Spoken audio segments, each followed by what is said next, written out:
Hello, y'all. How's it going? It is Friday, and that means it's time for viewer levels. Hello, y'all. Hello, y'all. Yeah, I did just check some things right before I began.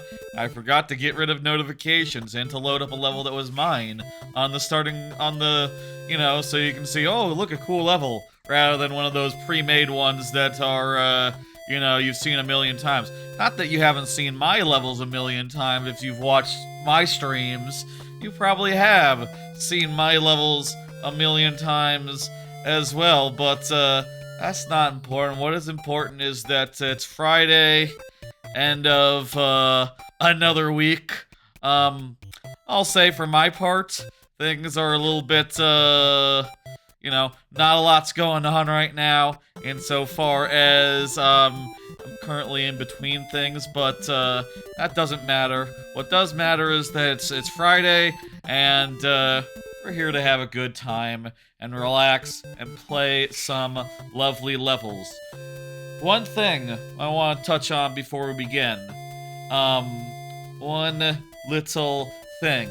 Big threshold coming up. Big milestone coming up for the Twitch side. I don't know if anyone's noticed, but we are like single digits away from 1,000 followers on Twitch. Single digits, like 6 or so, I think, last I looked. It might vary, up and down as the days go by, whatever. But last I checked, there's a single-digit number of followers needed until we hit 1,000. And I will say, once that does happen, once that does get hit, I will definitely schedule some extra streams to celebrate. I have a few ideas for that, and we'll see what happens next. This stream, the next couple. There's a bunch of streams coming up that might push us over, but I guess we'll see in one way or the other how that all goes. But until we reach that threshold, nothing else to say there. But it's getting close, and I have plans just ready to go. I've been thinking insofar as like, we're doing RE4 for the RE4 remake for the first time Monday. Mouse PI, if we look at the calendar here, you can see like, okay, RE4 remake, first time next week. Also, Mouse PI is on Thursday.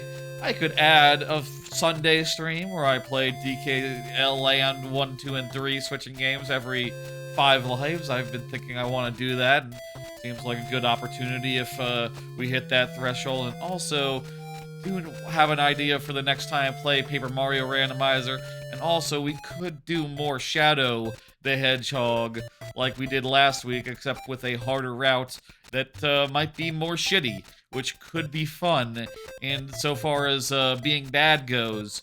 But like I said, those are just ideas, and we'll see what happens. We're very close. Keep an eye on that. Let me know I can look on my phone, I guess, and see if we cross it. I'll have my my stream manager up, and I'll see, like, okay, we cross it. We'll know because 6 follows will come in, and it'll be pretty obvious. We can count, but that is all soonish, imminent, and in any case, there are also other cool plans in the meantime, and I'm looking forward to all those cool plans, as well as the potential plans of what might happen very soon. Okay? I don't have that much to say else up front, other than just to say, like, hey, we'll be talking about, I'll play we're gonna play a bunch of levels here. I'm gonna talk about a bunch of crap, and I'll say tonight the lightning round will be we'll start, I don't know when, after we finish talking about the first handful of things I have to discuss. I'm putting all the anime talk into the lightning round, because there's kind of a lot of shows to start this week, 27 of them to be exact, and that's kind of a lot to cover, so we'll be doing it 3 at a time. That's like 9 in between 9 levels. We'll see. That'll be on the lightning round if you want to Like, if anyone were to watch the VOD later and go like, ooh, I like anime. And look, lightning round, it's right there. But also, you know, the time until then is gonna be good too. Lots of fun stuff to talk about, lots of lovely levels. And, yeah. You got a Switch 2, Rock Party, that is excellent. I saw that in I saw that in a Discord. You mentioned that, and, congratulations. That's fantastic. Alright. I think we're good. We got it. We understand what's going on. We understand where we're at as a channel. Yeah. Let's go. Let's do it. So, it's time for Viewer Levels Proper. Viewer Levels Proper, wherein I play the levels that y'all have submitted, of which there are currently 5 in the queue right now. And during this part of the stream, I will do them. Well, I'm always going to do them first come, first serve, not subscriber benefits notwithstanding. Subscribers get to skip the line or refresh tries once per stream. It's a whole thing. Don't worry about it. Maybe I should buff that to make it so that subscribers can do both. That way, more of a motivation, more of an incentive. There's an idea, given that current economic conditions.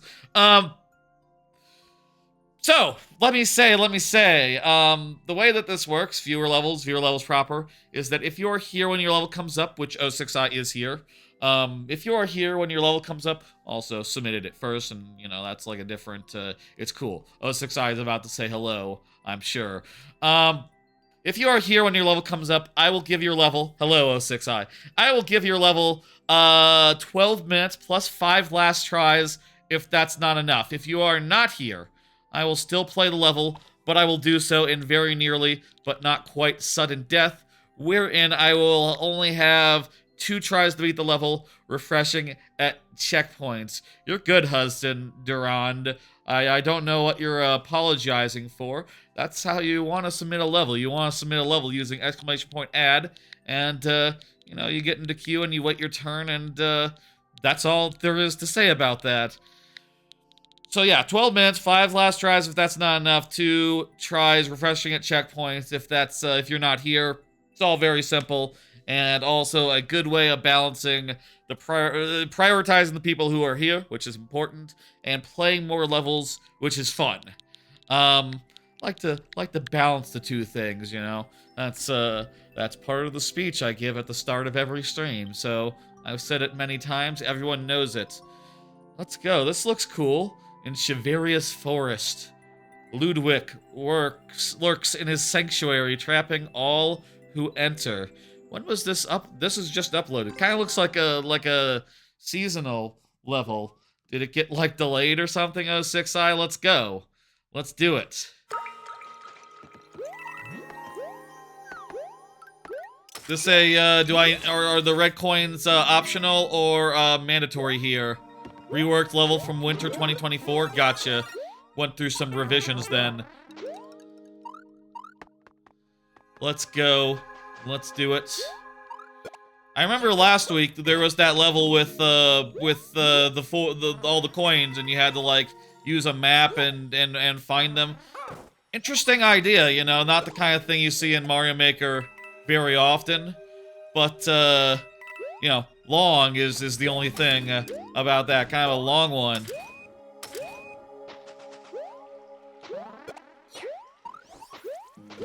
And,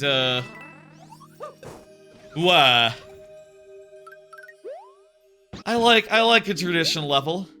Hey, Chard, you can't stay? You're at a concert just like in the vid? I appreciate it, Chard. You can always watch the VOD later. VODs need love too, as you know.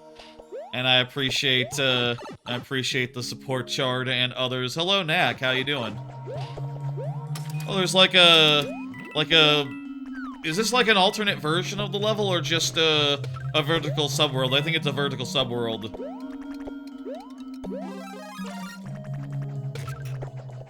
This music is so weird and ominous.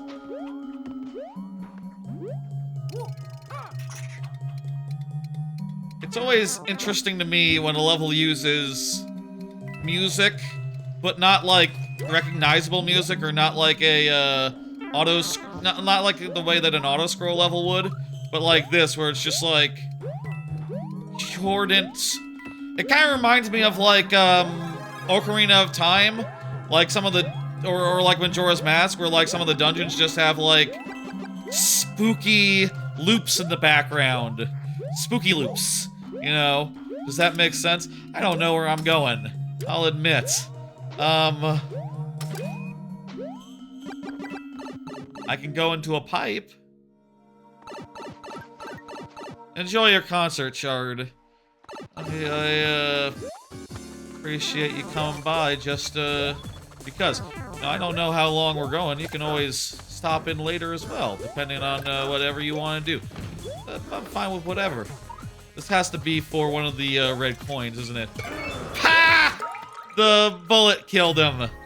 That's nice. Yeah. Okay. Okay. So every time we find a red coin, we're going to get a repeating checkpoint. And nice. Is this one of the ones that has like comments that like reveal where you need to go? No comments? Okay. Hope y'all had a nice week. My week was honestly don't know what quite to say. Like I've been saying, it's been a little bit slow, given that well, I could really use some sort of you know, I could really use some sort of new job, and there aren't any at the moment. So that's fun. That's you know, the kind of thing that it seems like a whole huge chunk of America is dealing with at this time. And like look at watch. The soonest that it seems like anything might be done about that is like midterms. So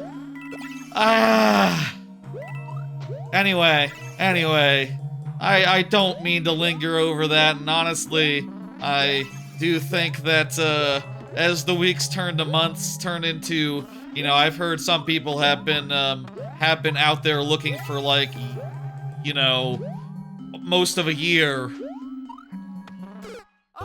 You know, I'm so far, it's real early for me, but like, I know it's bad out there, and ooh, you can get the key after one red coin. You can take it or find all 3 red coins if you wish. Okay, so the key can let you move on if you so choose. Okay, okay. We got a little bit of time. Let's continue exploring.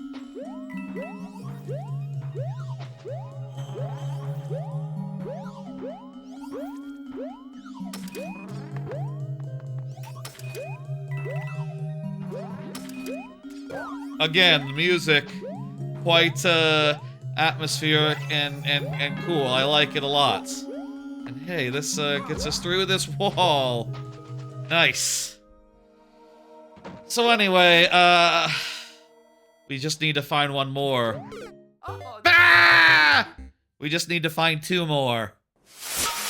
Hey, there's a raid friend from Shen Maze Gaming. Hello, how you doing? Let me go ahead and hit you with the shout out. There you go, both kinds of shout out. You were last playing Mario Maker 2. What a coincidence. So am I. That's what I'm playing. Just call you Maz. Lovely. And by the way, here is am I following you already? Let me see. No. Okay. There you go. I'll give you a follow back as well. I'm doing okay today.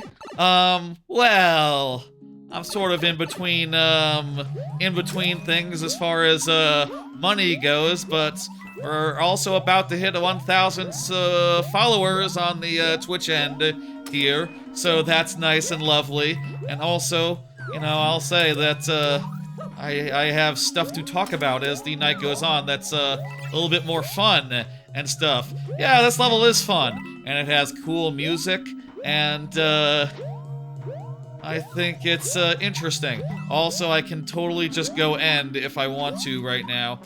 Ugh. but we got time. Let's savor it and have a good time. Key! I could have gotten the key and then I could have left. Okay. I don't need that key until I'm on my final run. It's fine. Just it's no big deal. And don't worry about it.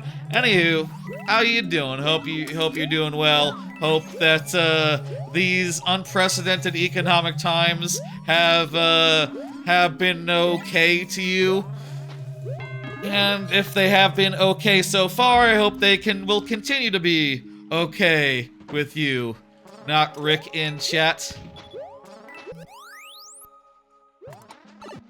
Yes, Ricktendo is in chat. That's correct. I've seen Rick before. Rick, wait, does the checkpoint not repeat? Is that not a repeating checkpoint? Also, the on-off... Wait, is that's... Oh, there's a checkpoint down there. There's a checkpoint under. Okay. Well, that means that we won't get the key is going to be... Well, okay. Well, we just have to find the last... We just have to find the, thanks for the Twitch follow. Maz. You said the... God, call you Maz. I appreciate it. 5 more to 1,000 by my count. 5 more to 1,000. Will we hit that tonight? Possible. I am very curious. Sort of a final countdown type situation. But also a final countdown that could be over the course of the next 2 to 3 weeks. I mean, we'll see. I appreciate the follow, really. I always appreciate the follow, but today is an especially good day given the near threshold and all. What's in the pipe?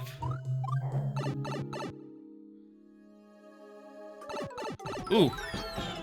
Well, this lets me walk on spikes. That's quite nice. I love that. Maz is okay. That's great. I'm happy to hear that. My Yoshi's gonna come back, and I'm going to jump on him. Okay. Where could the red coin be? The last red coin that we need. It sucks that there are not a lot of games on Switch. I guess it's kind of a slow period right now. I mean, like I said, I'm currently feeling a little bit bored, listless, etc. just for like, you know, professional type reasons. But also, like, there's kind of not a lot going on in general. I feel like the times, you know, they are slow right now. And the last game of note, that would be like, well, I'll say I haven't been playing Super Meat Boy 3D, that's alright, but Pocopia continues to be the last real banger, I think. You'll be leaving a lurk, have a good stream. Hope you get to beat some of these levels. I think I will. I mean, I could just go get the key from the place where we know where the key is. I don't have to necessarily do this the hard way. Can I get up there? I could go through one of the... Hang on. This looks good. This looks promising. What is this pipe? I bet this is where the last key coin is. Is this it? Yes, but I gotta beat a boss. Do I just have to survive? Oh. Ah! My mushroom turned into an enemy. I didn't know the shells could kill, the spells. Shells kill spells. That's news to me. Shells also kill the enemies that come down here and try to fight me, which is, excellent. We got through, and, that's it. That's all.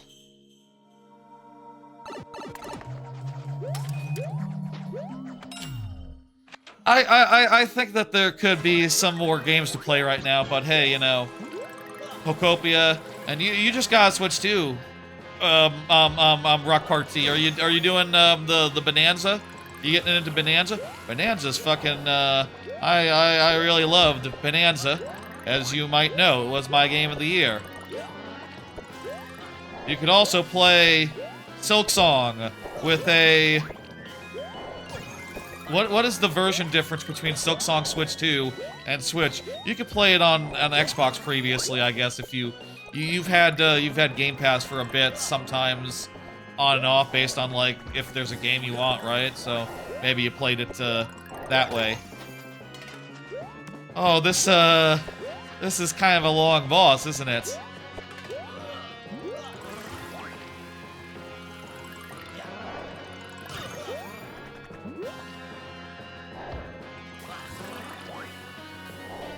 Thank you for the level, Alvaro, and everyone else who has submitted. Like I said, I always appreciate y'all getting the levels in there and giving us a lot of fun things to play. Oh shit! You can jump on him. Kind of precise, but it's possible. Yeah! Eat shit. Lava Bubble shoots 3. I think I saw that, and then disregarded it thereafter. It's harder to get a lava bubble versus just a spell. Looks like the timer ran out, by the way. I'm supposed to be hearing a noise from the there's supposed to be a timer thing that goes off. Wonder if some of the timer things are broken. I guess I'll have to just have I'll keep a closer eye on that, so I'll be aware if it runs out again. Or maybe it's just on the fritz, I don't know. Did it just end? Perfect length? Perfect length, perfect length. Hey, a perfect length level. That's great. Hey, let me go ahead and hit complete. Also make sure my cursor is in the YouTube chat so everything works right. Bring up the next level there, which is by Rock Party. Go ahead and confirm, Rock Party, you know what you're doing. All right. Anyone have course ideas? You ran out of ideas? Yeah, it's hard to make a good course. What kind of idea are you looking for? Let's just real quick. Rock Party is here. Real quick. Bloopers? Angry Sun, flying level with fire. Does that help? Boss or puzzle? Oh, well, maybe that's not quite the same thing.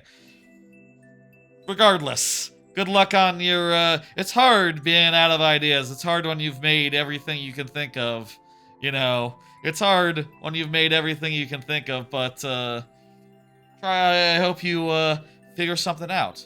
Mwahahaha, says Alrauro. That's typically a good sign. Mwahahaha. Typically, that's typically, we like to hear that. Here's a card. Ideas will be unmeasurable once Maker 3 comes out. Oh yeah, new elements, new things. That's going to boost the, that's going to be great for, fiery bloopers, says, Alvaro. Okay, that's interesting. Yeah, new opportunities from, like, new tools and everything. That's going to just cause a renaissance in levels, I think. I'm really looking forward to whenever that is. Here's a card. Hey, speaking of Mario Maker, the game we're currently playing, did you hear that Nintendo's deleting levels?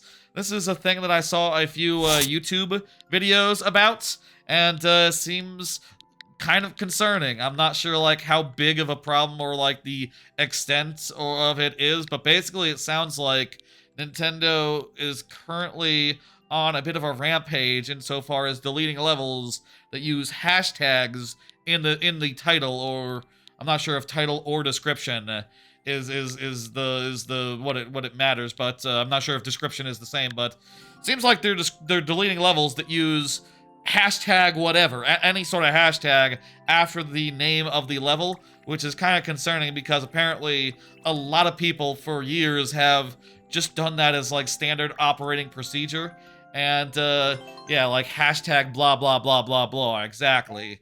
Exactly. And, I think the rationale they are given is like, oh, this is advertising. This is, promotion. This falls under spam, which is just nonsense? That's like nonsense. All it is just, from my understanding, a lot of that is just a genre indicator. You know, more specific than just, you know, using the existing tag system. People put a tag. Using the in-game tag system, you know, the hashtags are completely different according to Nintendo. They are user-driven, and, you know, apparently they decided like 7 years. It's been like 6 or 7 years of Mario Maker 2 at this point. They decided 7 years later that they don't like that, and they're sweepingly deleting it. It was mostly a bad actor reporting stuff, you think? I hope it's just contained to that, not just a, you know, an en masse thing that Nintendo is intentionally doing. I mean, I'd be surprised if they were intentionally doing it, but I'm annoyed by it as well. I'll say, like, I once had a level in Mario Maker 1 deleted. It was called Smoking Room Stash, and the idea was it was a ghost house level, and a smoking room is a type of room in a mansion, you know, that people smoke, like, tobacco or whatever in, is my understanding. I just felt it was, like, a nice alliteration, and a nice, turn of phrase, and they took that as, the wrong way, like, a year or two after it came out. And I was quite pissed because it was too late to, like, remake it or, like, re-upload it. And in fact, you can't re-upload it once it gets deleted like that, even if you do, like, change the fucking name. It's like, I can change the fucking name, you guys. I could come up with a new name for that. Like, what's another room that starts with S in a mansion? Game... Study stash? No, that doesn't work. I could come up with something. Yes, it is actually true that more recently, they did delete all the levels in Mario Maker 1, including that level, including, all the other levels that, I have made. Honestly, I don't hold that many hard feelings at this point, as far as that goes. I feel, yeah, the key is to make a, copy for delete protection. That is something that I've never done, and people should.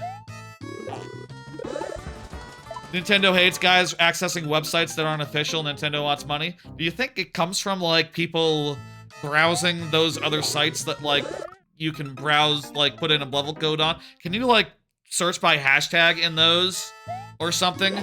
I guess that would make sense, but I do think that, like, the existence of those sites helps Nintendo by and large. There's no explaining sometimes the decisions Nintendo makes, and also, like, I'm sure realistically they are not made by someone at the top. They're made by someone random in a like, you know, I don't want to say a call. What do people who moderate? Where do they work? It's not a call center at that point, but it's probably like the equivalent of a call center overseas somewhere, where labor is cheap, where they're just, you know, trying their best to do their job. I understand that. But, you know, I guess it is a problem in this world that, like, these systems that we've created are very abusable. You know, the idea of, like, say one bad actor mass reporting stuff and getting stuff pulled for basically no valid reason. That sucks. That sucks. They released a new Pokemon Battler game, but it's subpar when comparing it to Pokemon Stadium? What? You think? That's, look, man, I was there for Pokemon Stadium, and, it's like the very definition of subpar, let's be real here. Like, it's not, a phenomenal game. Enemies, blooper, gimmick 1, fire bubbles, and fire cheeps. Oh, that sounds like some fun hell. You know, I said clown car, Alvaro, but what if it was Cloud instead? And then the Cloud, you know, it would disappear after a certain time, so you have to be fast as well. I am digging my own grave, aren't I? I might be digging my own grave here. Check back in like 2 weeks, or however it takes Alvaro to get that idea together, and see, have I dug a grave? You know, they say when you're seeking revenge, dig 2 graves, but I don't know, like, how many digs to grave when you're, to dig. How many graves to dig when you're not seeking revenge? You're just, saying things on the internet and waiting for, repercussions to come by. What is it you're suggesting? There's people on YouTube as well, Divine Nuts. Am I not, keep in mind that there's a chat on YouTube and there's a chat on Twitch, and via Twitch's policies, the two may not, reach. Divine Nut says, did I hear Bowser in a clown car? Did you hear that? That's interesting. I don't think I heard that, but, you know what I heard? I think someone just said 3 Bowsers in clown carts.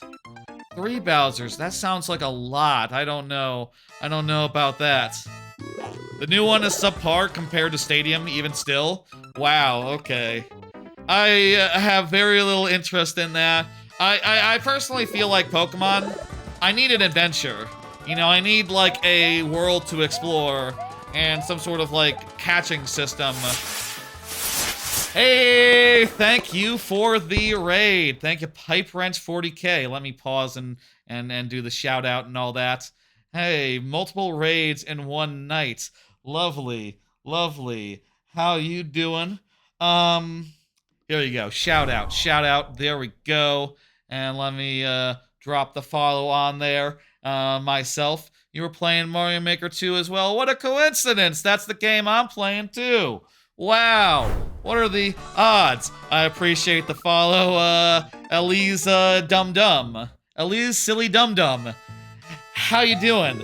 4 more until 1,000. 4 more Twitch follows until 1,000 at this point. That is correct. Good looking out. Good counting. We're very close to a threshold. And, my God, at this rate, it kind of looks like we're gonna hit it, aren't we? Maybe. We'll see. Get your levels in. I'll say I'm doing all right. Well, I'm somewhat affected by the current economic downturn, as many people are, but I'm playing fun levels. I got nearing that very fun little threshold there, and also, like, if we do hit that threshold, I am just going to schedule a bunch of streams next week. Let me say, so that would be fun if that happened. If it happened next week, I'd do it next week.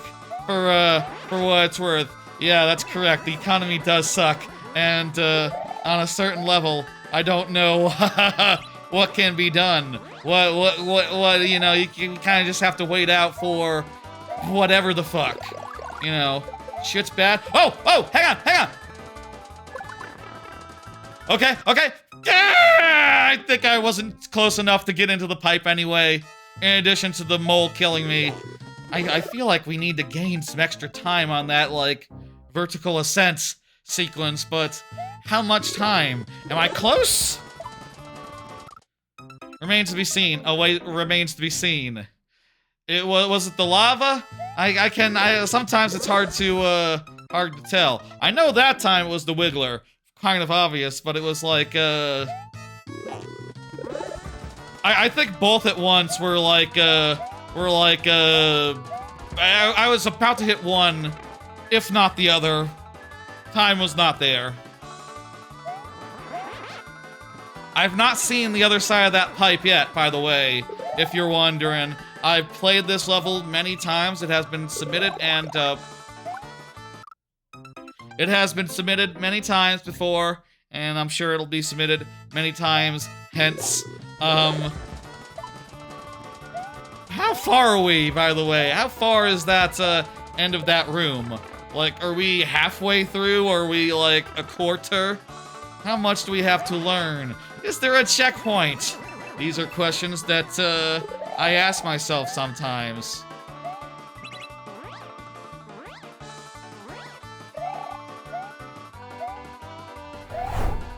Thanks for the follow, Pipe Wrench. I appreciate it. It's Pipe Wrench 40K again. Also, thank you for the raid there. I appreciate the follower. 3 away from 1,000. 3 away from 1,000. Pretty big threshold. Pretty big threshold. I'm happy to see that come in. Let's go, let's go. Want popularity? Buy viewers, says a giant individual. I got the best viewers right here. And, you know, I can't allow that kind of spam, honestly. That message just looked different from most other spam bot messages. You're not, a person who's just, like, sublighting in. If you are a person, let me know. And I can temp ban you. But, looks like, I think that's just a bot. Ban the bot, says Pipe Wrench. Well, if Pipe Wrench says it, I can't not. There you go. Goodbye, whoever that was. Get in giant individually uquaz. There we go. There we go. I cannot refuse. I cannot refuse the wish of my 997th follower. That's not counting people who got banned or otherwise unfollowed, I suppose, for what it's worth. But it'd be impossible to count all those, I reckon. I don't think you can refuse the request of your 1,000th follower. I think that's how it works. It's like with Godfather, which I have not seen, for what it's worth. Some requests will be refused, like, you know, I did spend all the time that I usually spend, prepping to talk about stuff. I will be talking about all the anime that I've watched later on. I will be, trying to, you know, cover all the other things I've been up to this week. But, you know, as far as, yeah, don't hold off your follow on account of trying to be the 1,000th, though. That's, you know, that's playing with fire there. That's exactly how it works. Buried in the Twitch affiliate contract. I had no idea. Timer is up, and the timer sound effect that I'm supposed to hear internally is working. 5 more lives, and then we have to move on. That's how it works, by the way, for those who are just joining. We have 12 minutes for every level, plus 5 last tries, if that's not enough. And I will say, right just now, the lightning round will start, like, a ways away from now. I'm gonna go through, like, all my non-anime cards first, and then, after we get through that, we'll start the lightning round. All dot. Pipe, you didn't find success in Gold Galaxy's levels. That's really too bad. Hey, Snow Bear, how's it going? Hey, Snow Bear, how's it going? Haven't seen you in a bit. Snow Bear, another Mario Maker 2 streamer. Quite a few raids and other things. Ironically, I have a card later on that says, like, do y'all network? I don't network enough. I should probably be networking more, basically. And, wouldn't you know it, it's my peers that I don't, network with in the Mario Maker 2, streamer space. Let's go. I, love to see everyone just come to me so that I don't have to come to them. It's really nice. And, now we'll come for each other. Oh my god.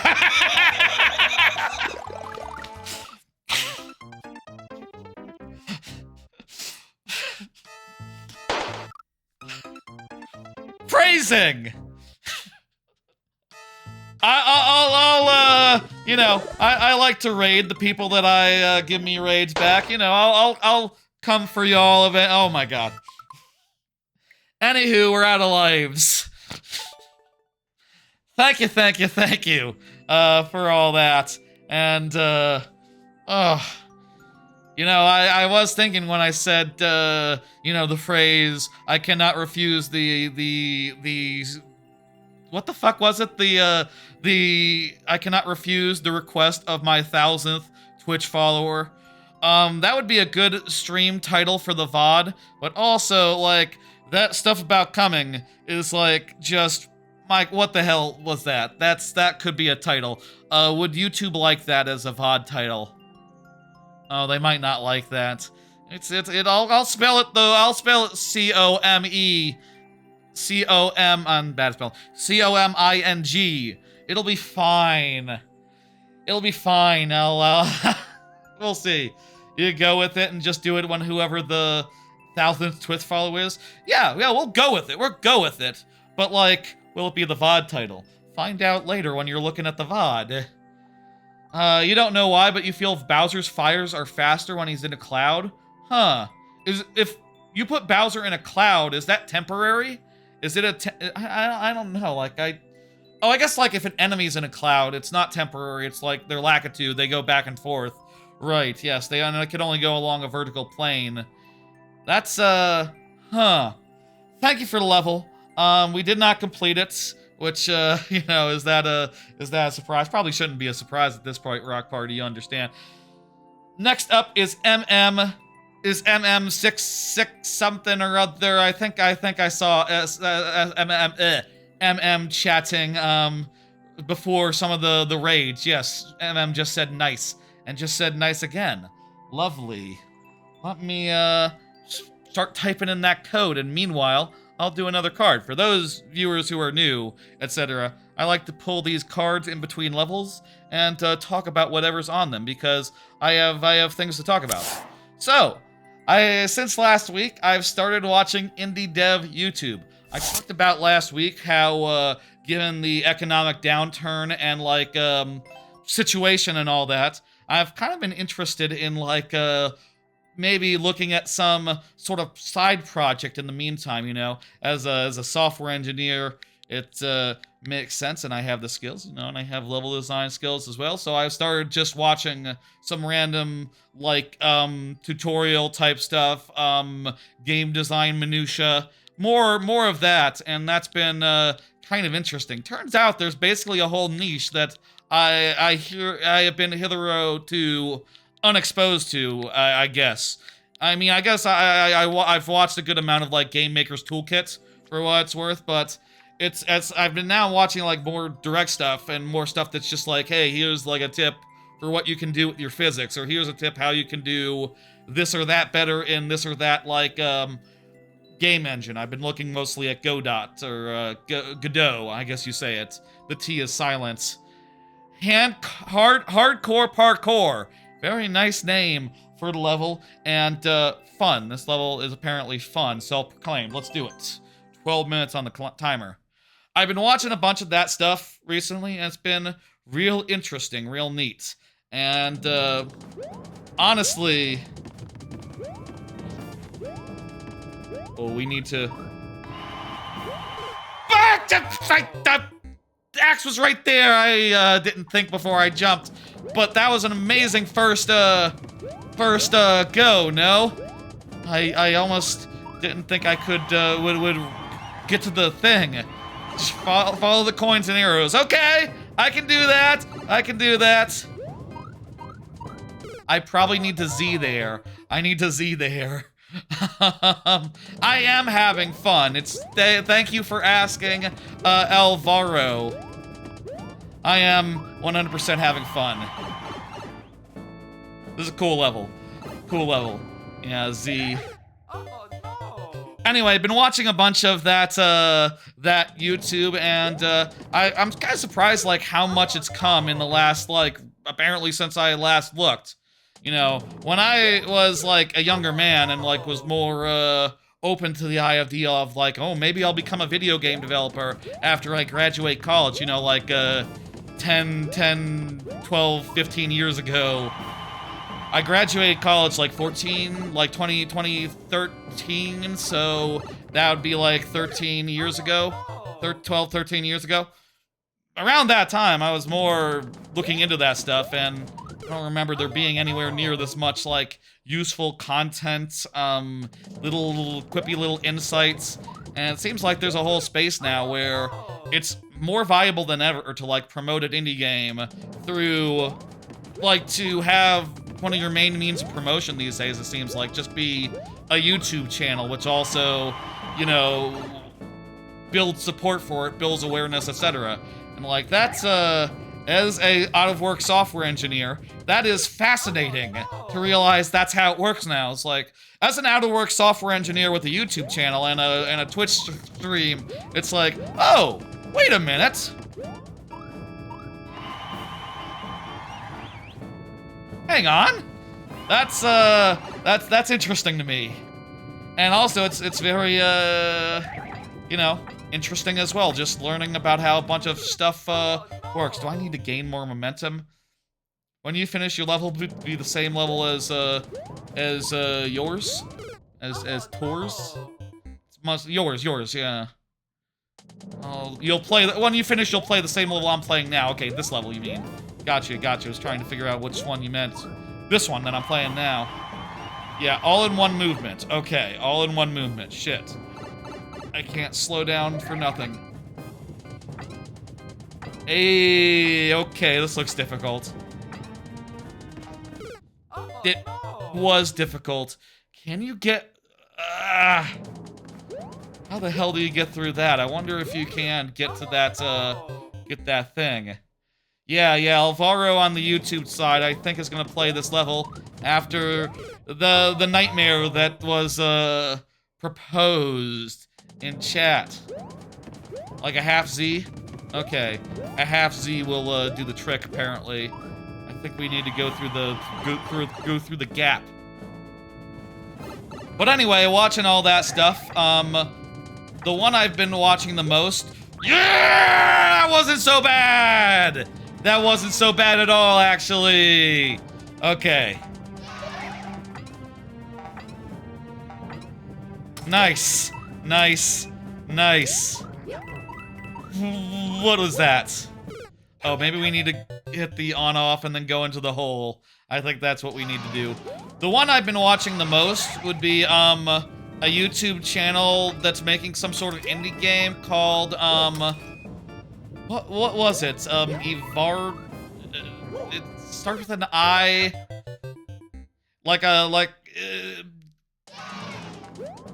Geez, I should... This is why I typically write things down on these cards that remind me the things I've been spending my week doing, because I will forget if I don't have it written down so I can look at and refer to and go like, oh yeah, let's talk about that. Okay, I'm ready to go. But, Izanara's something or other, something like that, where it was like some indie game, 2D platformer, Metroidvania, which, you know, looks okay, I guess. You know, I'm not gonna say like I'm a big, it's hard to say, right? Like, you know, I'm interested in so far as like all the development minutia, but like without seeing the bigger picture, it's hard to know like if something's good or not. And, you know, honestly, I know one thing I do know about games is that they take a while to come together, you know, oftentimes before like people find the fun and whatever. And mostly I feel like I'm just interested in so far as just learning like, okay, so this is how that works as far as like how to do scripting in like various engines and stuff. This is how you know, even stuff where I'm like hopelessly useless at, where like, oh, I'm not really a sprite artist. Like, you know, the best I can do is like modify something that already exists. You know, like go to Spriter's resource and like, you know, make an emote that way, or, you know, take existing assets and edit them to my own eds, or like screenshots or something, you know, like in the terms of like YouTube thumbnails or whatever, and things of that nature. But like, I'm not really that good at like, making pixel art from scratch, but I'm still watching that stuff and going like, oh, that's interesting, how lighting works, how like, how best practice as far as animations go, and it seems like there's a lot of places out there, a lot of channels out there doing that and offering their own perspective, insight, etc. And that's been real interesting last few days. Literally, last few days. Hey, Canal. Oh, let me help you out, Canal. Let me help you out. Let me submit that for you. Here, I can submit something on someone's behalf in the YouTube chat by going, add at Canal, and then your code. Look at that, Canal. I added it on your behalf, but next time, I'd appreciate if you added it yourself. You know, use the add command. There's a door with a blue lock under the flag. I did see that, but I didn't, I wonder what the deal is with that. Is there, like, something that would allow you to, let me see. Okay, so... Oh! I see. So once we get the thing, we want to come back and go through that door. Gotcha, I'm getting it, I'm getting it. I thought, like, once we hit the on-off, we go through the little, hole right there, the down. It's kind of being blocked by the level bar, but there's like a little passageway with a conveyor, and I thought that was the way. It's interesting. I don't know about y'all, but it's kind of fun, I guess, every time like I find someone new on YouTube. When I find something new to watch on YouTube, I feel like YouTube's algorithm is not great. I don't know if anyone else. If people disagree with that or say, like, what are you talking about? YouTube's algorithm is great. But I feel like sometimes it just doesn't give you anything you're really interested in. And it can be a while until, like, it presents something that really sticks in a way that, you know, makes you go, whoa, hey, you're a person as well. That's pretty cool. Isanara, that was the, Isanara's something or other. That's what that guy's game is called that I've been watching mostly on for the Game Tab YouTube. But anyway, that stuff's been neat. That stuff's been real interesting, and you know, I definitely want to continue looking into that, given that you know, again, economic downturn that affects us all.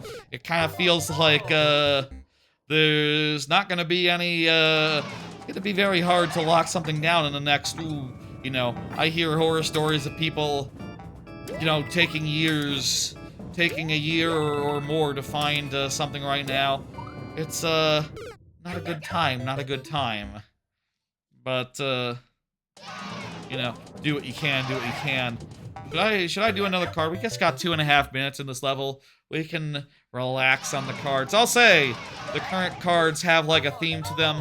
We'll just pop the next card real fast because it has a theme. Is there any reason not to use Godot in particular?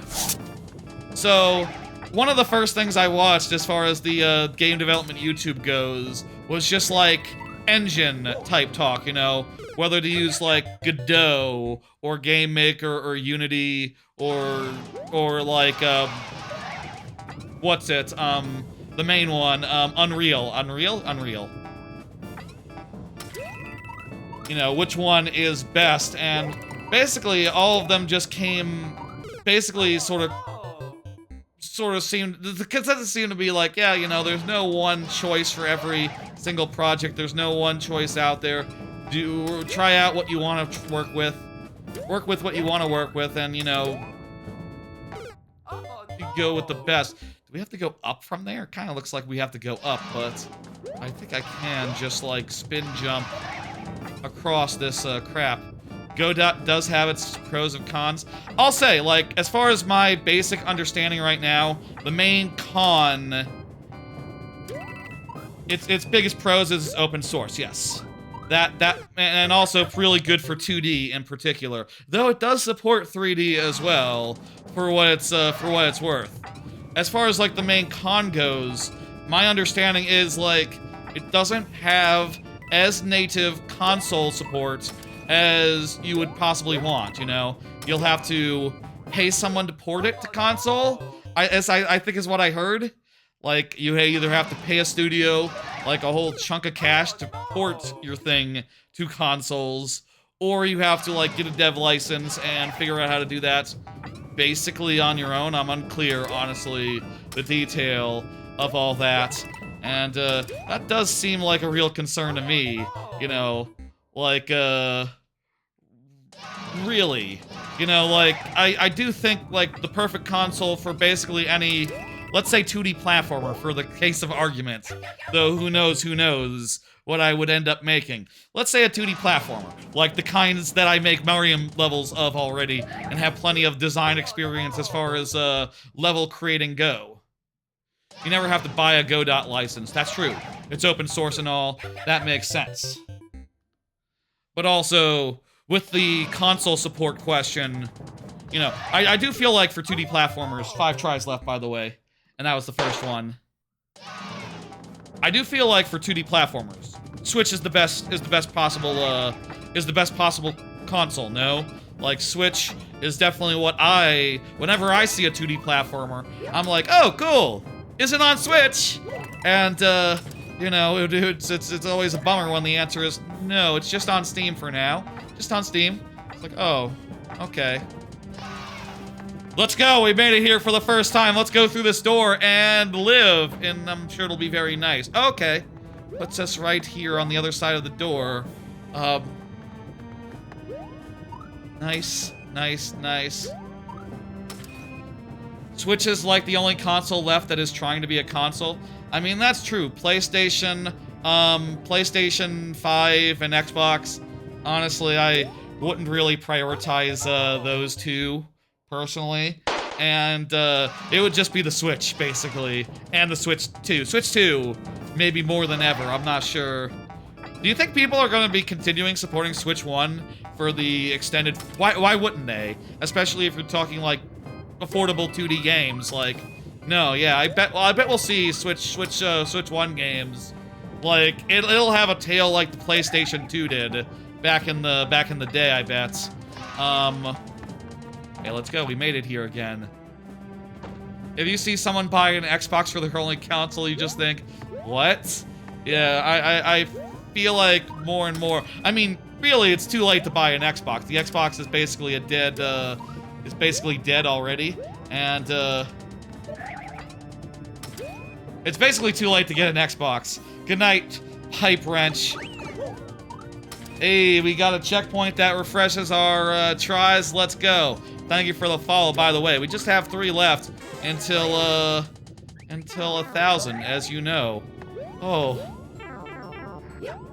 Last Xbox console you got was a 360. I've had them all. Well, other than, like, the incremental updates and all that. But, I do think they're basically done now. I don't see them making another anytime soon. It's just, it's no longer in their business model or something. I don't see it. I don't see it. Definitely now it's too late to get an Xbox, and honestly right now it's like, even with a PlayStation, it's like, okay, what are you gonna get a PlayStation 5 for? Astrobot. Astrobot does rule, but like, that's one game, you know? Like, a lot of the other consoles right now, they just don't have lineups. They don't have games to, Oh, there's a pipe before the end! Oh, crap. Left, right, which way do we go? I choose right, randomly.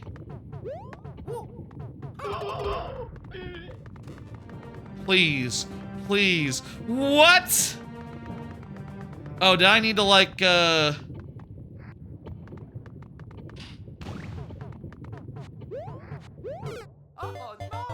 Ooh.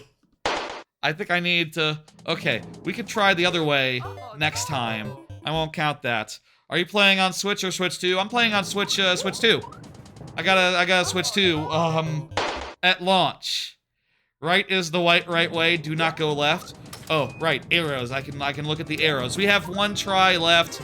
Let's make this count. Here we... Ah!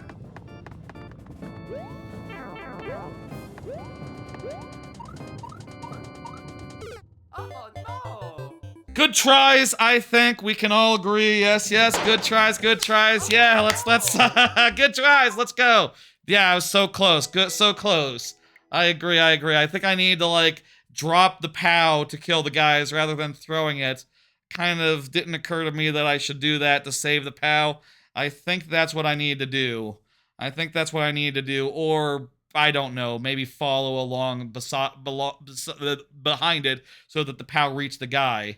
That is what you need to do. That is what we need to do. Was it really a good try? Didn't you do a 10K kilometer run before the try? Like in Mario Maker? No, I don't. I'm not I don't like to run. honestly. I don't mind a nice walk outside, but running, nah, not for me. Not an in real life one. Okay, good. You meant in game. I was definitely doing some crap in game. Definitely was I think we did good. I think we did good. Rictendo is up next. Excellent. So yeah, I was sort of reading up a little bit more, and after being a little bit discouraged by Godot as far as like console support goes, I then kind of read some more stuff that was like, well, here's the thing. Support to any console, you need a dev environment, you need to be approved by the console maker. And that's the case wherever you will go. You know, with every console that's available. The only thing that's weird with Godot is since it's open source, they can't like they can't like build that stuff in and then like expose it for you. Though you can like acquire tools apparently. So, you know, it just makes me scratch my head and go like, okay, well, you know what? That's fine then. I think most indie game makers do PC first, and if that goes well, they port it to consoles. I mean, that makes sense as well, but I'm always bummed when I see a PC version, and I'm always bummed when I see that happen, because I would like to play it on Switch, but I understand. You know, Pizza Tower did rule, and I'm glad it eventually, I'm glad all these games eventually do come to Switch. Next topic. I did start messing around with Godot the last few days, by the way. Pretty neat. So, yeah, like I've been saying, I haven't really touched any sort of game development type stuff, any tools since like my college days, like 14 it was like December 2012 the last time I really messed with any of that stuff. So, that would be I did like an independent study where I made a game for that using Unity or something, or yeah, I think it was Unity at that time. But I grabbed it the other day. I've been noodling around a bit on my laptop, which I have put next to me as a visual aid. Yes, I've been using my laptop to do it, which has been kind of nice. I made some shitty sample sprites just to have something to work with, which look kind of like this, like just a bunch of blocks and a square dude. And since like just moving around and like jumping with that square dude just vanilla style would be boring, one of the first things I did was like put in a bunch of like just silly little animations insofar as like, yeah, when he jumps, it just rotates a bunch, just rotates like really fast, like Samus does, and that's kind of fun. That's kind of nice, and I've been screwing around with parameters and programming and trying to implement like as many of the things I've heard of as possible. Like I got the, when you make like apparently when you make like a 2D character, it starts with a script that's like a good starting point. And I've been screwing around with things like acceleration, like parameters, so that's all parameterized so that I can mess with it and try to make it feel good. I put in a thing where the jump will be a little floatier at its peak, because I figured like a slight floatiness of the jump at the top, probably a good, cool little thing, and I made it adjustable so I could be like, okay, well, 75% of the way, like, what speed it kicks in at, where the velocity of the deceleration starts to decelerate at, and also made it so that when you unhold the button, jump button, it goes down, making a bunch of stuff like that, basically, the last 2 days, essentially, and that's been a bit of fun. And, as a software engineer of, like, 13 years maybe more like 12 and a half years professionally, not counting, time being out of work or whatever, coming up on 13 years professionally, as well as, like, years and years before that in school, messing around with older things like I was in high school or whatever. I will say that, like, when I watch the tutorials and they say like, okay, well, if you don't know coding, like Game Maker is the one to go to. It's like, oh, I got coding. I got that down. Coding is one of the things I can do, actually, in addition to Mario, in addition to level design, thank you, Mario Maker. Those are the two things I got on lock. And everything else I just have to wing or just mess around, I think. The main thing most people going to game dev is having both artist and coding skills in the same person as Rail. Yeah, that's like the things I don't have, right? Which is that I don't know how to draw. Well, I don't know how to draw very well. And the other like critical weakness, and the most critical weakness that I have, is that I cannot do music to save my life. That is just completely out. I can't think of ways to make, you know, not having art skills work. Like, I could probably do something simple, like Paper Mario style. You know how Paper Mario, it's kind of just like a shape, an outline with body parts, and you just move the arms around and the legs around and move the feet around. If it could just be like animated like Paper Mario does, it's like, I could probably figure out how to do that. That's like basically halfway between sprite work and 3D model work, you know, insofar as like you're animating it by moving parts around, but it's not 3D. What about backgrounds? Oh well, there's problem number 2. You know, like I said, I don't network enough, I think, is part of the thing, but right now I basically, let's play this level and we'll continue talking about it. What am I doing? Rictendo is here, so no, the 12 minutes, let's go. Like, you can code, but your art level is that challenged me to draw a super basic box. Yeah, same, basically. It's really interesting, and, you know, like I said, right now I'm sort of in between things, so I might as well just give it a shot and see where it goes, and, you know, like I said earlier, obviously I have a YouTube channel, I have a Twitch channel, and, like, that goes pretty well. You know, from like experience of making Mario and showing off my Mario Maker creations, like I already know like how to show people what I've done and like do basically the equivalent of a dev diary but for Mario Maker.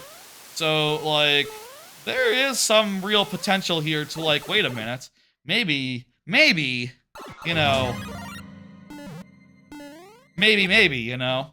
This seems like a ghost house level where we'll have to go through 4 segments individually. Let's go. And we can turn on some lights. Did we choose a boss first off?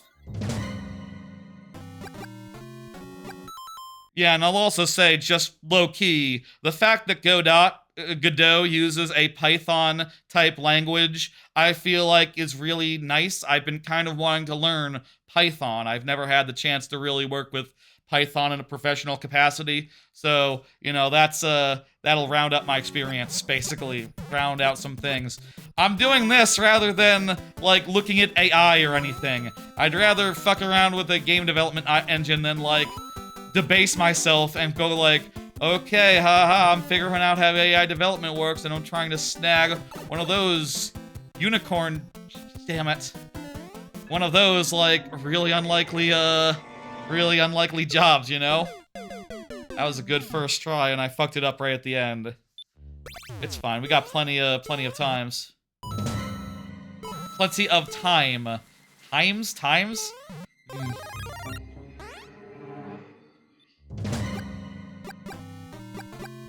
So yeah, I'll say, as far as the stuff goes, I want to noodle with it in my free time over the next, you know, however long I got, when I'm not, like, applying and interviewing and whatever.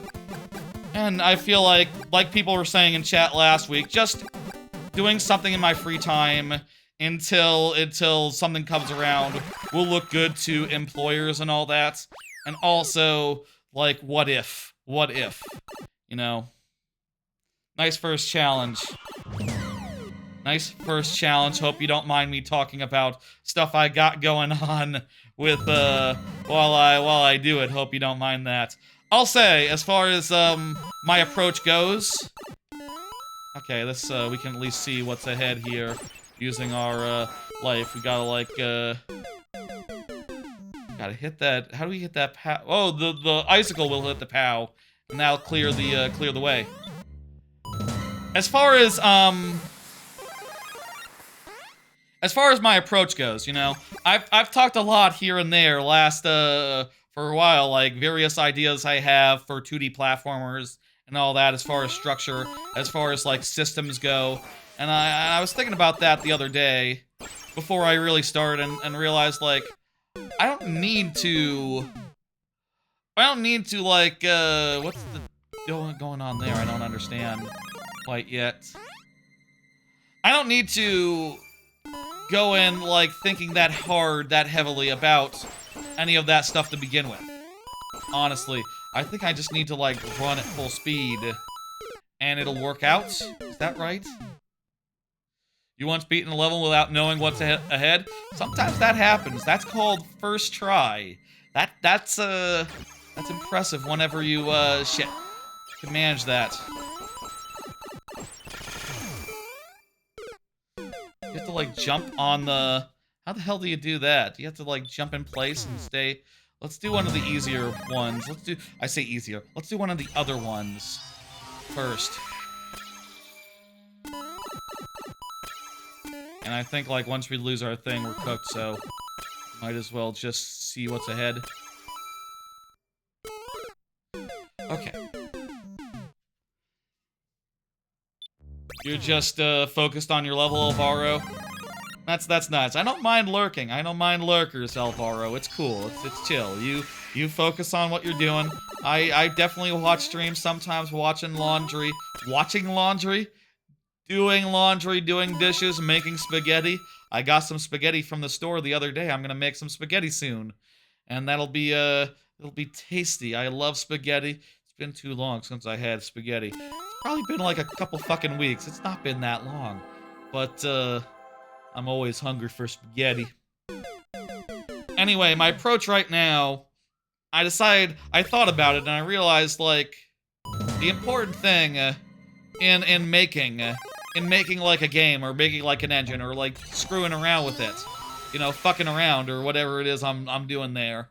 I think the more important thing than like having a vision of like where to go is just trying things out and seeing what works, you know? Just like put together a barrel cannon and see if you can make that feeling good. Put together like a cool ability and see if that can feel good. And then like later, maybe think about it and figure out like, okay, is this an animal buddy? Is this like a badge system a la Mario Wonder? Is this like your Diddy Kong, your Dixie Kong, your Donkey Kong? You know, your Kongs with different movesets. Like how the fuck do you handle it? And you know, like I said, I think the point is just to noodle around for a while and to get pieces, components, etc. that are cool and good, and then later figure out like what the structure is. You know, like really, the way I'm thinking about it, like you really don't have to decide like right away if you're making a platformer or like a Metroidvania or I don't know what other genre would, you know, have that much in common with 2D platforming, but roguelite? I wouldn't want to make a roguelite. I feel like there's oversaturation. First step is learning the tools. Well, I like to learn by doing, so I'll just start noodling and learning as I go. I'll say I've been learning as I go. I learned how to use the tile set thing, the tile map thing. I just watched a video the other day about like state machines and like how to restructure the, you know, instead of having one script that has everything in it, instead have like a script for jumping, a script for walking, a script for running. I mean, some of that sounds like kind of like overkill to me. Like, do you need a separate script for walking and running? But I don't know. Maybe, why not? At which point, like, okay, I could see that. And that might just be a cleaner, more efficient, more functional way to go about that approach rather than, yeah. So, separating it makes it easier to understand as it goes on. That's very true. More maintainable when you come back to it a year later. Suppose that's a real possibility. I find something, you know, who knows if it lasts. I mean, I imagine it would last, but maybe I would want to dig it up. Or maybe I would want to just find time, like, in addition to my normal side hustle to, you know, who knows.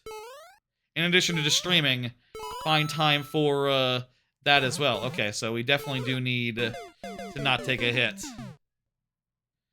If you put all the scripting in a single file, I mean, if even just all the scripting for like a character, right? But yeah, that makes sense. I mean, already like after a day of noodling, it's kind of messy, you know. Let's try this room. See if we can at least get 2 of the 4 rooms done. Let's see. Is this first try? This one looks pretty doable. Looks pretty not so bad. Not so bad. Woo!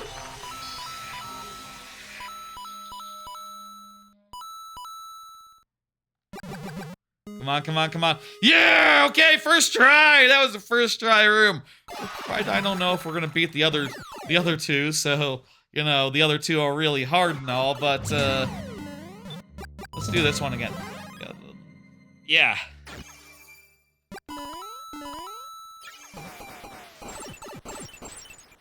Surviving here long enough for... Do you think here it's like a matter of, like, jumping? Yeah, I think you want to jump in place here. You want to stop on here and, like, jump in place. Okay, okay, we're learning. We're learning. It's really dark and hard to see. So I'm just learning about state machines and how that works and fathoming, like, taking it all apart that I've done so far and putting it into different files. I will try to do that soon. I also do want to implement more things, like I want to figure out how coyote time works.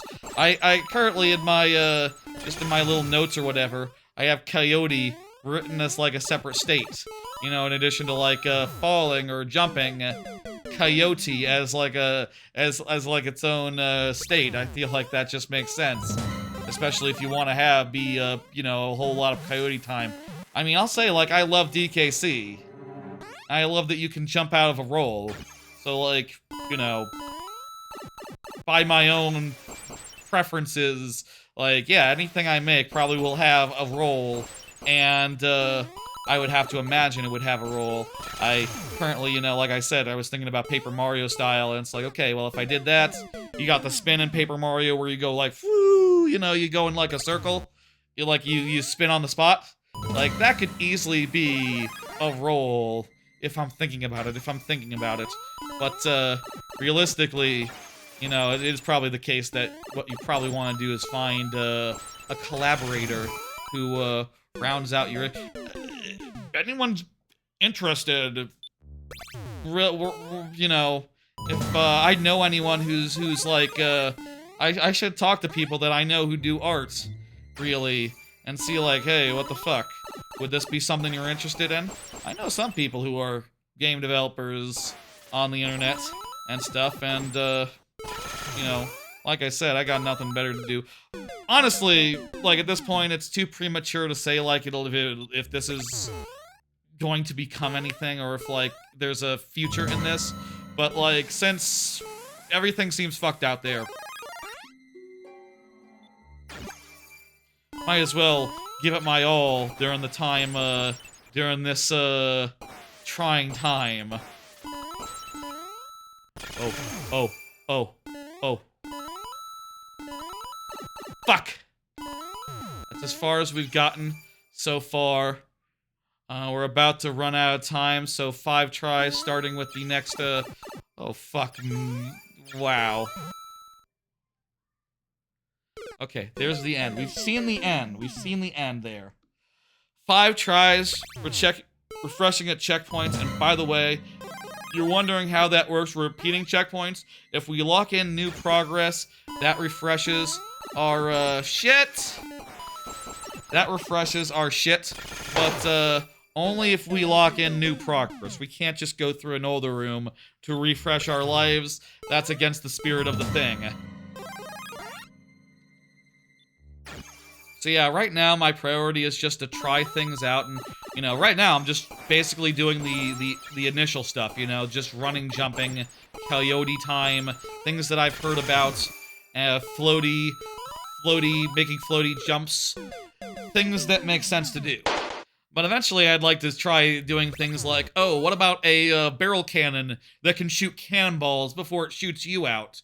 What if there's like, what if, you know, I kind of want to come up with some creative stuff that I haven't seen in a game yet, you know? Like, I do a lot of Mario Maker, you know, and I would like to make the kind of pieces, the kind of elements I don't have access to in Mario Maker. And not just the ones I don't have access to, but the ones that haven't been invented yet.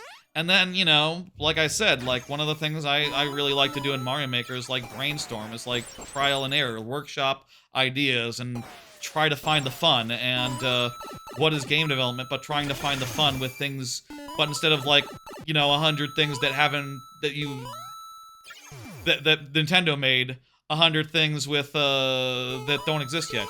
So you want to make a, Mario game without it being Mario. No, not at all. I want to make a Donkey Kong Country game without it being Donkey Kong Country. Absolutely not. Completely different. It's gonna have a roll, it's gonna have jump, there's gonna be barrel cannons, maybe animal buddies? An idea that I have that, you know, I do wonder with 2D platformers, right? Like, how do you make an impression? How do you how do you impress, considering that, like, even Tropical Freeze, as polished as it was, didn't push the envelope, didn't get people in. And my thought is like, oh, you should just have a insane amount of animal buddies. You should just have like 30 of them rather than 6, and just go like, yeah, every animal buddy is here. Every animal buddy is here. Dozens of animal buddies. And that's probably not realistic, but also another idea that I have is like, it'd be really cool to take after Bowser's Fury and have it so that each level had like variants that, you know, mixed up the enemies, mixed up like what animal buddy you use or whatever, mixed up the, you know, the goal maybe even. Hard versus, you know, you can have like a Super Meat Boy style harder version of the level as well. That sort of thing, and I think like all that would be, would also help to create a value proposition and, you know, maybe burst through a little bit. Also would be really, hard. Did you ever stream Bowser's Fury? I don't think I have, no, that's definitely on the list. That was our last try also, by the way. Dang. We should do a Bowser's Fury stream at some point, but you know, at this point it's like, well, some games we gotta save for like a good opportunity, you know? Is there another like short ass Mario game? Could I do Bowser's Fury and with the repeating checkpoint situation? With the you know the gimmick I do where I change games every X lives? Can I do like Bowser's Fury and like some other 3D platformer or something? It's hard to find something that's like the same level of difficulty where that would make sense. It could just be Bowser's Fury. Bowser's Fury is good enough on its own. Do it with Bubsy 3D. That would be hell. And also, Bubsy 3D would be over like so quickly. There's gotta be something. I do want to do Toy Story 2 for the N64 at some point. That is on my list as well. Toy Story 2 for the N64.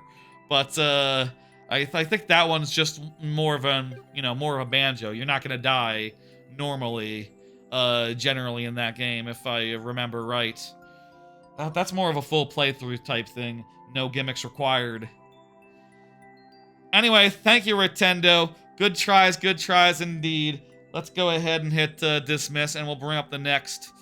And, yeah. So yeah, right now I'm just sort of trying things out, and like I said, I want to just like have a bunch of ideas and try things out, and you know, like I said, I want to make like a barrel cannon that you can fire cannonballs out of before you fire yourself out. I want to make a barrel cannon where like when you fire yourself out, you can jump out of it. So maybe there's some gameplay there where like, oh, you know, you're a little bit off, you can jump out of the shot and maybe, you know, nuance it a little bit, get into the next thing.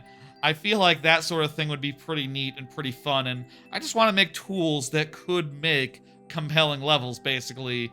And, you know, if that ever came of anything, I would, you know, I think that'd be cool.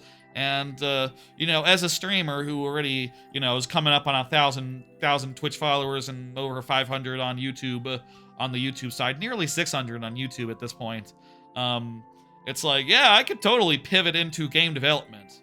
In fact, here's Japanese viewer, you're up, by the way. Let me, also let me do this for the Japanese viewer. Do I have Japanese how to submit?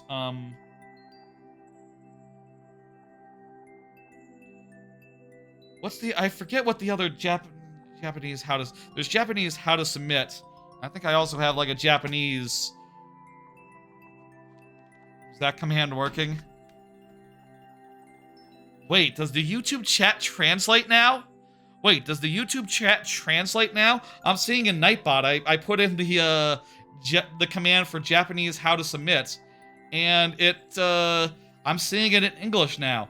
Oh, so maybe the Japanese viewer can just see the message saying, please confirm if you... Okay, I think I don't need to have any special translations for foreign viewers on the YouTube side anymore.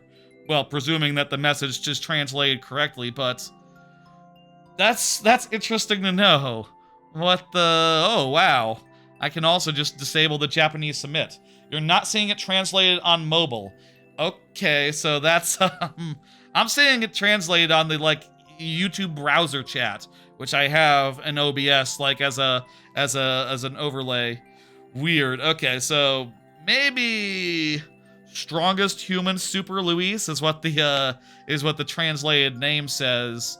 That explains why I'm seeing that viewer's name translated in the YouTube chat, is that it seems like some messages just get their Japanese kanji and stuff translated. Please confirm. Strongest human Super Louis. Meanwhile... Oh, crap. 1 second. There we go. I am also, like, low-key, you know, I've sort of already touched on this, talking about all this crap. I am thinking about how much I would like to not work for the man, you know? It'd be nice if it was possible. You know, I am definitely, as a YouTuber, as a streamer that's doing all right, who already has a niche that is pretty close, you know, a lot of, like, level design, level making type stuff already, looking at that game development space and going, hang on. And also looking at the possibility of pivoting just on both fields and going like, wait, that could be possible. And I'll say, like, I definitely do want to do a stream where I show off, like, what I've done so far, like, maybe after a month, maybe sometime next month. And, like, see if I can, like, show y'all that. Maybe also show y'all the thing I made in, like, 2012, you know, the games I've made as a youth, like 10, 15 years, you know, from anywhere from 10 to 20 years. Honestly, I don't think I can find any of the games I made 20 years ago as like a high schooler, sadly, but I can at least show you one thing that still exists. But yeah, I have been thinking that would be nice if possible. And certainly I want to, like, in this next month, in this time between things, try to work on the project. And like I said, in any case, it's going to be nice just insofar as, like, getting some Python experience, getting some broadening my skill set in general. Like, objectively, it's going to look good to employers and all that. For sure, for sure. Alvaro is starting that level now, apparently. Excellent, Alvaro. Cool to hear it. I don't see Super Louis, by the way, so I'm putting into sudden death for now. And yeah. You know other languages other than Python? Of course, that's the one I've just started learning. I've used Java, TypeScript, JavaScript, C, C++, mostly C++ as far as C or C. Not that much C, actually. But, you know, I think with engineering, it's generally just real easy to pick up a new language and just learn the syntax. Honestly, even with languages I know pretty well. You're playing levels from the Scream? God, why? Says Alvaro. What, God, why? Why God? Another hammer fire spam? Oh, okay. No, I've never worked on COBOL. No, never COBOL. SQL, that sort of thing. You know, various different, you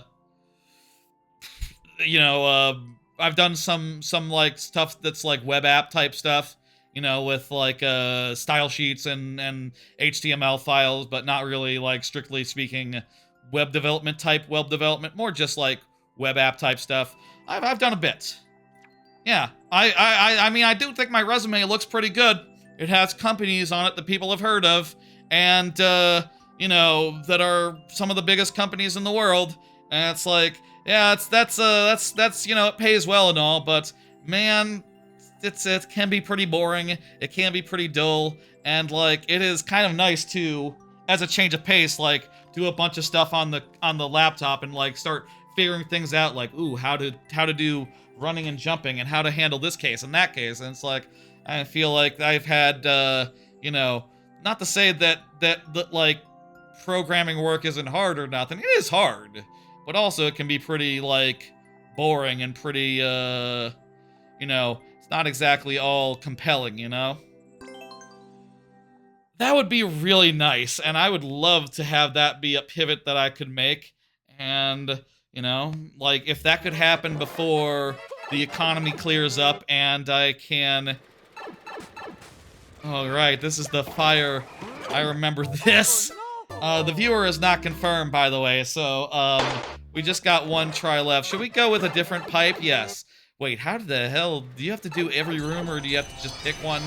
I bet you have to pick one. I mean, would there be time to realistically survive 3 different rooms? Yeah, I think my resume looks good, and I think that, I will say, I think my resume looks good, and you get me in a room, get me in an interview, I can make a good case for myself, insofar as, like, being flexible, ready for whatever, and down to make steady incremental progress towards goals, as is the agile way. But, you know, shit's fucked out there. People ain't finding jobs. They don't exist in the numbers that would be needed. And until oil prices go down, tariffs go down, and other stuff happens, probably wouldn't be able to, probably the job market's not going to improve, you know? The easiest thing is just to apply for everything. Oh yeah, I do that. Yes, absolutely. But everyone's doing that, so, you know, and like there's layoffs everywhere, you know? Programming, testing, support, even if you don't have the qualifications. I don't think... Thank you for the level, Japanese viewer, by the way. I'm gonna hit dismiss. Sudden death is when you're not here. If you're not here in chat to confirm, I have to move on. I have to only do so much of the level 2 tries refreshing at checkpoints, so that's what that is. And since that viewer was not there, that's all we can do at this time. It would have been 12 minutes if they had been here. Maybe we could have done it. Hudson. I think right now, you know, if I had, like, one opinion, one thing I could, like... You know, you say testing, right? You say, like, whatchamacallit, testing, support, programming. Like, testing basically doesn't exist anymore as a discipline, as like a field, right? Like, over the last, like, 10, 15 years, I feel like QA people have largely, by and large, been replaced with, by just, hey, what if everyone made auto tests for all their code?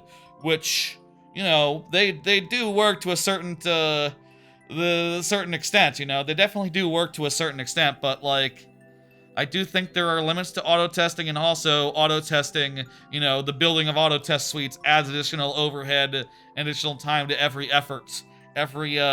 single thing that gets built. And also, if I have to say, like, yeah, no, auto testing can't find all your issues, you know. Auto testing will never find what auto testing wasn't built to find. So, you know, whenever there's a novel issue, auto testing will not find it. You know, and oftentimes, if you're building your change, you will have to change the auto test because the expectations will have changed. But how do you differentiate between the expectations changed and the behavior changed, so we changed the auto test as well, and then you realize later, like, wait, should the auto test have changed? You just sort of, if you just change the auto test to match the current results, then what use is the auto test? This is a question that I have wondered sometimes, and I don't know anyone has a good answer to. But, yeah. One problem with all the automation, though, is... Go on. over time, no one understands what the automation is doing anymore. That's certainly the truth. I mean, I'll say, like, with engineering in general, a problem overall is that there's always I would say that engineering, coding, design at, like, an industrial scale is, by and large, an oral tradition. If you want to understand how something works, like 9 times out of 10, you have to talk to the person who built it. You have to talk to, like, if you're just talking at a big company, at, like, an internal thing, external tools, you know, that are used by a lot of people, you might be able to find external sources for tutorials, things of that nature. But as far as, like, internal stuff goes, you have to talk to the person, you have to hope they remember, and you also have to hope they're still at the company. And with the rise of AI, you know, vibe coding, there's definitely a concern I have insofar as just, yeah, all that code that they're pooping out, no one understands how it works, so that's a concern. You know, I also do think that, like, you know, I can't say I'm not like part of this, but I feel like a lot of places I've been at, a lot of people just like rubber stamp any change that comes by. A lot of review is just sort of a rubber stamp, and that also seems like it could be an issue. But what can you do? You know, if like you're, you know, reviewing things in addition to 10 or 12 other things that you have to do. The way that the profession works seems to be more and more based around piling more and more work on fewer and fewer people, and that has not gone unnoticed, I will say. I noticed it! I noticed it! And, I'll do what I can, you know, I want to get paid, and, I want to have a house someday, and I want to go on nice vacations, and, all that, of course, has not changed, but shit, man, like, I do look at the world, and I'll say I would really like to be able to do fun, I would really love to be able to, do my own thing. What is going on here? Oh, I need to use the P. I see, and release the Bowsers. I thought, for a second I had a brain fart there, and I just thought, like, oh, if I hit the P, the blocks will, go the other way. I see. I need them to like open the walls. Oh my god, that was so close. Don't jump on this platform, Bowsers. Bowsers! There was maybe a little bit of room I could squeeze in there. I feel like Divide Nuts, as far as like I've seen that happen at where you worked for the last 10 years. Before automation, people knew how it works. Some now have no clue how it works. Yeah, if you're reviewing your change, you should know how it works and what you're looking at, and it's good. I feel like with code review, I feel like it would be much more productive if, like, you could more reasonably, like, always test out the changes that are being done. Like, I feel like there should be pipelines in place that, like, spin up, let's say, for sake of example, right, that spin up, like, a test environment that people can just see, like, okay, does this affect production data? Let's say production data, for instance. Does this affect production data in the way that we were expecting? Is it basically all the same, you know, no new issues spotted?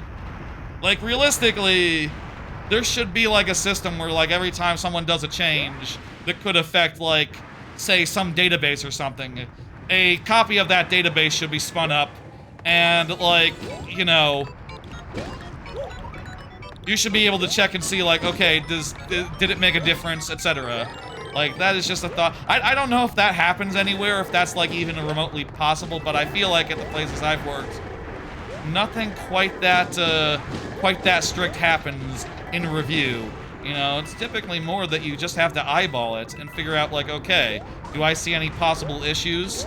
Obviously, oftentimes there is, like, a requirement for, like, auto tests to have passed, test suites to have passed, but I feel like even better would be, like, get something that a human can look at together, you know, get, like, an environment or whatever the case may be for your shit, and just, like, run around or look around or try out the stuff that, you know, whatever stuff happens in, whatever your application, your system, your whatever is.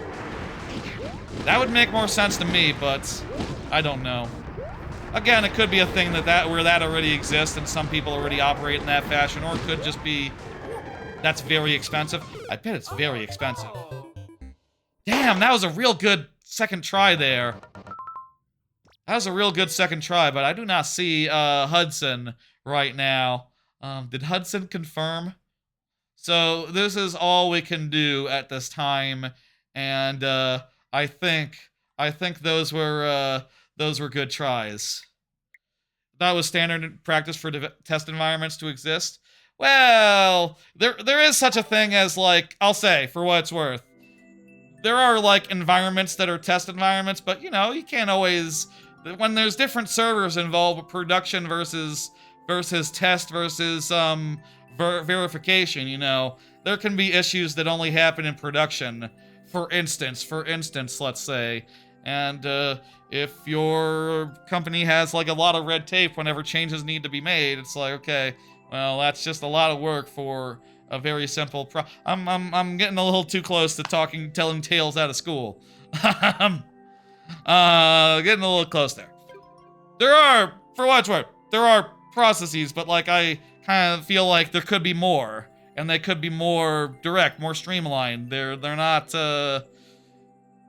rethought. I mean, I guess that's the thing with everything, like, things can always be rethought, but, like, things should be rethought, but also they should be rethought such that they are better after, and not just a different technology stack or whatever. No matter how much testing you do, that can happen. That's very true. That's very true. Yeah. You can't account for anything sometimes. You can't account for everything. You can't account for some weird thing that you didn't anticipate, and that is always true, but you know, those were random engineering thoughts from an engineer, so I hope that people who don't know engineering stuff followed along. Anyway, yeah, they're not worrying about that right now. They're just vibe coding everything up there and hoping that they can lay off half the engineers and have the rest just vibe code their way to success. I'm hitting dismiss, and we're moving on to the next one, and I believe Knack is up. Knack is up. Knack, please confirm for me that you are here. Hey, that's you, Knack. Hell yeah. Hello, Knack. Hello, Knack. By the way, I'll say again, we are currently, we are still 3 followers away from 1,000. I wonder if we'll hit that this week. If we don't hit this today, we'll probably hit it next week. In which case, hey, thanks for the follow. Two away from 1,000 on the Twitch side. Hell yeah, hell yeah. Thank you, Knack. I appreciate it. While I type in this code, let me do another card. Do y'all network? I feel like this is something that I've never quite done, and something that I probably should do more, just like networking with like-minded individuals. And this applies, honestly, as far as, like, you know, earlier we were talking about, like, yeah, honestly, I don't know that many other Mario Maker 2 streamers, except for ones that I've rated or been rated by. You know, the streamers I know, I strictly usually know from either them being viewers or knowing them through, like, another Discord or whatever that I'm in. And I feel like I probably should be doing a lot more of that. You know, like was said earlier, like, if I knew people who knew how to do sprites and stuff, knew how to do, like, game art, and like, you know, if I could find a collaborator more easily, let's say, for sake of example, like, I feel like that would be good for me in so many respects. And also, like, if people knew me as far as, like, you know, like, even if it's not my thing, if they had something that they would like me to come be a part of, it's like, okay, well, I'm looking for a job, and that's, that would be just as good, you know, whether it comes from a big, scary corporation or, like, someone that I know, that I'm friends with. And honestly, I just don't know where to start with that. I've always been kind of skeptical, you know, of, like, people who message you out of the blue, you know? You know that? Like, if people are messaging you on Discord and being like, hey, I'm a streamer too, or I'm a person who makes stream effects and whatever, You know, I always have to go like, you're soliciting? You know, my gut reaction is like, solicitation, solicitation, and wanting to get out of the room. Or like someone just being weirdly, like, weirdly personal. It's like, I don't know you. Hello. Why can't you just talk in like a public Discord like everyone else? Like, honestly, I like to talk on a Discord with people, but like one-on-one, it's just I don't do that much, honestly. If someone messages you on streamer, their thought is that they want to do a collab, that's... I mean, I have gotten a couple of people like that, and I probably should try to find time for one of those. The thing is, I haven't made Mario in so long, I'm not really in the mood to make Mario, and I feel like I'm kind of done making Mario until Mario Maker 3 comes out, so, like, a collab involving, like, making a level and doing some stuff, probably not something I'm going to partake in, but I'd be down for something that was just more like, hey, let's hang out and do some sort of event or something. Hold right when you run down the ramp. Run down, not slide down. Okay. Hold right and A. So jump. Okay, so it's automatic. Hold down the two buttons. Okay. I have to get this key. I have 400 seconds to do it. Oh, I gotta start the timer too. Sorry, forgot to start the 12-minute timer. We have all the time in the world, really, and the first segment is easy. And yeah, I do need to network more. I don't know where to begin with that. If there's like, are there like? I guess there must be. You know what? I'll say there must be like Discords for like people who are. Hey, Squirps. I got time, yeah.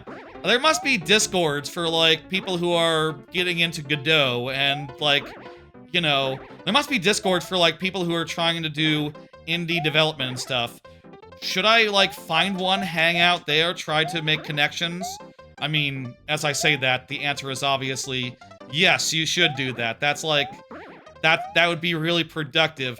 Also, like, if you could chat and share thoughts and things you're trying, etc., like, that would be a good outlet for that. And also, you know, there's a lot of potential there as well. That would be I mean, I guess that's the thing I should think about, like, not just networking, right? Not just going like, okay, you know, send messages to random people on, hey, there's a hidden spring there, and a star! Wait, does that help me? Does that, like, get me? What does this do for me? Also, wait, why I could just run to the right at the start. What's the point of that? Maybe the key door isn't necessary. I can just, go over here. Hey, Micah, Curry, how you doing? Hello, Squirps, also. Again, hello, Squirps. I guess I should do that, you know? I don't have to do it, like, insofar as, like, just accept requests from every random person on LinkedIn, you know, who I don't know, and also, like, just seems so tangentially, you know, not necessarily doing stuff that would necessarily help me get anything in particular, but more just try to connect, like, on Discord to people who are like-minded, similar aptitude, or otherwise cover holes that I have. Like, that would be a good way to approach it. Truth is, it's very weird if someone is messaging you privately on Discord that you don't know in passing. It is! It is! I'm so weirded out by that. I don't know. It might be a generational thing is what I feel like. You know, I just feel like maybe, you know, I definitely message people a lot, like, through AIM or whatever, back in the day when I was a teenager. Maybe it's people who are younger, who are just like, this is their AIM.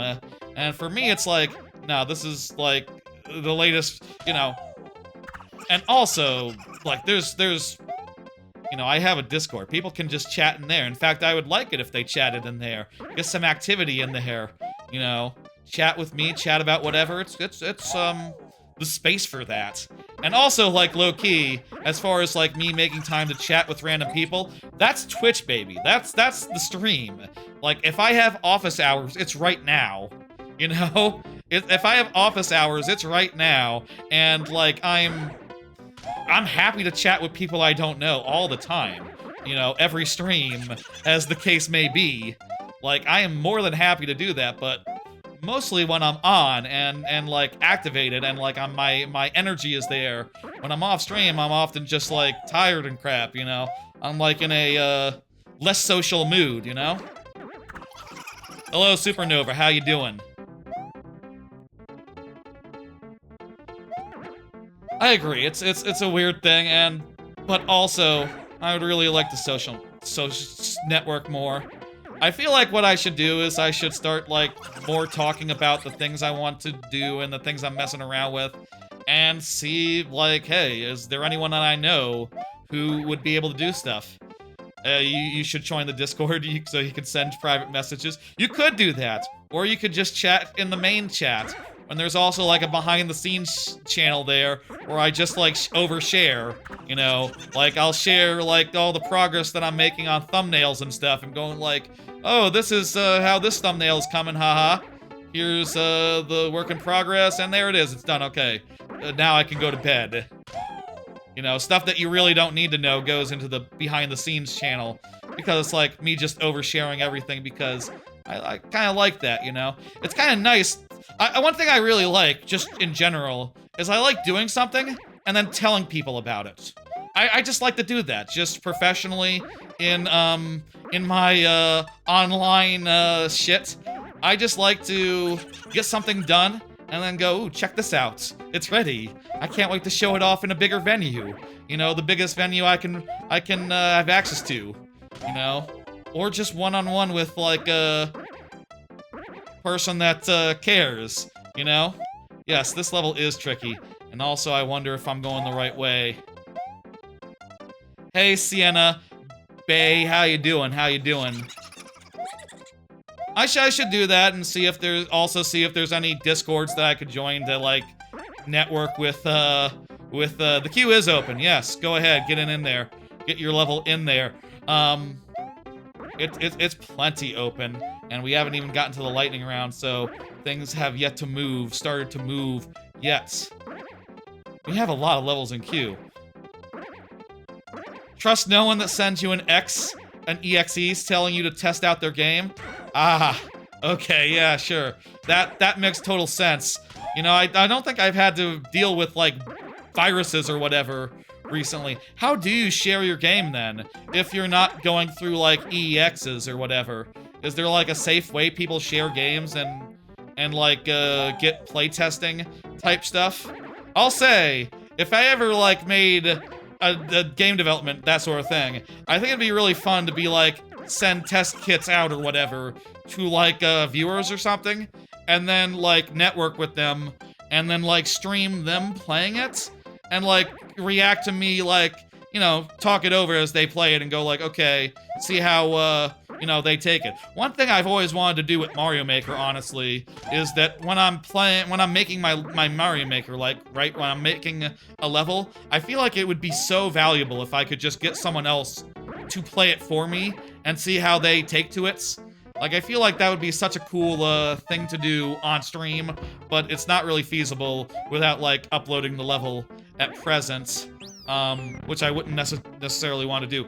Checkpoint, let's go! Interesting, looks like the level is, pivoting big style. But you also want to give someone a full and best experience. I mean, that is true. But like, you do want to, like, play test your game and get feedback and opinions, you know, and this is true even with levels. I would love it if I could have someone get feedback. I would love it if I could get feedback on my levels before I put them up.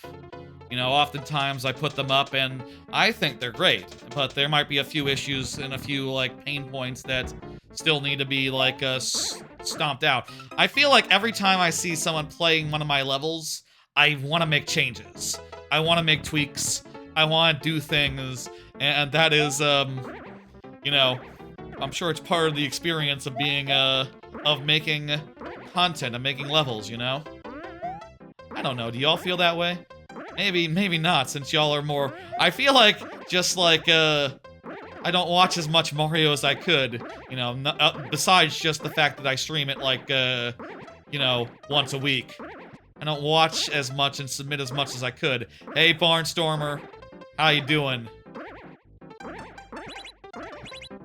Damn it! I double hit it. I like getting feedback for what streamers think of levels. Oh yeah, for sure. It's super valuable for sure. It's just, it can be a little bit, like, stressful and just a little bit like, oh god, I gotta make so many changes.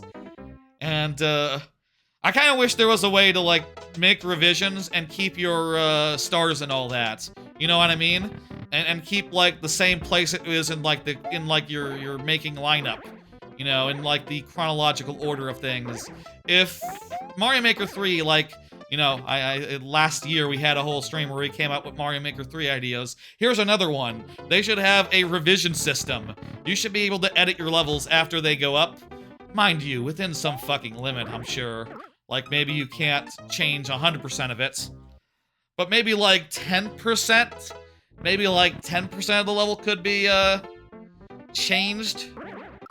I don't know how they could do that technically. Well, you could edit a tweet now, I think. I think you could be able to edit a Mario Maker level, given the right, given. I guess comments would be an issue, whether they're in the right place or not. And, like, there is the possibility someone would just, like, take a level that's really good and remake it into a level that's really bad as, like, a... I don't know why you would do that. What would be the rationale? But, like, maybe they could have it so that, okay, here's an idea, here's a thought. Just make it so that all revisions of the level are available, and you can see the revision history. Yeah, or get stored from an archive, that's right. We got there at the same time, maybe a little bit sooner. Maybe a little bit sooner. I like saying that line from MacGruber, whenever someone says something that I'm saying at the same time I'm saying it. MacGruber is a great movie. Y'all should watch MacGruber. It's, So anyway, I should really network, I think is the thing I'm coming to. I should, start going to some... If there's, like, a really good, like, Godot game development type Discord or, like, that sort of thing, I'd love to join it and, like, try to get some, I'd love to get into that scene, honestly, and part of that, getting into that scene, would be getting into where that community hangs out. I mean, I'll say, like, I also feel that way a little bit about Mario Maker. Like, is there a really good Mario Maker Discord that I don't know about, like, where all the Mario Maker people hang out on? All the other Mario Maker streamers, if you're still here, there's not, like, a Discord where all y'all hang out on? Just checking. Because, I got mine, which is just for me and, my folks, you know, viewers and all that, but I'm sure there's gotta be someone somewhere out there where more of that stuff happens. Anyway, those are the last of my thoughts there. I need to network, but I can network in the way that fits me. You know, I should do more Discord stuff, and also try to be active on those Discords in niches where it makes sense to be, like talking about development and games and stuff. You know, I don't need to be active in every channel and every Discord, you know, that's too much. And honestly, even then, I'm not usually. Used to be in a general SMM2 Discord, but everyone there hated Mario Maker 2? Really? How does that happen? What do you mean? This is the last try before last tries, by the way, so let's make this count. How do people who... in a Mario Maker 2 Discord, but they hate Mario Maker 2. I guess maybe they formed it, like, before Mario Maker 2 came out, and then they were like, And then they were like, oh, we actually don't like making with a controller or something. We don't like to make without a touchscreen or mouse controls or something of that nature. That's a shame. That's a shame how that's, happened. But, you know, there's no accounting for, like, how people, do. Sometimes feelings, change about franchises, games, etc.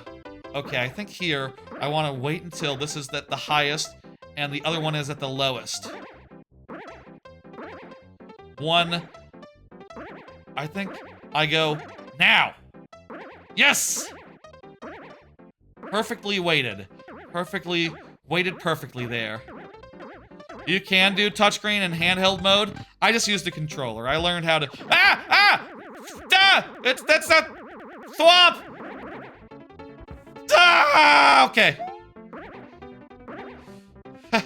We didn't lose all our progress, but we lost, like, a second of it. Okay. Okay. We'll get it next time.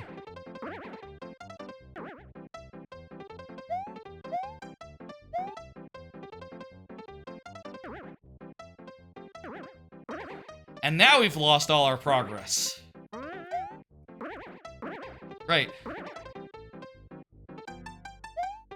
The closest thing you've done are the yearly Mario Maker collabs. Yeah, I never got involved with any of those. I guess I'll say part of that is just, like, my making process is so slow. And so just, like, I'm never just gonna make a level for the sake... Or rather... I'd rather just take my time and figure out the fun rather than pushing something out prematurely. You know? I'm always I basically wait for inspiration to strike before I know what's fun and what I can do, and, you know, before an idea all comes together. Once an idea does come together, it can be a matter of, like, a week or even, like, a day or two. It can be a matter of, like, hours before it actually, like, takes shape and becomes a full level. But, like, until I have the ideas that form the level, you know, nothing's gonna happen, and that precludes a lot of, like, you know, timed collabs. You know, insofar as, like, making a level at the same time. Also, I feel like now that I'm done with my Super World, I'm, like, done with Mario Maker until Mario Maker 3 as far as making goes. And I feel like Mario Maker 3 must be right around the corner, so... I just want to wait. I just want to wait it out. And, also, you know, if I can noodle on something else for a while, maybe that would be, maybe that'd be a nice change of pace. And like I said, as far as, like, making a bunch of mechanics go, like, if there's one thing I like in Mario Maker, it's like combining things, figuring out, like, what's fun, finding the fun, in other words, playtesting. And, like, if I could just, like, spend some time making stuff in Godot, and have a bunch of, like, various tools, enemies, etc., that, all work in isolation, then I could just, like, toy around with them and eventually, you know, find things that are fun. And that's kind of what I like to do already. So I'm seeing some real potential there. I'll say, like, you know, I have a million ideas for games. You like Godot because it is quick and easy to start using? Yeah, I mean, I'll say, like I said earlier, where's the tire? Like I said earlier, I just started toying around with it, like, 2 days ago, and already I've just, like, made a whole thing I can jump around. The slopes kind of work by default. I need to figure out, like, how you make it so that they're, you know, you're, like, locked to a slope and you don't have to, like, you know, you don't fall off them, like, going down, and you don't, slow down going up. You know what I mean? Like, I need to figure out how to do those two things. Slopes can introduce a lot of bugs, that's true, but I love slopes, and I, wouldn't go without them, honestly. Also, a thing that, I'm sure introduces a lot of bugs is semi-solids. I can't go without semi-solids either, let me just say. And, I feel like I've been looking around last few days and just going like, okay, so how do, semi-solids work? How do you do those? And, I feel like the answer is, well, it's hard. And it's like, yeah, well, when I was 14, messing around with Game Maker as a middle schooler or whatever, before I even knew that Java was a thing, before I even had a computer science class, I learned that they were complicated. Are they still complicated? Sounds like. Ooh, look at this. I gotta bounce off the middle and not hit the thing. Kinda looks like Julius Caesar or like a Roman with the spikes on either side. Let's do this. Yeah!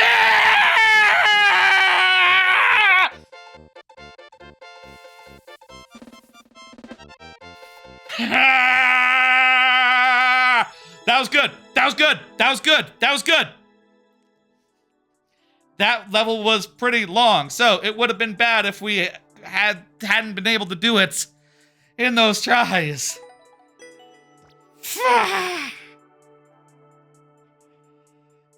Yeah. Yeah, slopes, I mean, I'll say it, not every level, I do believe not every level needs slopes, you know? I do believe variety is the spice of life, and every level should have its own feeling insofar as, like, its use of solids, its use of semi-solids, its use of slopes. If there could be semi-slopes, let's say, how it uses those. Like, mixing up all the options in different ways for different environments helps, I believe, give each environment its own distinct feel, and each level its own distinct feel. You know, you can do that in ways that don't involve enemies at all. Just, this one is very blocky, this level's very blocky, this level's very curvy, this level has a lot of gradual slopes, this one has a lot of, like, narrow platforms over pits, and is characterized by that. The thing I would always look to for like an example is, like, think about Gusty Glade. Is it Gusty Glade, or is it the second of the Enchanted Forest levels from DKZ2? There's Gusty Glade, I think, is the level where there's the wind, and there's a bunch of little precarious platforms that are like 3 tiles across that you have to jump across, like at various heights. And it's like, stuff like that can give a level a personality that is distinct, memorable, recognizable. And you want to mix it up in a way that that gives it flavor. Look, I'm already doing the stuff that the game development people do already, giving advice on in terms of level making. I know what I'm talking about when I start pivoting into Godot type content. This could really work, actually, for me. Do you have any unique mechanics in mind for a game you showed? I'm just fucking around right now. Like I said, I just started 2 days ago, and I don't know, like, you know, situation is bad out there. I don't think I'll be able to find a job real quick, but, you know, I could, or I could be out of work for like a year, so, like, I'm going to implement things one thing at a time. I'm going to learn as I go, and I'm going to hopefully end up with a clutch of ideas that work and are, you know, worth remixing into levels that are cool. Like, I've said a couple of things that I think would be unique wise. Like, you know, like I said, like, I'd like to make barrel cannons that shoot cannonballs out of them in addition to yourself, so that you can, like, shoot down zingers or something before you fire yourself out. I think that would be I think that would be a neat gimmick for a level. I'd like to make cannons that you can jump out of, like jump cancel, in the same way that you can jump cancel out of a roll in DKC. And structurally, I'd love to have it so that it was Bowser's Fury style, where every level had a number of variants that, like, multiplied the you know, the amount of content in the game. And fourth like distinct point would be, like, I would love to make it so that you either had to move on to the next world, you either had to beat a certain number of levels, you know, and get a certain number of collectibles, alternate versions of levels beaten, etc., or you could just carry forward, but only 10 lives, and you have to restart the world if you lose them all. Classic style, like with DKC 1, 2, and 3 and Mario World and all that. The kind of risk reward you haven't seen since Super Mario, since the SNES. You know, I'd bring that back, and I'd have it be an optional thing for those who wanted to engage with it. And I think it'd be cool for an any percent routes. You know, to make an any percent route possible. Best of both worlds as far as, like, your Rayman Origins, you know, you're encouraged to do everything, versus your more traditional platformer, you can just go to the end. You can just keep going, you know. Those are all ideas I have, but at this point, I'm just sort of learning. I'm just sort of putting things together, and, you know, clearly, I don't think that this is, like, good enough where you could actually, you know, I really would have to figure out, like, a lot about, like, physics and how to really get the game feel down right, but I'm trying stuff out, I'm learning. Been at it 2 days, and I'll continue working at it a little bit here and there, in between streams and stuff. Look into vector math for your slopes? Gotcha. I mean, I'm looking into everything. Next I want to do state machines, and I also want to implement coyote time. And get that going. I already put in a buffer thing, like you know, like you hit the button early and you jump anyway. I already got that going, and it feels pretty good. So, you know, I'm figuring stuff out. And I'm happy with that. I'll do a stream of it, like in a month, when I'm ready to show some crap. Or whenever is good, you know. I think that would be an appropriate stream, you know. 1 month of Godot, you know, and show off progress, learnings, etc. Thoughts. You're only a couple days in and you got more going on than me. I mean, I have been a professional engineer for the last, like, 12 years. So, you know, working in boring engineering stuff. So, like, scripting and level design, both of those are my, forte, you know?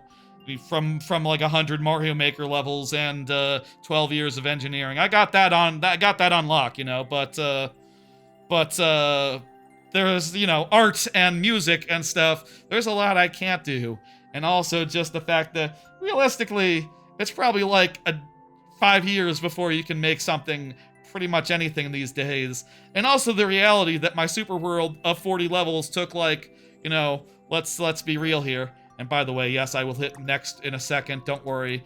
My super world took in from, let's see, when was the first level of the super world? The first level of my super world went out in 2021, and the final level of my 40 world super world went up in 2025. 4 years, 4 years. That's just level design, though. That's not making the engine. That's not doing any of all the crap. You know, I'm kind of a slow maker. It takes me a while to find the thunder. Which I think that's the case with everyone. It takes a while to find the fun. In any case. And at least insofar as, like, that's how you kind of hear about game developments. Let me hit dismiss, and one final thought about this. A lot of Godot talk this week. I love it. Did we finish that one? Oh, I think we did. That was the big, I went crazy for that one. That one, yeah, I hit the wrong button there, whatever. Don't mind. Alvaro is up next. Excellent. Hey, Alvaro. That's right. You have 1 month, 80 levels? Damn, dude, you're fast. I tend to really think long and hard. One thing I believe, level-wise, is that in a real platformer, no level has just one idea. You usually want to mix in, like, 2 basic ideas, and then after the checkpoint, you usually want to put in a 3rd one. Or maybe a 4th or a 5th one. You want to mix in a lot of different ideas and get, like, a complex, you know, good variety of, like, different ideas going at once. You know? You know? And that's fun and good and all that. Anyway, last thoughts. When I was in college, like I said, I spent like a month making a game for an independent study, and it turned out okay, but I will say, I think at the time I was kind of discouraged insofar as I knew about the idea of a game jam, right? I knew that there were people out there that could make something that looked about as, like, complete, thought out as my shit that I made in like a month, in like a weekend. And I do think that you shouldn't necessarily be intimidated by that. I think that everyone does stuff at their own pace and, you know, comes up with ideas, works through things at their own speed. And especially if you're new, you're not going to be like super duper fast, super on the point. And besides which, those game jams are just a rare exception. Most games take forever to make, so jot all that down and just relax and figure things out. You know, you don't have to be perfect first try. Also, just like the fact that making a level takes me like a month sometimes or more. Definitely, and yet they come out and yet they get finished and yet people like them. Definitely has made me feel better about that, more recently. Your sister does game jams, Sienna Bay? Oh, that's cool.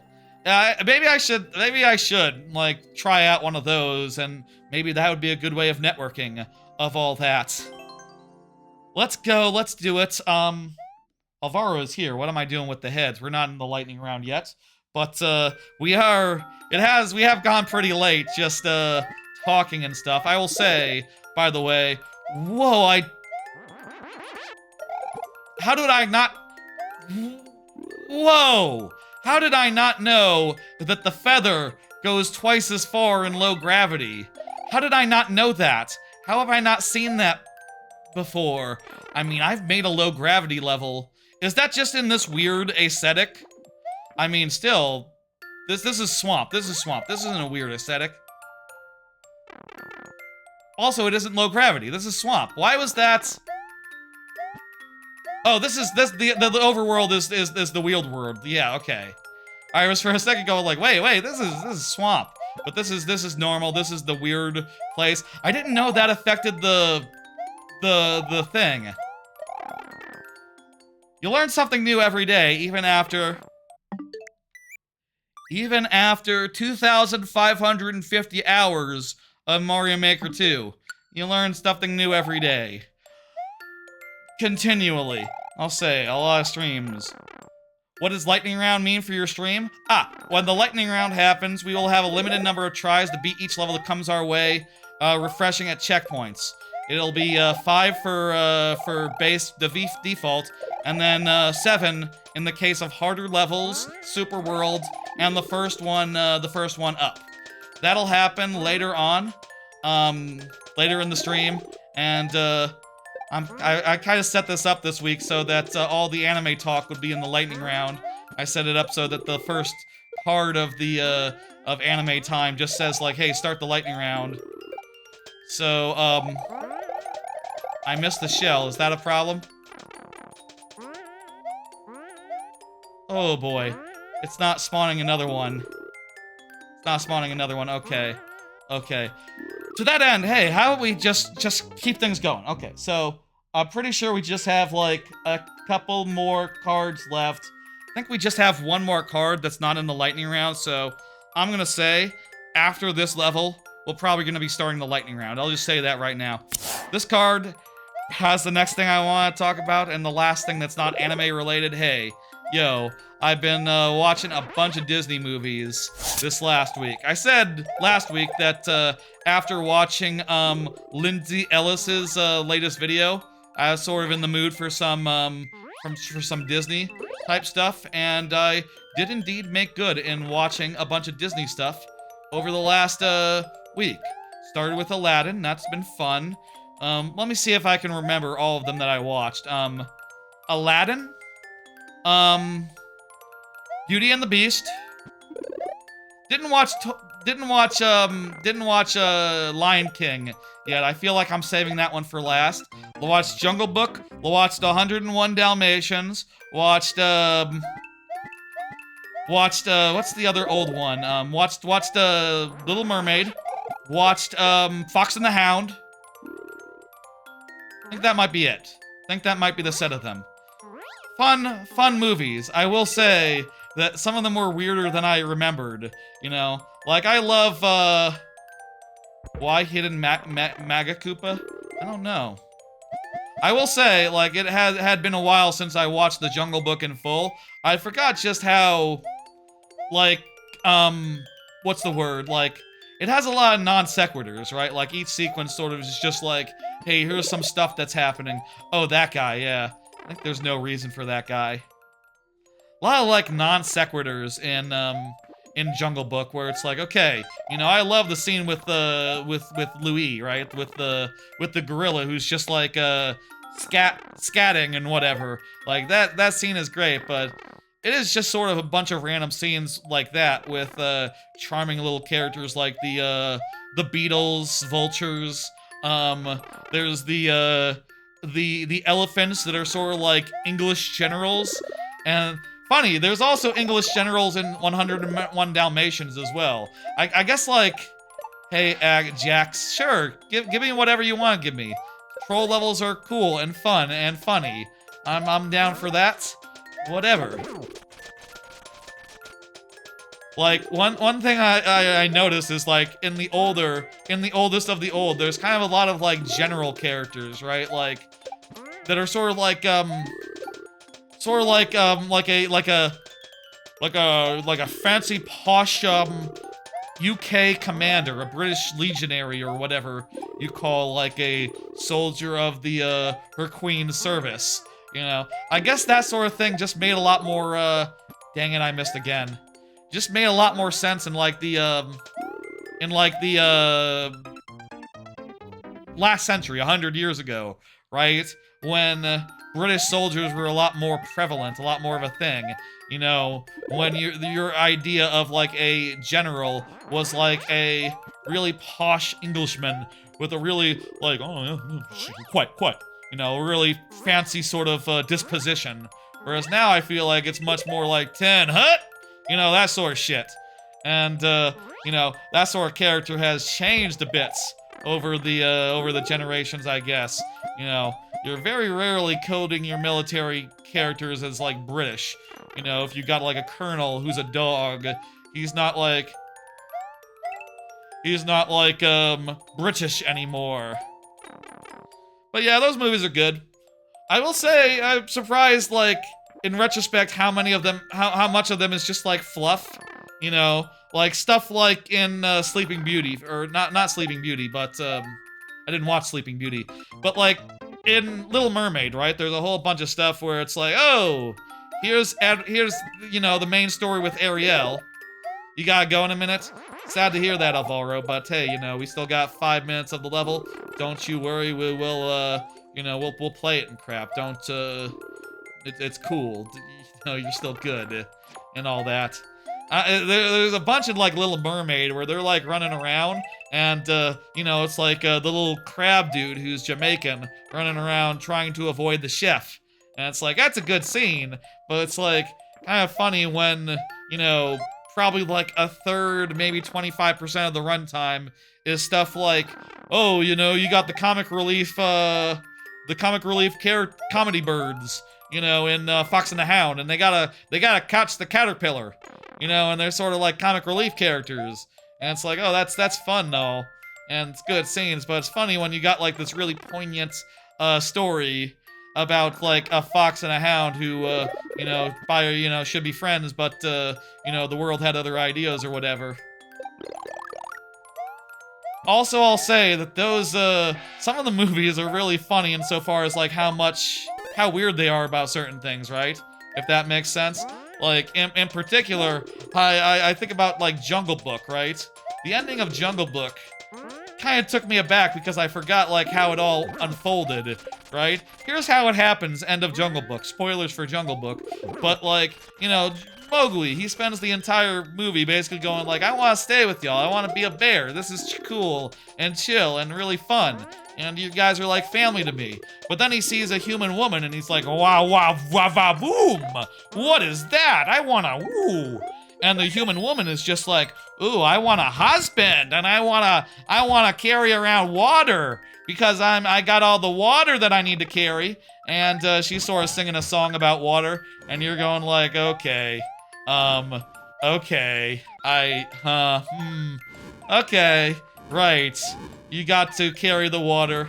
That's, I guess that's your lot in life.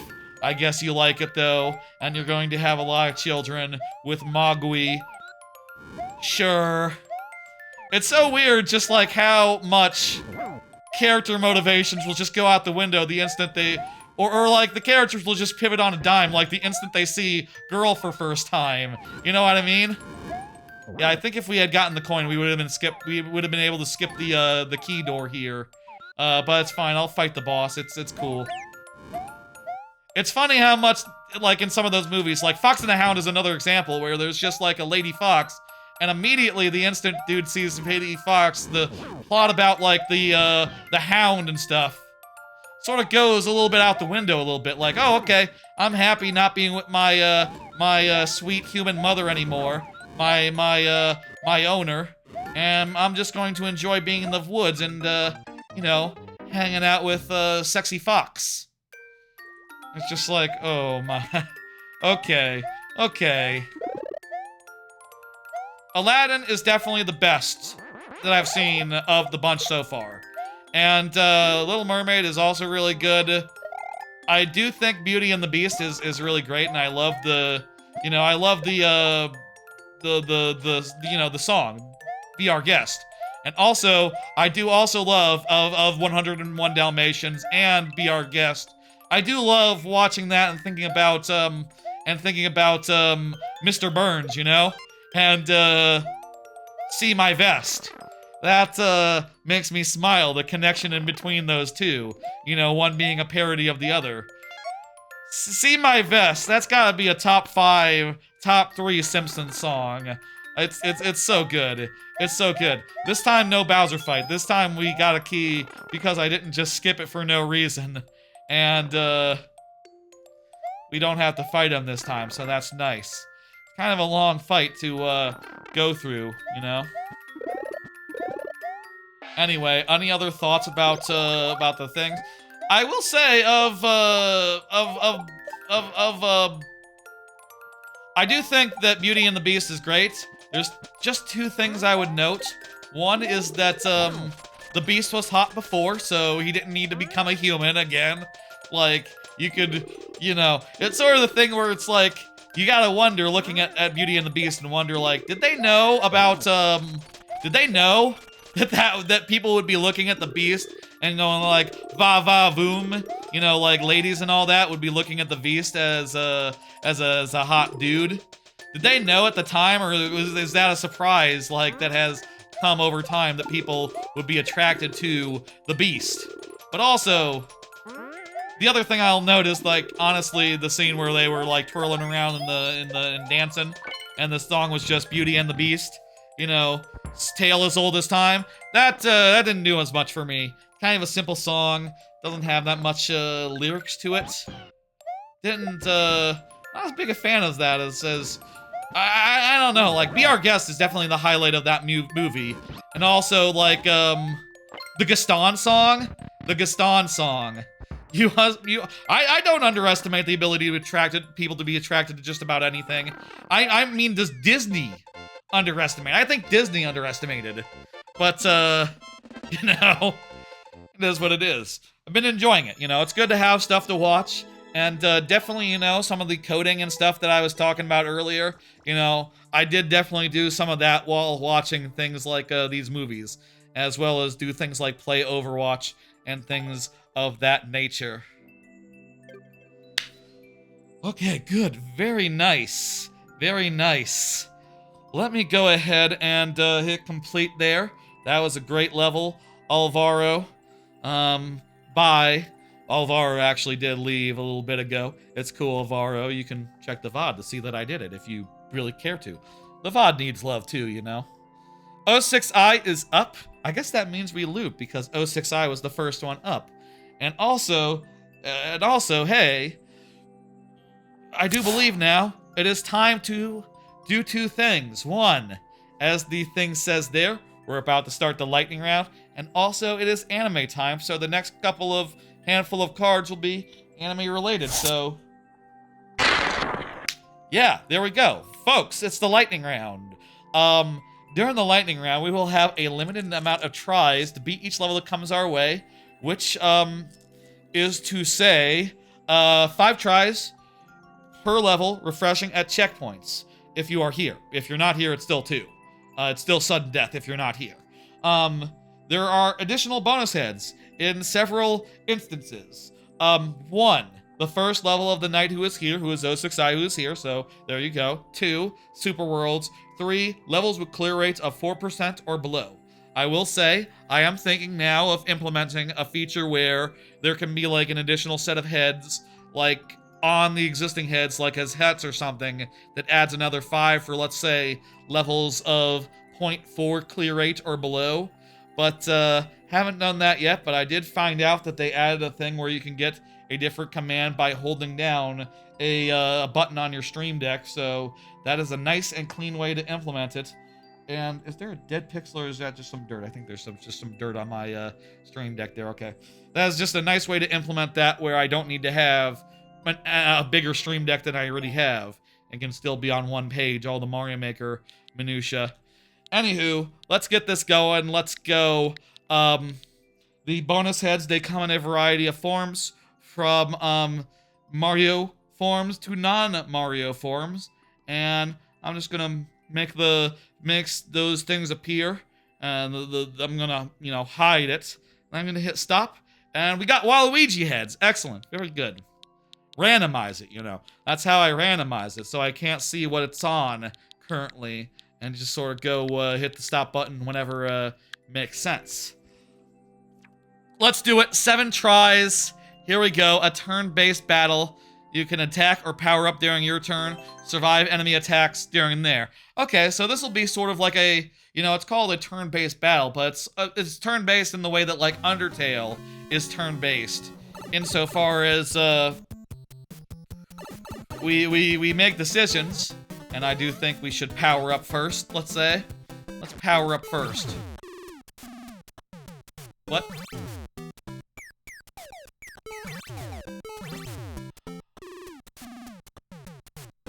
I think you have to do it with good timing to get anything. Okay. So I flubbed the action command.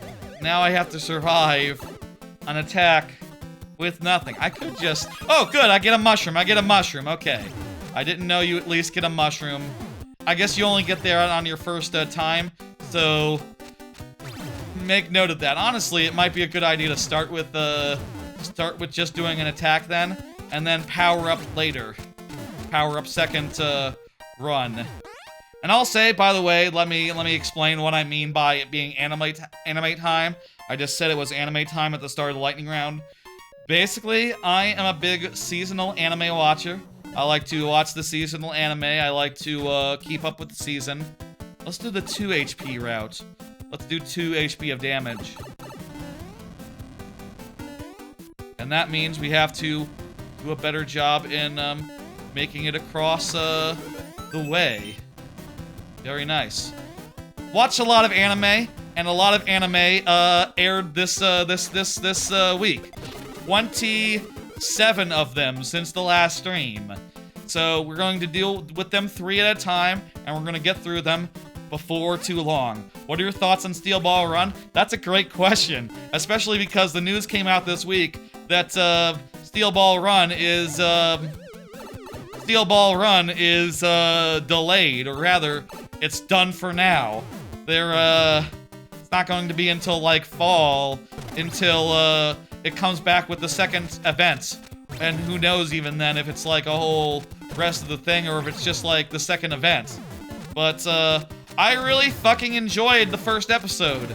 As far as like all that goes, I can only give it like a 5 out of 5 with a heart. I gotta say, I gotta review it. I gotta do it on any list at some point. You know, after the delay it will be weekly. They did say that, but they didn't say how long it would be weekly. I'll say they haven't said how long it will be weekly. There's no guarantee. It's like there's no guarantee it like goes the distance. You know, and also it's called the second, it's basically called like the second event, basically, the second leg, or something like that, so I'm concerned. I'm very concerned about that, but, you know, whatever. All these things need 2 legs. Yeah, true, I guess. I'm very excited to see more and very depressed, very sad that it's not really this season. Not really, it was last season. I need to write a review as I do on AniList because it's over and not just started. I have first impressions there, but I need to put the number on it. I will do that at some point. I will do that at some point soon. There's just 6 more anime this next week, so I'll have all the time in the world to do it. How many health do you think it has? Fucking hell.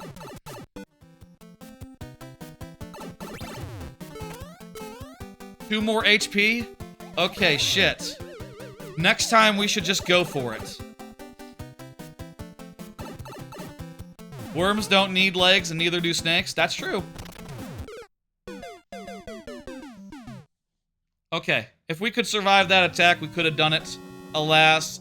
Let's start... Oh. Heads.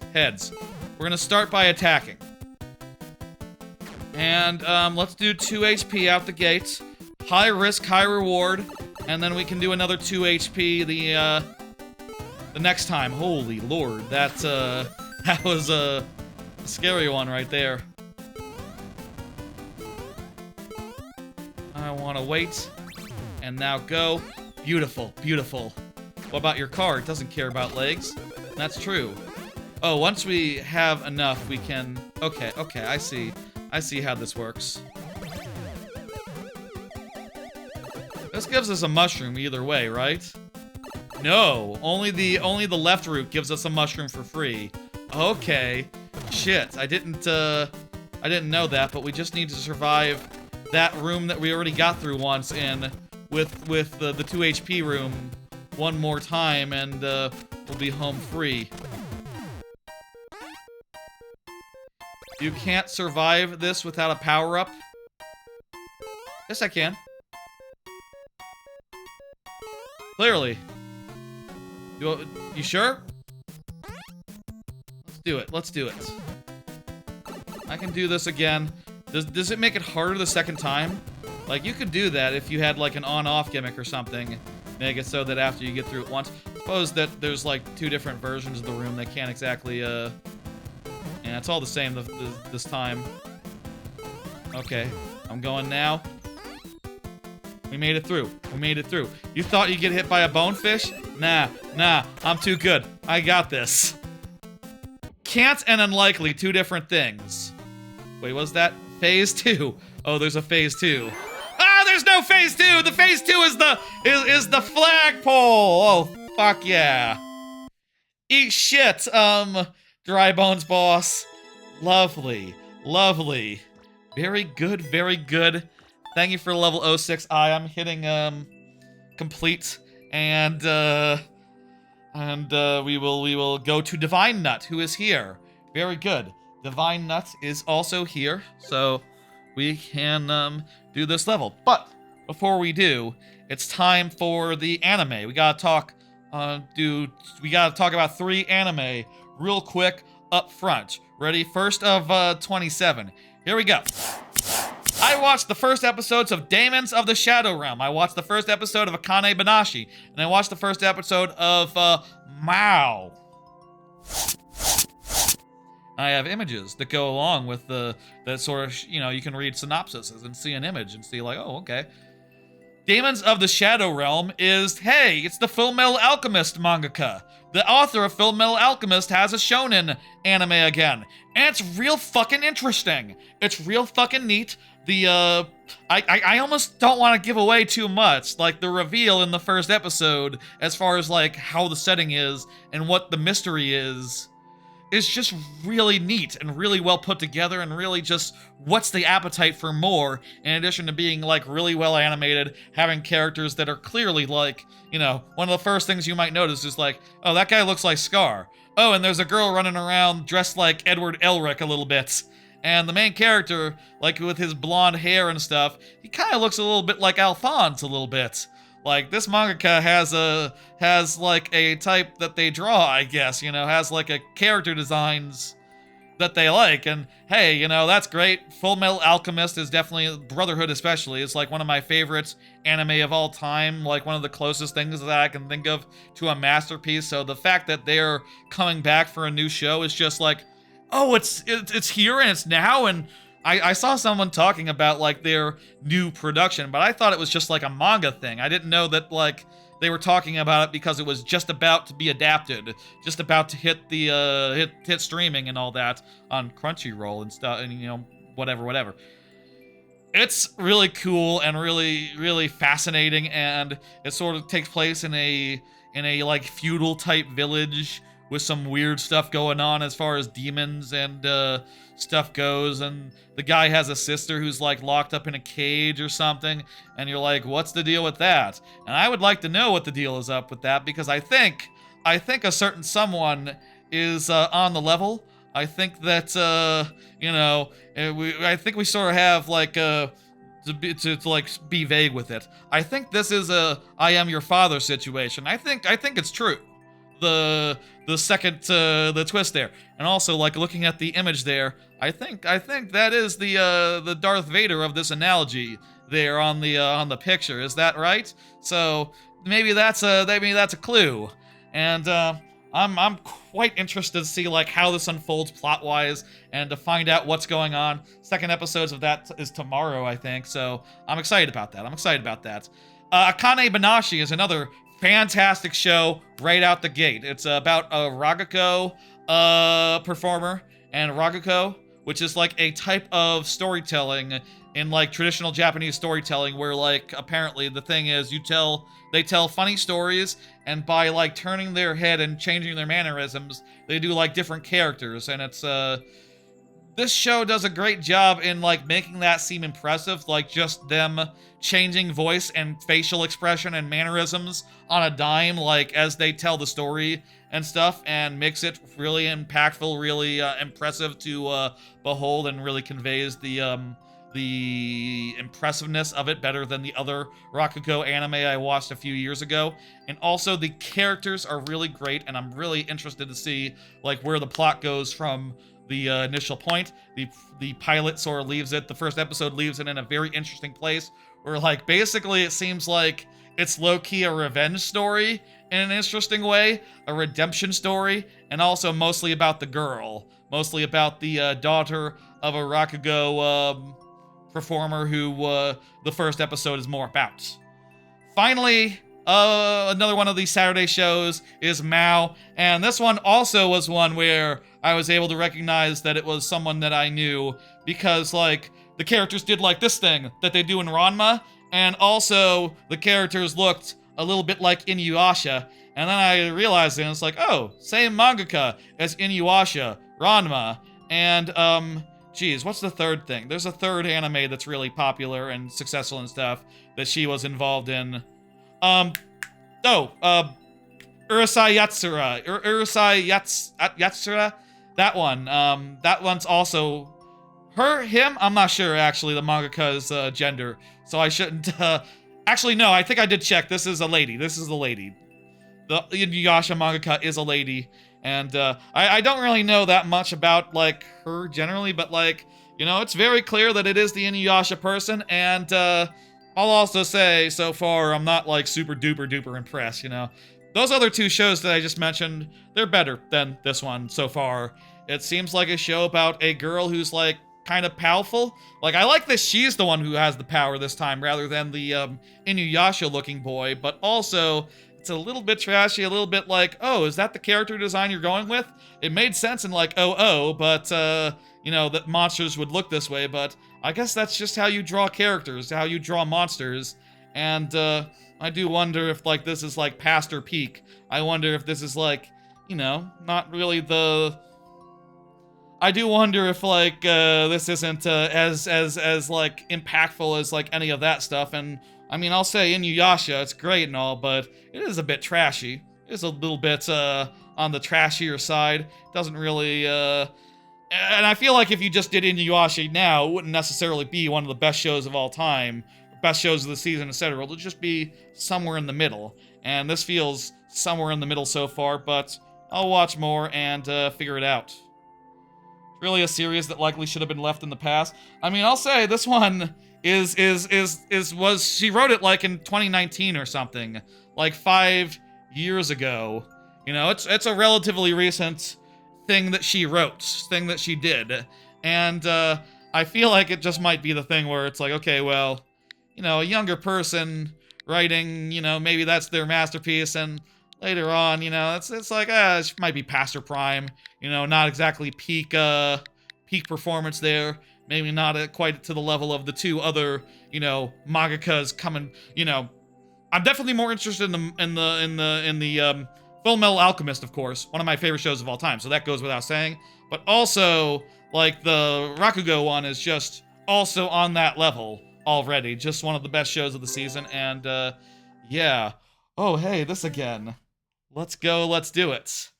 Divine Nut, let's go. Right, we were trying to figure this out a bunch, last time, no? Let's see now. Yeah, we did a bunch of, puzzling here last time. The POWs are resets. We can use them to get up to the P's and activate them. Here's what we figured out last time. We can take the POWs. Whoops. Okay, once I use one POW, I have to use the other POW to reset. So, there we go. Sometimes revivals are a cash grab. I mean, I've really loved the reboot of Ranma. The Ranma reboot has been really good, and honestly, I think I like Ranma more than Inuyasha, like, now that I'm watching the reboot of it. I think the reboot of Ranma is better than Inuyasha. And I would put Inuyasha over Urusei Yatsura, the remake of that, but, you know, that's, I don't think that necessarily says anything about that. What the hell am I supposed to do with, I remember, we were able to figure out how to do some things, but what do we do? Hint, both pouches need to be used before going in the door, or otherwise would have been considered cheese. Right, the door is a reset door.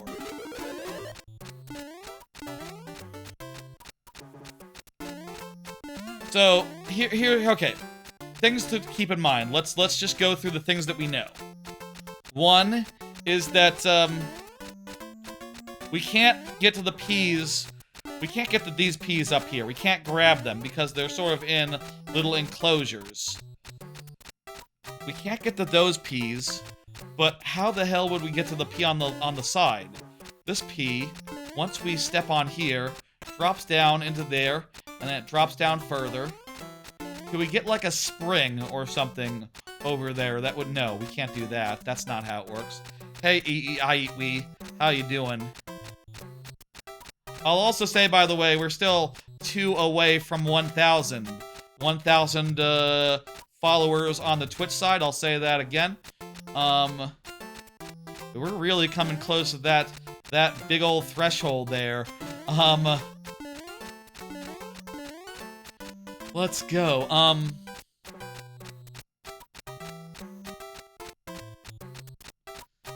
If I could get a shell over there, but I can't throw upwards in this game, so it's not like I just need to get a shell over there, get it to go up into where the guy is. I'd have to be able to throw it upwards, no? And to be able to throw it upwards, not like there's a spring or something I can use. Really not sure. Is there any other clues we can get? Hang on, let's go up here. So, one thing that is one thing that I can note right now.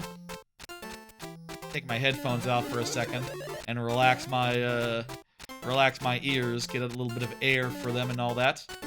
One thing that I do know is that we can get up to here. I feel like activating the second, we can activate this thing, and if we bring the Koopa over there, the Koopa can activate the bomb, who would allow us to, oh, hey, we lost one of the POWs, and that renders it soft lockable. Nothing is blocked, assume no Kaizos, and nothing exists in any blocks of relevance for the puzzle. Okay. So what we see is what we get. We can't get access to the bomb. But why, though? Why would we need the bomb? What can we do with the bomb? I'm gonna switch the on-off to on-off, switch it the other way for a start. So assume no Kaizo, that means that it wouldn't be something like trying to jump. Does that mean it wouldn't be something like trying to jump on the shell to get some extra height when the on-offs are the other way?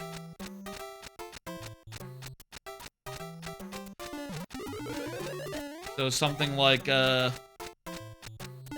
Kaizo tricks. Well, this isn't a Kaizo trick. This is just a basic platforming. I assume nothing like a really tight jump, then, maybe. Bah! We're running through these lives kind of fast here. Whatever. Hey, Countess Timpani, how you doing?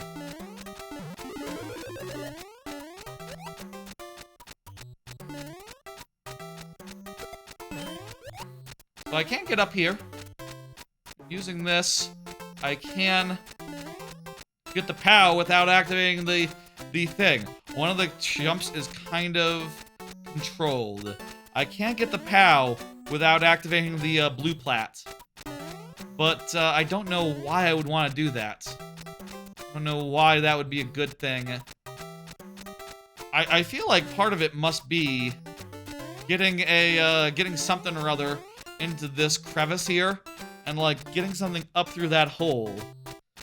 Because stuff can only go up that hole, but nothing can jump. Nothing can jump quite, so... And if you jumped, you just go into the spikes. You'd be bouncing into the spikes, so that's no good.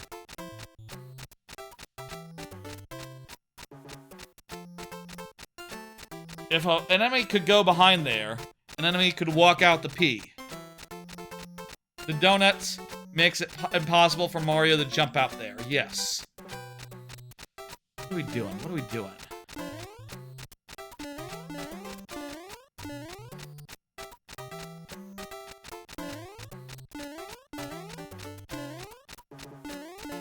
Let's see now. So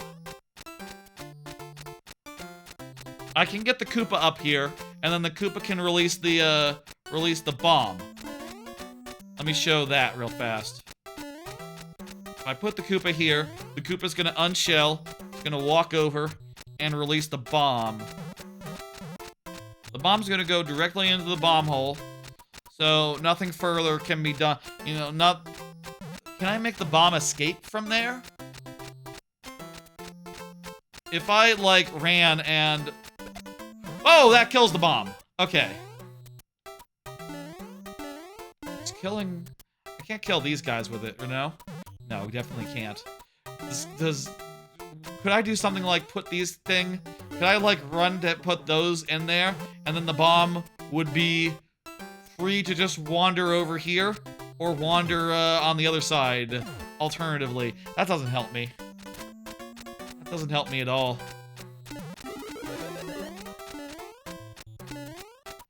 Oh, one thing to keep in mind is that the bomb will be locked in that upper part before... Wait. Oh, the Koopa puts it through the thing. The Koopa puts it through the thing. Puts the bomb through the upper semi-solid. I can... I can absolutely get that POW without activating the thing. Want a medium-sized, a strong-sized hint? Sure, hit me. I would love that. But it's up to you. Also, I'll say, if anyone wants to collaborate, wants to, you know, wants to help out, wants to give suggestions, the only reason there's a vine in the block is to make the reset door work. Only reason there's a vine in the block is to make the reset door work. Vine in the block. So the vine in the block is unnecessary. Not sure how that helps, because I think I already did know that that one wasn't, strictly speaking, part of it. Because I think you did mention it last time. Hey, Nintendo. Yesterred? Oh boy. Once the P is activated, that does... I don't know what I'm supposed to do with the, with the P. So, the vine is irrelevant. Does that mean the POW is irrelevant? Does that mean this POW, we don't need it? We do need both POWs to get the shell up to the top. The POW is very relevant. Okay. Hey, Dr. F999. You have just been invited to be a test subject of Saving Yoshi Research Facility. You will perform 4 tests. The clouds will guide you. Thank you for the setup. The queue is a little bit long right now. I will warn you. So it will be a while until you get your particular level. It will come up, but do give that background again when you do get hit. And also, by the way, let me help the other viewer out. To submit Nintendo Yesterred, you do !add, but I can do it for you. Whoopsie daisy, I accidentally right-clicked on zoom in rather than zoom out, please. And let me just copy this code. The YouTube thing is weird. When you click on a message, it pops up a pop-up. I actually need to copy and paste the code. Thank you for the YouTube subscription. I appreciate that. YouTube is currently not near to any big threshold right now, but I appreciate it all the same. Let me that was there you go. I've now added you to the queue, Nintendo Shred. Unfortunately, we do have to go in order, but everyone else has been waiting for longer, you understand. But, hey, this is the lightning round, so things will be moving relatively fast as, I say that, this level is challenging. The block is very important. The POW is relevant, and the block is very important. Why would the block be very important? I could get back... No, I can't get back into that door. There's not enough POWs to, like, stack up. And I can't... I wouldn't want to get back into that door. That door is bad to get back into.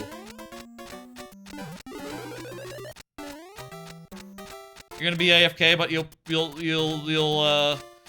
better see your level played. I mean, you can always watch the VOD. When I get to it, it will be played, albeit with a fewer amount of tries than I otherwise would have. Let me say. Still, by the way, let me say again, we're 2 followers away from 1,000 on Twitch. So, getting close. I'm still very curious if that'll be tonight. Milestone, that's right. Big milestone. And as at what fuck, I soft-locked it. Destroy the POW. We're on our last try. We can only die one more time. I wouldn't mind another hint, honestly. I feel like I already knew that, like, the POW setup is only such, though, that it works, you know, it can't be, cheesed. It's anti-cheese. And I'm told that everything has a purpose as well. But I really don't see, like, how you would... Fuck, too close to the Koopa. I really don't see how you would solve that. Feel free to get that in again, and, we'll have another go at it when we have another go at it, but, what do the comments say? Any hints there? 32-minute with walkthrough. 3 hour. 32 minutes with walkthrough? Wow. Okay. I don't understand. And, this person probably has a spoiler behind their thing. When you say the block is very important, the vine itself exists for the reset door, but the block itself is useful. With a block, you could get the Koopa on top of it and cause them to be, like, sprung into the air a little bit, but not very highly. You could destroy it with a bomb, and, what good would that do? Maybe... Why would you want to destroy it with a bomb? But I can't see anything else we can only do with a bomb, actually. Hello, Rudy. How you doing? On the YouTube side. Hello. I got some theories. Whatever. We ran out of lives that time, but hey, Divine Nut, feel free to get that back in, and we will have another go at it later, or whenever, you know, whenever you want to, basically. I'm aware the queue is getting a little bit high up there, and, you know, well, levels where people aren't here might mean this goes faster than otherwise. To that note, Gold Galaxy, how are you there? Do you like hard traditional levels? Hell yeah, that sounds good. Most traditional levels I feel like are of a like medium difficulty nature, so like a hard traditional level is always welcome, and it's always interesting to see like how you ramp that up without getting too frustrating. I'm always interested to see like the how that goes. Gold Galaxy, go ahead and confirm. While Gold Galaxy is confirming, we'll do another 3 cards. And this will give Gold Galaxy the time to confirm as well. So, I watched the first episode of Needy Girl Overdosed. I watched the first episode of Mr. Kanan is Devilishly Easy. And I watched the first episode of Kusunoki's Garden of the Gods. Nerdy Girl Overdose does paint a pretty evocative picture of, like, a future where, like, your social media influence scores like everything, and like people trying to make buy in that. But I sort of was like, well, just watching that, wondering like, where the hell is this going? What the hell is going on? And then it didn't really start making sense after 15 minutes, so I stopped watching it. I sort of tapped out. I'm not gonna, nah, I'm not really feeling that one, actually. Meanwhile, Mistress Kanan is Devilishly Easy is a really cool one, a really fun one. It's a show where the premise is that there's a female demon who tries to get a dude to devour, and to devour a dude, and he's like, yo, when you say devour, you mean like, and she, you know, he takes it in a direction, and then they end up like sort of dating or something, and it's just a fun bit insofar as just like how much she stumbles into just like play acting some real like BDSM type bullshit, and he is just so into it in a way that is just funny as well. And it's a good dynamic between the two as far as like she does something that's very demony, and he's like, hell yeah, hell yeah, hell yeah, let's go, let's go. Good. And Kusunaki's Guardian of the Gods just seemed a little bit bland and did not hang with the other shows on Saturday. Saturday kind of has a lot of shows, and nah, I didn't. It seems like just about a guy who happens to be sort of naturally good at being an exorcist or something, and there's some gods running around. Would you rather put a hard level instead? Sure, you could do that. It's fun to play the you know, to take a chance, you know, to see if I can do. That's part of the fun. Gold Galaxy has not confirmed. So, Gold Galaxy at this time will be sudden death, 2 tries. Let's go. Let's do it. And this is great, you know, this sort of thing is great news for y'all, because the queue, it'll be faster to do it this way. And also, it means that we can see more levels and get through these anime quicker as well, in between the levels. Let's do it. Let's do this. I'll say, Mad Attack, you can always do whatever you feel is right. You know, if you want to, if you want to submit an easy level and then do the hard level, that's cool. If you want to do the easy level, then the hard level, that's cool as well. You are like third up, so you will have a chance to submit another level. I'll say, the queue is not closed, and people are welcome to get back in there until such time as it's closed, and I'm going to wait until after I'm done with the shit. Mushroom was right there. Let's get the mushroom this time, and this time we this level doesn't look so bad, honestly. We can go back and get another mushroom. And indeed we can.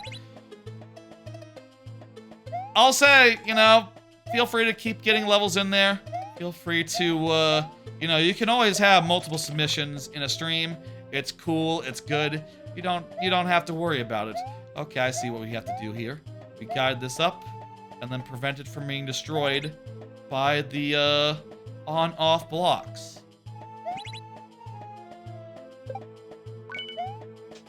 And then we get the key. Lovely. Nice little thing. Thank you, Gold Galaxy. Shit.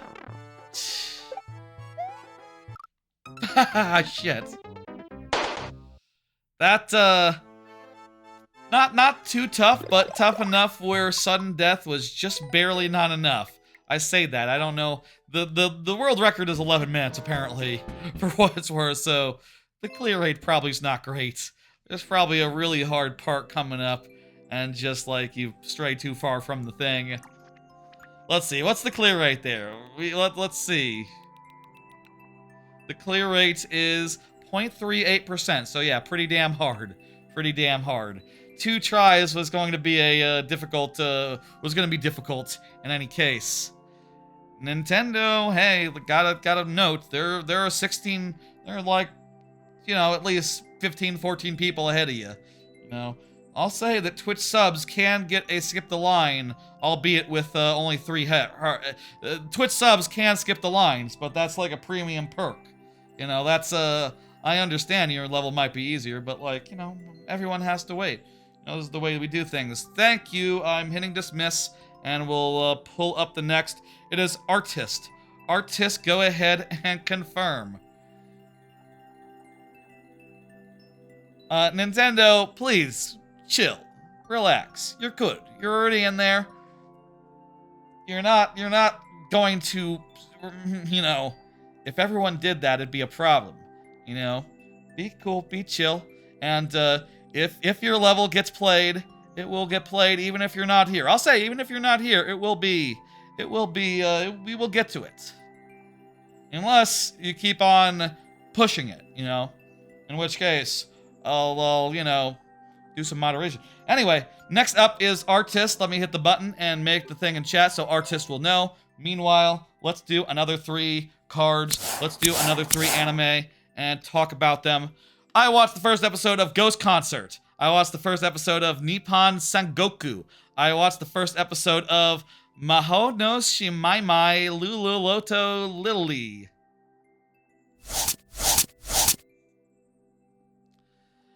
Ghost Concert seemed pretty stupid. I didn't think it was a train wreck, honestly. Like, I saw the review score on like Crunchyroll before I went in. It was like a 3 out of 5 or something, pretty low. But like, it wasn't terrible, but it was mid at best, and kind of stupid insofar just like how it handled its premise, how it handled its like weird ghost stuff going on with the cyber and the everything, and I don't know. And also spend a lot of its time just setting up like, oh, this is a future show where all the music is generated by AI now, and everyone accepts it as normal. And it's like, okay. That is a world we are heading towards, but I don't like thinking about it. Nippon Sangoku, on the other hand, is really cool, really stark, really bold, distinct. The art style is very crisp, very different from other anime that you see all the time. It's about a post-apocalyptic world where things are a little dystopian and Japan is fractured into 3 nation states. And it's about this dude who is sort of like an art of war type dude, really, really big into art of war, and also his very aggressive wife who very much just wants to take the fight to the man, you know? An extremely good pilot, really, really like effective in its 20 minutes of selling a little self-contained story that sets up the whole rest of the show. Hell of a thing. One of the best shows so far, to be clear. And finally, Mahou no Shimai Lily, I feel like isn't for me. Was kind of boring, and even some of the characters seem like they're just sort of talking really monotonely all their lines and stuff, and I guess it's probably for little girls or something, so I guess that makes sense. I don't know. It's not worth tracking down.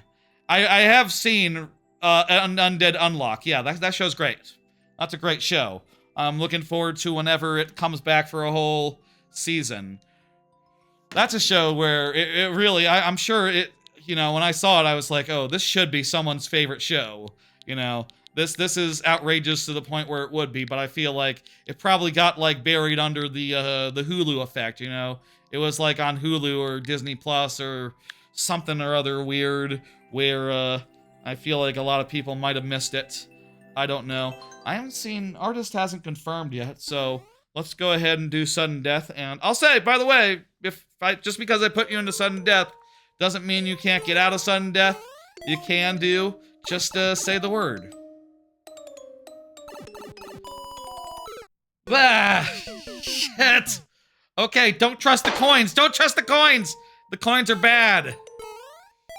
Artist, this would be a great time to come and give us, I don't know how many additional tries and all that. Fuck! How am I to know? Okay.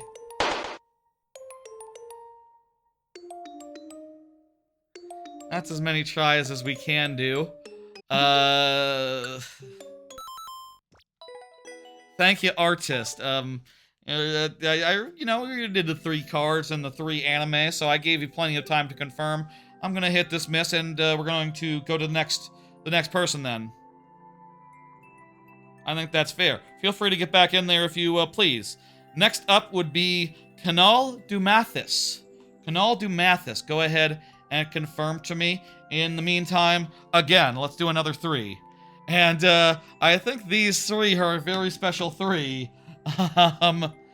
So, I watched the first episode of Marika's Love Meter Malfunction. I watched the first episode of Ingoku Nanchi, Deviant's Apartment Complex. And I watched the first episode of Do You Like Big Girls? These 3 were all on, like Ocean Vale or something?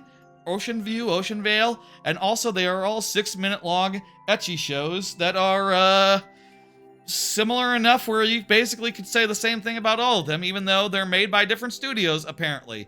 They are all 6 minutes long. They are all so rushed that, like, it almost feels like, you know, one of those, you know, when someone posts a video of, like, Haikyuu on YouTube, but they've, like, cut out all the, like, breathing in between lines. They've, like, cut it down where it feels, like, horribly paced. It feels like that out of the box. And also, it feels like half-baked and just a way to get to some like, shitty, rushed fan service. This one is about a guy who can see love meters, and it's like, okay, that's an interesting concept that the show doesn't have time to explore and doesn't have time to really sit with and do anything interesting with. This one is about a boy who is at an apartment complex where the older women want to fuck him, and it's fast-paced to the point where you can get where it's going in the first 2 minutes and go like, okay, well, this isn't going anywhere particularly out. And finally, there's Do You Like Big Girls, which is about a little boy who is sort of crushing or dating or about to date, like, the really tall basketball girl who they do show the vagina of, and it's not censored. Which is rare in anime, I'll say that, But also, again, you know, it's not really very good. And also, like, I said on AniList, I said in general, I've said out there of this anime, like, yeah, Flash animation on Newgrounds from, like, the aughts, they did more convincing, like, animation with Flash. It's a little bit uncanny, the way that it looks. It does not look good, folks. You can get better ecchi. You can get better fan service. You don't need to go with these 3. They are all bad and slop and just... I thought it was interesting to watch all 3 of them back to back and go, oh my god. All 3 of them are exactly the same. Also, they were hard to get a hold of because, you know, I think very fairly no one cared to, no one cares about these ones. Other than the licensor who has officially licensed them and, you know, hasn't made a good argument for, like, why anyone subbed to them. I don't know. They have, like, a free version. You can watch part of it for free. And probably enough of it to know that it's crap, honestly, on their website. On, like, Ocean Vale or whatever. Oh, crap, hang on. I just saw the clear condition. I won't count that one, Canal. Starting now, let's go. We have 2 tries. We cannot land on the ground once we start. And... also, it's low gravity. It's low gravity? I don't know if it's us low gravity or just...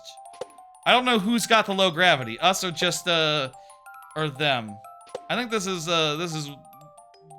us low gravity, too. Oh, we need to go under, not over. Under, not over. Okay.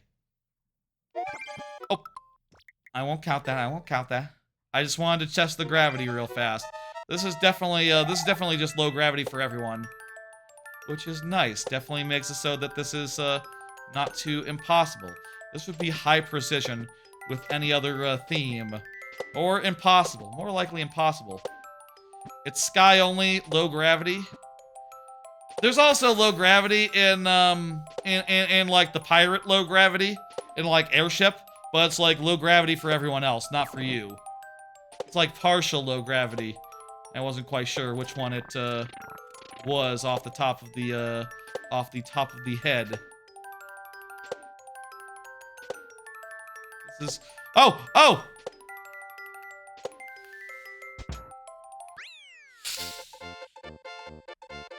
We did it! Second try was the charm, yeah!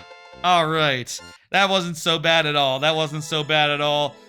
Thank you, Canal, for the level. Oh, I thought that was gonna be harder. Really. I didn't know. Who can know?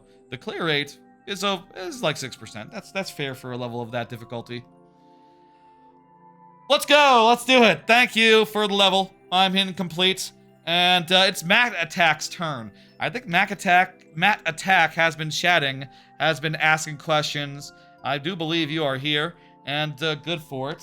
We gotta do another 3 to keep going with the thing. Hey, Matt Attack, what's up? Appreciate it, Matt Attack. Let's go, cards, cards, cards. 3 more here. I watched the first episode of Witch Hat Atelier. I watched the first 2 eps of that. The first ep of Klutzy Class Monitor and the Girl with the Short Skirt. And the first episode of Liar Game. So, Witch Hat Atelier, kind of a show that has had a reputation, sort of been long anticipated, and I feel like it really has lived up to its reputation. It had a really good really fantastic pair of first episodes that set up the world, set up the setup, and also get down and dirty to the business of doing some school stuff and and meeting some other characters who are also magicians in training. And basically this girl, who is very much a self-starter, a late starter, and a self-starter, is going to learn how to do magic and how the magic system in their world works. And the way it works is pretty damn interesting. And so far as that first episode especially is fantastic and like setting you up and getting you intrigued and in the door and wondering like, how does this work? Ooh, she's figuring it out. Oh! And is a whole roller coaster on top of that. And then the second episode is lovely, cute, wonderful fun. Witch Hat Atelier is definitely as good as people thought it would be, and I think that's quite good. The Klutzy Class Monitor and the Girl with the Short Skirt seems like a nice show. They're very two very cute and earnest characters, and they have a little bit of a romance in which they are polar opposites. Kind of like that other show that was from last season, also involving polar opposites. This isn't quite as strong as that, but I like the 2 characters a bunch, and I like their friends. It is a fun, and there's some real good faces in that first episode that I really like, you know, faces of characters that are just overwhelmed with the romance and stuff that seems to be forming around them. I've never actually watched Black Clover. I feel like when that started, I was being a little more selective with how many anime I tried, and then I never got into it. I heard things at the time. I probably should have given it a shot. I don't know. Too late. Feels like too late now. Always feels too late to get into anything really long after the fact. That's why I like to get in on the ground floor and try new shows that are just started, where I can just watch one a week and be happy. And finally, of this 3 sets, Liar Game. It's kind of like Trillion Game, insofar as if Trillion Game was a bit more stupid. Well, Trillion Game is a bit stupid, but this is like more stupid insofar as it's just like games of social manipulation and things like that. The main premise of the first episode is that there's a girl who always tells the truth, and the game is like they give you $1 million and they give your opponent $1 million, and you can steal their million, or they can steal your million, and you get to keep whatever you steal, and the other person have to pay back what is stolen. So it's like, okay, that's kind of a dumb idea for a whole setup, and the characters seem a little bit cartoonish in their way, but it could be a bit of dumb fun. I need to see like how this first arc goes before making a decision there. Okay, that's that set. Marriage Toxin is of the next set. Yo, what's up, says Matt Attack. So Matt Attack is here, fantastic. Let's go. Let's type this in, and we'll do it. Thank you, Matt Attack, for the level. I love to see it. Love to play it. Hope you don't mind the anime talk. I hope no one minds the anime talk. I watch a lot of anime, and I like to, you know, report my findings, you know? And that's always, You know, it's always a mix of obviously the ones that are good. You know, you love to talk about the ones you found that are like, ooh, this is good. And it's also sometimes fun to be like, what was the clear rate? Let me check again. 1 out of 400. Okay, we get heads. We get the bonus heads. It's also fun to talk about the ones that are bad and go like, ooh, that one was booty. That one was right out. I don't think so. Anywho, let's do this. Okay. Gotta find my opportunity. I suppose I could wait, but there is the question of like, there is the timer. How tight is it? How tight are is the timer here? Let's find out. What are we looking at here? What's the deal?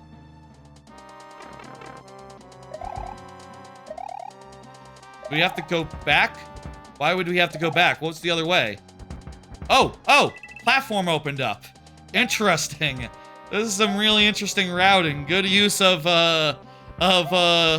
on-offs to make that work. Oh god. I gotta climb here. The clear check is 50 seconds. Okay, so there is a good amount of slack. It's you know, fuck. The timer is 100 seconds, but we have time. We have time.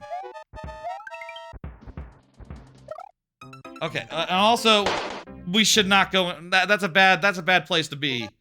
We need to wait until we get some clearance there.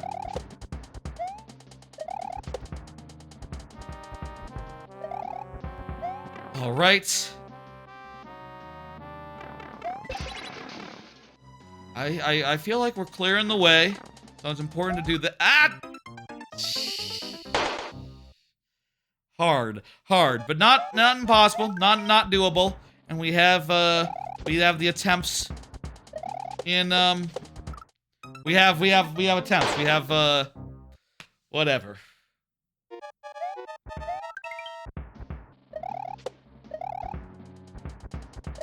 Let's do this.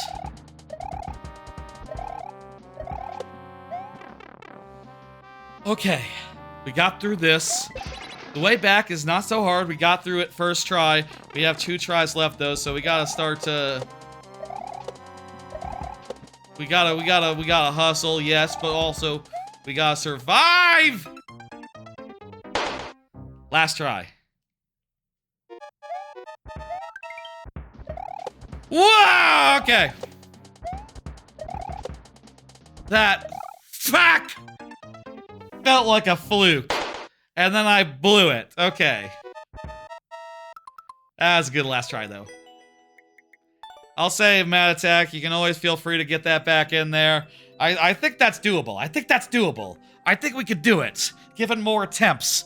But, you know, that's the lightning round. That's the nature of it. And, I think it's a bit of fun. I think that I love my gimmick. I love the lightning round. I love, how intense it makes the whole proceeding. Without the risk reward, it would things would go slower, first off, but also it'd be less intense, less fun. Thank you. I'm hitting dismiss. Feel free to get back in there.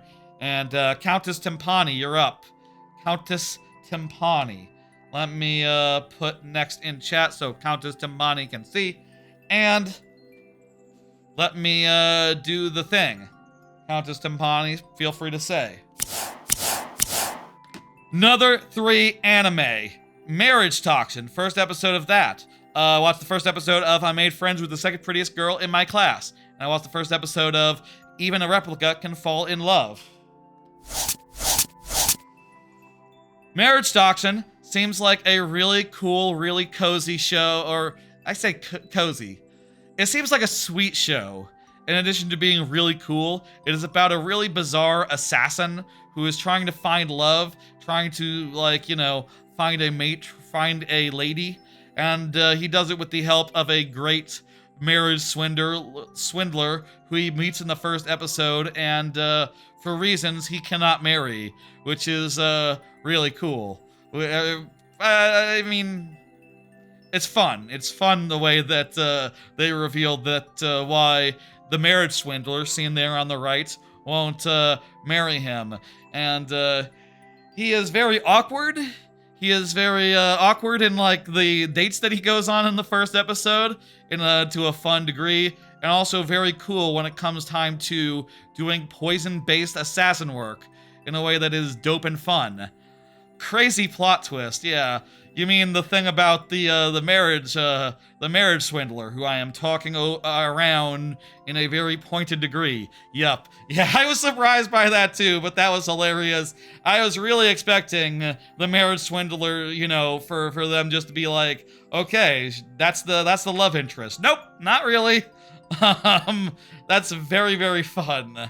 And I just love the amount of other, like, wacky assassins who seem to live in that world, some of which who have found love. Like, I love that there was a guy who's just like, yeah, he's got, like, bugs under his shoes, he's, like, the bug master, and he, like, had a picture of his phone, it's like, oh, I found a lady, I'm settling down, and, it's like, that's great, you know. Even assassins have to deal with the male loneliness epidemic, it turns out. And that's a lot of fun. I made friends with the second prettiest girl in my class. It's alright. It's pretty good. It's just a show about two kids bonding over a shared interest in, like, B-movies and, I guess, games, and forming a nice relationship. It's pretty nice. I will say, he is a little bit at the start, just like, oh no, I'm a total outcast. I have no friends whatsoever. Ooh. And it's like, you're not like Bochi the Rock over there, dude. It's not like you're Bochi. You could totally just like go on a forum or something. You could like make friends through Twitch or Discord or even other social media things, but I like it. Hey, Countess Tampani, thank you for confirming. Excellent, excellent. I appreciate that. I think his shtick is a little bit silly, but it's fine. It's not a problem. And I think the relationship they have just from the jump is pretty nice and cozy and warm. And it's good. It's good. Not bad. Not great, but not bad either. And finally, even a replica can fall in love. Kind of takes a while in the first episode just explaining the mechanics of its world. To sum it up in like 2 sentences. To sum it up really quickly, she's a twice replica. The girl has a magical power to make a twice duplicate of herself to send to go to school or something, and that twice duplicate has fallen in love. And it's maybe going to be complicated insofar as, like, they're not always the same person, and sometimes it's the replica, sometimes it's the twice clone, sometimes it's the actual girl, and it's the duplicate that's falling in love, so we'll see how it unfolds. I don't know. I need to see more. I didn't dislike it, but like I said, it spent so much of its time on, like, exposition this first episode that, like, you don't really get a feel of, like, how it's going to be romantically, I would say. And finally, Aaron... Wait, was that 3? Yeah, that was 3. That was 3. Replica was the 3rd. Okay. That's from the next set. Okay. Let's do it. Let's type in the next one. Let's go. You'll sense your level will claim another win. Oh, is this one of your 500-second levels where you have to jump rope perfectly for 500 seconds or you die? Yeah, I'm sensing... I think you might be right. I think you might be correct in your assessment, Countess Tampani. You might be accurate. That might be true. Let's do this. You're not getting this in 7 tries? Okay, 7, 7, 7, okay. Let me get the extra bonus heads up and let me randomize them. We got Yellow Toad. Let me start over. I feel like I need a clean start here.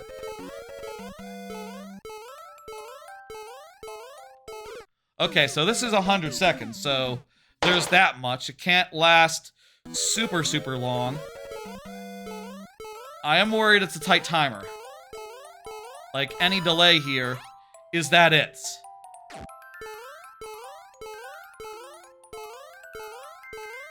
Any slowdown, either, is that it?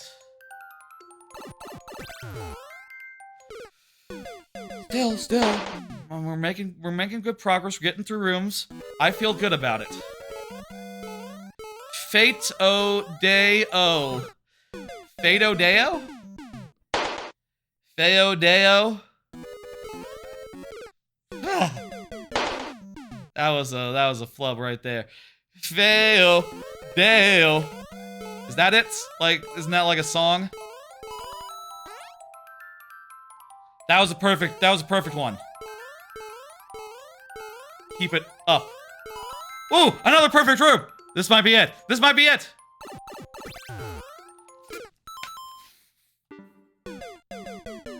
That was not it. That was not it.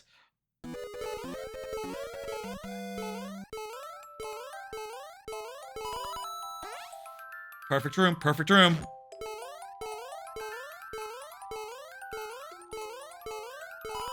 Perfect room, perfect room!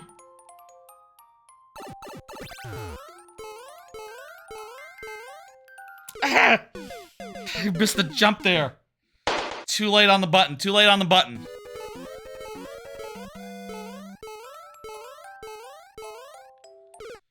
Woo! How close were we? Honest question. How many rooms are there? How each room is really quick. The world record is 1.5 minutes. Maybe there's like 5, 6 rooms or something. 9 rooms? Okay. And we got through like 2.5. Okay, that's difficult as hell, man. That's wow. I think those are good runs, though. I think those are good runs. You've seen this one? It has 9 rooms. Yeah. Gotcha. If it's my level, play the one that's Ajax if you're AFK. Oh yeah, we'll play it, but it'll be sudden death if you're AFK, Ajax. You know how it is. That's how it works. That is the compromise between in here in the lightning round. That was the last one, right? Yeah. Thank you, Timpani. That was fun. You know, hey, if you come in earlier, get in before the lightning round, and it'll have 12 minutes. We had an extra long non-lightning round tonight, the start, and that was fun. Let me hit dismiss, and feel free to get in there or do whatever you want to do. Squirps! Squirps is up. Go ahead and confirm for me. Squirps. Squirps says, emotes. Says head. Nice. Confirmed. Excellent. Let me do another 3, though. We still have to do more anime cards. I watched the first episode of Aaron the Softball. I watched the first episode of Pardon the Intrusion, I'm Home. I watched the first episode of My Ridiculous Reincarnation. So, Aaron the Softpaw seems alright. It's a pretty serious little drama thing about artists and kids trying to better themselves despite not maybe being prodigical or like, you know, best of their generation or nothing, and struggling with the pressures they're in. And it's pretty solidly done. But also, it's worth noting that this first episode is like a prologue or something set in high school. And if you look at the description, it does say like the dude is a young designer working for an advertising agency. So okay, so I guess he becomes an advertising designer like he said he wanted to do, like in the first episode. As of the second episode, also it is told by a flashback in the first episode. So I guess the show that it's about to become is going to be pretty different from the first episode, and I need to see that before I decide. But I think it's pretty good so far. I think probably it'll prove to be a show worth keeping. Is my current thought there, but I need to see like what it actually is. Pardon the Intrusion, I'm Home. It seems like a fun premise of like a otaku girl who has a bad neighbor, and eventually they become really close knit. And you know, you can kind of guess the plots. Like I feel like I was guessing already, you know, when they were saying like, oh, she's a really big fan of this particular manga and show. And it's like, okay, I could guess who's on the other side of that wall banging when she's not watching that show but watching something else instead. I get that. I understand, and sure enough, it is exactly what it says. I think, does the description say what the twist is? Oh, it just says mysterious reasons. I think I know him, she says. And now they're all like a weird, close-knit sitcom family with the closest thing to having roommates, I guess, is what, as the description says. It's kind of fun in a dumb way, in like a, not in like a dumb way, like in a ridiculous way. It is ridiculous, fun ways. Yes. Finally, a ridiculous reincarnation. I would describe that as like a train wreck of a comedy. The kind of comedy that is just out of control, where the main character is just like the biggest degenerate you can imagine, just completely out of control. The idea is that he gets reincarnated into different weird universes and lives out weird adventures as like the rib of the hero or something, because reincarnating as the hero has a long queue line, but the rib of a hero, that's easier. And also you still get felt up by the ladies because they're feeling up like the hot chest or whatever.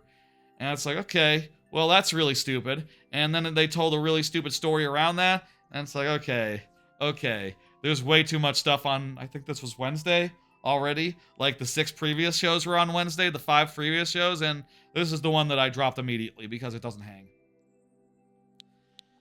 Okay, shit, there's so many shows. But we're now to Thursday, so there's just, I think, probably 6 left. I think there's just 6 left now to go over. Wonderful, wonderful. Feels good to talk about them. Feels good to go over them. I like, you know, spending the whole week watching so many shows, and then I see the clear rate is low. We get the bonus heads, and we get random thing. I like spending the whole week watching all these shows, and then being able to come here and say my piece on each of them, and report any exciting finds that I found, you know. Let's do this. So, okay.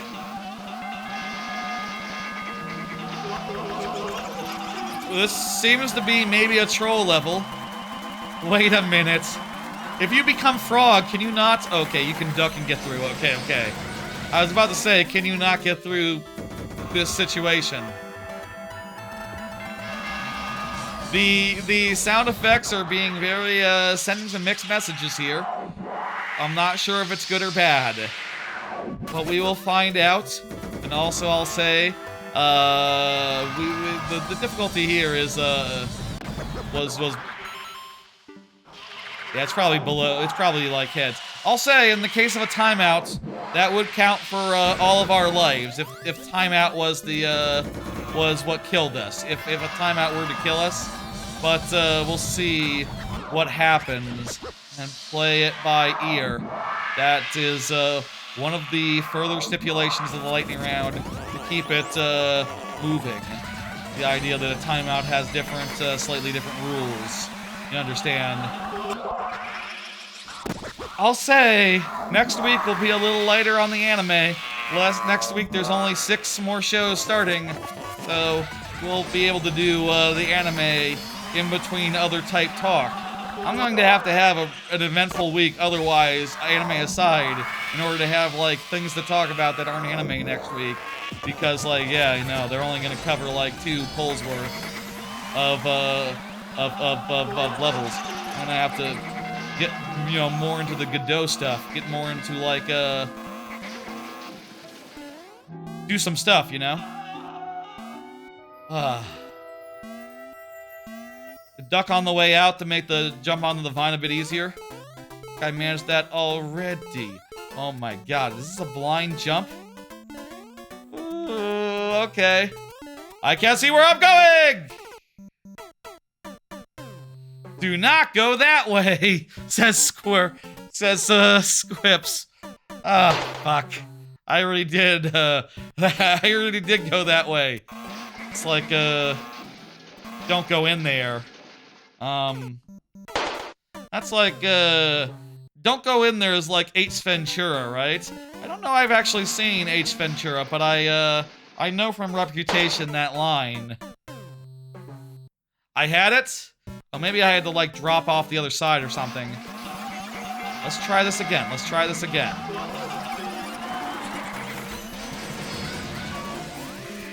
Go up the vine? Okay. Do I need the red coin? You think? Knack is just suggesting, I suppose. Oh, unless Knack does know. Maybe Knack knows what to do here. It's Scorp's level, but could have seen it. You seen enough of this level? Gotcha. Okay. You have trauma. Do you think I need the red coin or no red coin? I suppose I could just go without and just see what happens once I have Frog and see if it's strictly speaking necessary. I think you go for the YOLO again. No one ever went up the vine? Oh, okay. We're going into unknown territory here, as far as Knack is concerned, in Knack and chat.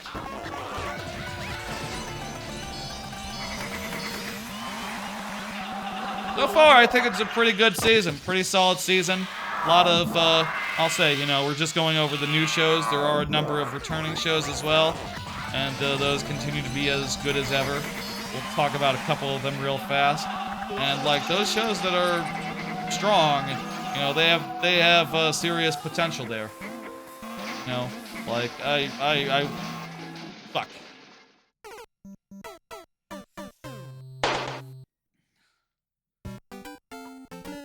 Let's try with the frog suit. Frog suit invincibility, and that would also make it so that we could we don't have to worry about the spikes because we can touch them a little bit. Blech. It's a hard jump.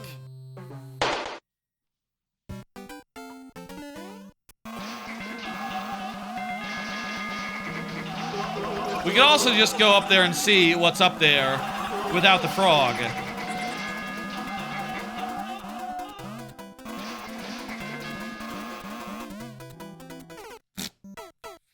You need the suits. Okay. We need the suit, but we could see if there was something ahead that required, we could at least see it. There is a costume check? Okay. If you know there's a costume check up there, then, fuck. Oh well, oh well. I would have loved to see it, but, hang on, let me just do one more thing. Hang on, I got, this isn't a real try, but let me just jump up there. Oh my god. And I had it on the last try, too! The -1 past the try. Okay, so you can go up here. There's the pipe. And yeah, the pipe does check that you have the costume. Okay. Yeah, confirmed. Thank you, Scorps. That's as far as other streamers made it? Well, I bet those other streamers didn't have a 7 life restriction on them arbitrarily for fun and also to keep things moving. So I'll take that as a win. I'll take that as a victory, a small victory, a very small victory, a very, very small victory.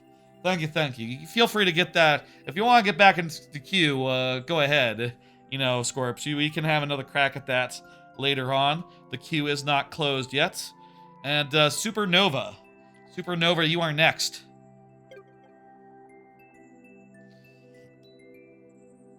Three more anime, 3 more cards. Let's get through them. Let's get them done. I watched the first episode of Gals Can't Be Nice to Otaku exclamation mark question mark. I watched the first episode of The Warrior Princess and the Barbaric King, and I watched the first episode of Kojima. Why sing when you can warble? Girls Can't Be Otaku is sort of similar to the friends with the second prettiest girl in the class. It seems alright. 2 popular girls hang out with a dude who likes a cutesy anime. It's pretty earnest and cute. And, you know, the thing that the one thing I'll say is that, the main girl's gimmick of just, like, being super into it, but also, like, strenuously denying, and only sort of, like, admissions of it coming through when she's really excited, and then going like, oh, I mean, my sister will be really excited about that. That figurine that I just, you know, was excited to get. You know, I feel like that shtick's already getting old, but on the other hand, it is nice, it is cute, and the other girl, I like how open she is to, like, being like, yeah, okay, you like this weird anime, this, you know, marketed at girls like Digimon seeming like type anime, like, that's cool. I'll watch it myself and check it out. And she's like really open and cool and chill, and I like her as a character, especially. And you know, I'm not tired of her in any way. Insofar as like, yeah, she, you know, I like how open to everything she is, and it's good. I think this will be pretty good. I'm gonna watch more, and then I'm sure I'll probably decide to stick with it. Is basically where I'm at with it. Meanwhile, The Warrior Princess and the Barbaric King is a show where I think I know where it's going. And if that's true, if it goes where I think it's going kind of a cool place. Insofar as it's like, the first episode is about a lady knight from, see you later, Matt Attack, if you gotta get out of here. I appreciate you coming by and hanging out. I appreciate everyone coming by and hanging out. I'll say again, we're just 2 away now from 1,000, Twitch follower-wise, so we're nearly there. We're nearly there. That could be tonight still. Night is, we still got a lot of levels to get through, even after we get through all these anime and all that. If a lot of the episode is spent with her, like, thinking back on, like, how, like, restrictive and backwards her, like, supposedly advanced civilization is. And I bet what she's gonna find is that the barbarians have a pretty cool, chill, and egalitarian way of life. And she's going to be like, oh, hey, this is cool and chill. And I think that's gonna be cool and chill if that's how it goes. Sort of a Beauty Beast sitch, a little bit. Finally, I did not like what I saw of this show. It seems like it's just like a high school dude or like junior high dude who meets like a weird, tall penguin mascot thing who talks in like a silly sing-song voice like, hello, I am the guy. I'm a penguin or something. You know, it's like not a good voice and just seems incredibly... Yeah, I didn't care for anything that I saw. I was mostly annoyed by what I witnessed, and I was like, I don't care about this, and immediately dropped it pretty much off the thing. Is there just one set left? I think there's just one set left. All right, we're nearing the end of anime time. There are 2 cards after, just to cover the returning shows and shows that I dropped, and I'm not good with the voices. I don't know how to do them. It was a penguin, high voice, but I think like a boy penguin. So just with a high voice anyway. I didn't like it. I don't know what to say. Let's do it. I do not see Supernova, so we have 2 tries right now, I believe. Let's do this. Here we go.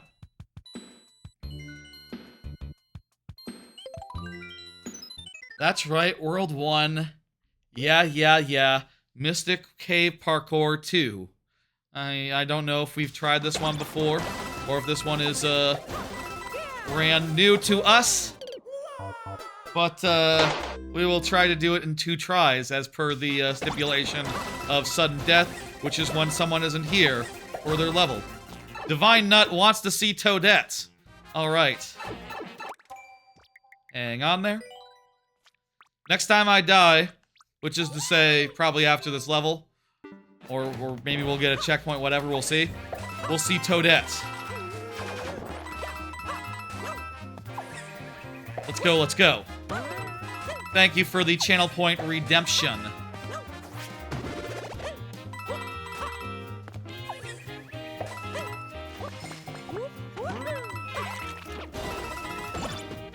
Checkpoint refreshes our heads. Let's go. All right, we're in business. We're feeling pretty good. I'm going to get through it on this attempt, on this life, and that is that. I gotta lose my shelmet there. What's with that? Okay, I'm just gonna go through this blue pipe and proceed. This is going really well. I don't understand what... I think both of those pipes led to the same place. Have you got a level from Ajax in Mario Maker 2? You're Ajax. I mean, are you in the queue? You should be. If you know better than me if you're in the queue, but you can absolutely check the list if you so please. Hey, we made it to the end. Lovely. Let's go. Ajax, you're 3 away. You're 3 away now. There's 3 more until you're up. Ajax, Ajax, Ajax. Let me hit complete. Next up is Sayana B. Sayana Bay. Go ahead and confirm for me. Sayana Bay. Go ahead and confirm. You know what to do. As the bot says. Confirm for me. Yes. In either chat, but probably the Twitch chat where you were on earlier. Meanwhile, while Sayana Bay is confirming, 3 more cards. I think these are the last 3? Yes, these are the last 3. 2 of these aired today. I watched 100 Seams of Awajima. I watched the first episode of The Drops of God. And I watched the first episode of Botan Kamiha, Fully Boss Blossoms When Drunk. Okay, these are the last 3 new anime. 100 Seams of Awajima is basically exactly what it says on the tin. It's kind of just a bunch of short stories, it seems like, set in like a private boarding school that is kind of fluffy, sweet, what's the word? Fluffy, sweet, delicate. It's not bad.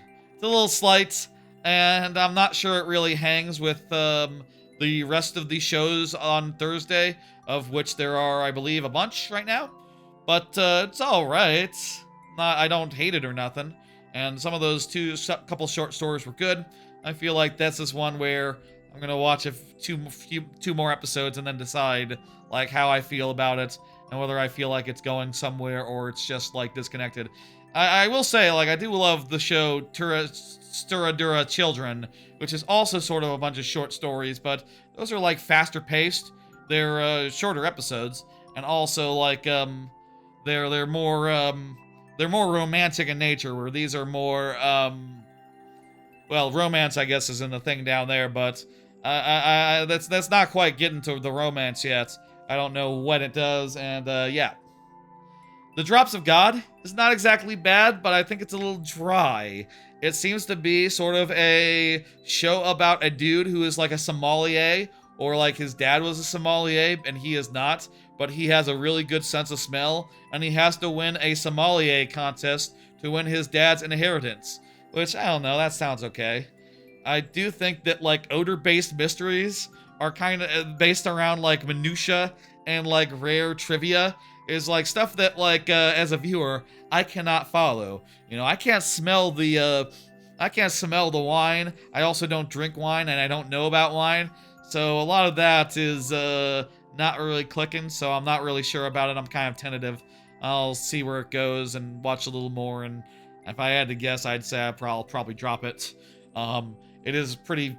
The description says it's a legendary Drops of God is about to begin. Describing your show as legendary is a bit presumptuous out the gate, I think. Finally, Boten Kamina fully blossoms when drunk, I think is pretty damn good so far. I really, really enjoyed the first episode. It is just a bunch of really cute and earnest girls, and the main one, she gets a little drunk, Botan, and she starts flirting a little bit with the other girls, and saying things that, you know, you could say phrasing after. Like, you know, she's drinking the wine for the first time, and she's like, oh, you know, and her TA, who is, by the way, looks a lot like the Encouragement of Climb girl. They're in college, though. They're all in college. her TA is just like, you know, there's like more flavor and stuff that you can appreciate once you get good at it. And she's like, and the other girl is like, man, I wish I could have your tongue. And she's like, huh? What do you mean by that? And she doesn't get an answer. It's pretty good. It's the second anime from the studio that made Mono. I didn't know that. That's Mono ruled. Mono was a fantastic show last year, and I'm happy to see more from them. It's then it seems sweet and lovely, and definitely one of the ones to watch. That's all of them. That's all the shows that so far I have started in on. Cyanide B has not confirmed, so it'll be sudden death for that. And yeah, a lot of good shows this season. A couple of really standout all-time potentially shows like the Rakugo one, the one from Full Metal Alchemist, the mangaka. The I would say that another highlight. There's the one with the I could look on my phone to make this easier for myself and just say the ones that I say. What are the standouts so far, you might ask? I would say the standout so far would be Snowball Earth. I would say Botan is definitely standing out pretty nicely. I would say Marriage Toxin is standing out so far. Witch Hat Atelier, that's definitely standing out. Nippon Sengoku, that stands out. Agents of the Four Season, second episode of Agents of the Four Season was really good. I was surprised how much action was in the second episode. That show has some action chops, as well as the drama and beautiful animation dancing chops, it turns out. Akane Banashi, Diamonds of the Shadow Realm, and that would be my list of standout shows this season so far. There's 6 more left. We'll see next week. Yeah, Soar Season has some beautiful art and music along with Witch Hat. Yeah, definitely some beautiful shit, and it's going in some real neat directions. I like the girl in that. I like the girl that was introduced in the last episode. That's like the newcomer to the Winter faction. Like, she reminds me a little bit of, you know from Chainsaw Man. I think I saw her name recently. Konebi or something? What's her name? It reminds me a little bit of her, and that's, I like a character design like that reminds me of characters that I like. You know, is that a reach? I don't know if that's a reach. Maybe, she's just a newcomer, I guess. Just new and a little bit nervous. Is that, all you need for Konebi? Konebi?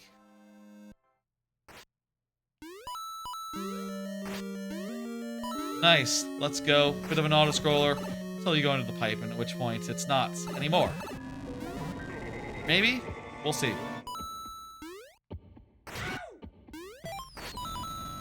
Let's go. Let's do it. Looks like we got a Link level. It's very nice. I'm happy to see it, as I'm always happy to see things on the stream, on the thing. Let's go. And I'll say, by the way, we still do have 2 more quick cards. We could just get those 2 cards out of the way and then move to closing the queue and stuff, and moving the last call. Let's Sienna Bay isn't here right now, so I feel like we can just quickly... Oh, I need to do Vine other way. I need to do Vine other way here.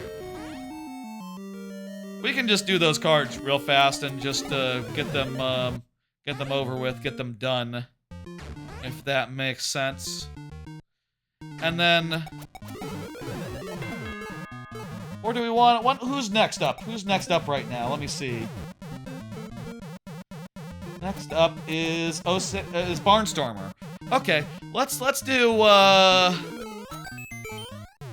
I think it's is it late? It's like 10.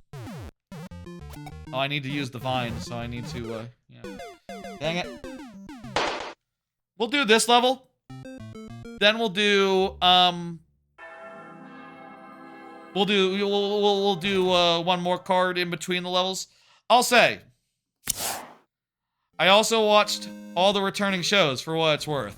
Ascendance of a Bookworm, the new season of that, Farming Life in Another World, and ReZero, and Rent a Girlfriend. I don't need to talk about all those all that much. They're kind of all known quantities. I will say I do feel like Ascendance of a Bookworm might have fallen off. Like, I do miss when it was mostly about making things and crafting things and working up tech trees. And now it's mostly about, like, being a noble or some shit. And it's like, I don't know. I feel like it's lost its way. And I feel like if your show does end up in that direction because of plot, write a different plot. You know? Farming Life in Another World is as lovely as ever. ReZero Season 4 is as exciting as ever. And I hear that this season is like, it's supposed to be really fucking cool. It's supposed to be like the best arc of the show. I'm excited to see that pan out. And Rent a Girlfriend is in the middle of a big train wreck that I'm looking forward to see how that ends up going. Because, you know, when a show leaves a train wreck halfway in progress, it's a bummer. It was just epilogue of season 6, you think? Gotcha, okay. It was setting up some stuff. It was definitely setting up some stuff as far as, like, new characters, as far as, like, new situations go. But I'm curious, like, how that all is going to play out. Maybe they need to get to the new area before they can, like, start having their return by death adventure again. I'm excited about ReZero. I'm excited about ReZero. Of the new shows, it's one of the ones I'm most excited for. Next episode is where it will start. Gotcha. Okay. I'm excited. I love ReZero. That first season is some of the best television out there. And if people are saying that this new season is up to that same level, then that is phenomenal.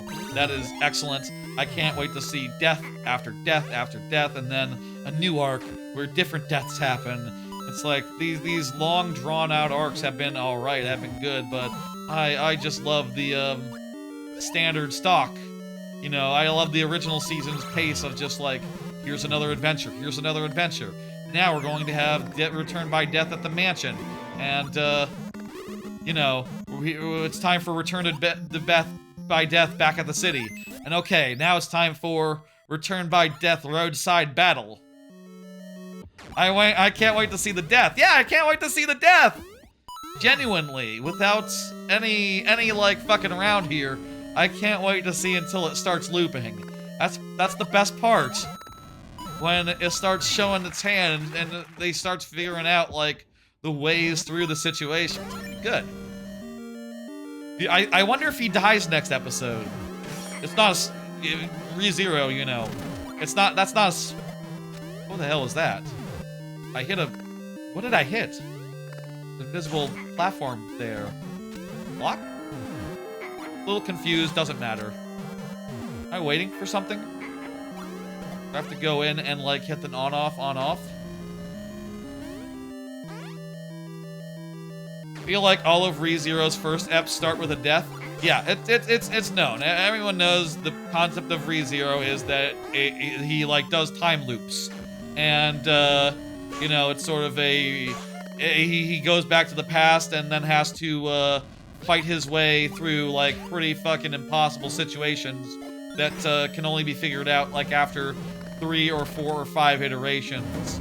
All of which end in death. Horrible, miserable death. Which is fun and good, and we like to see it.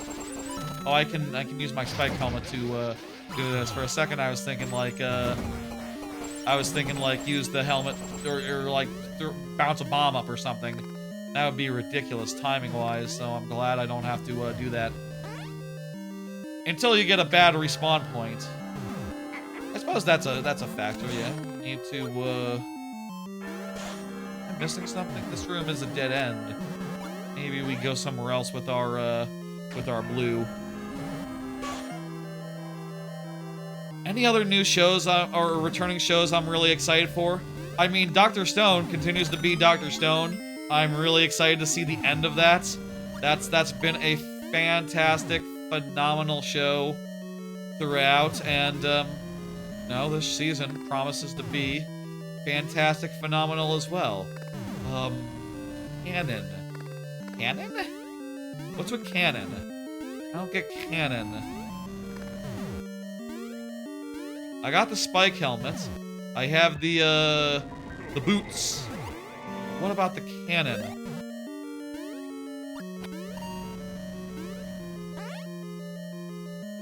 What's the deal here?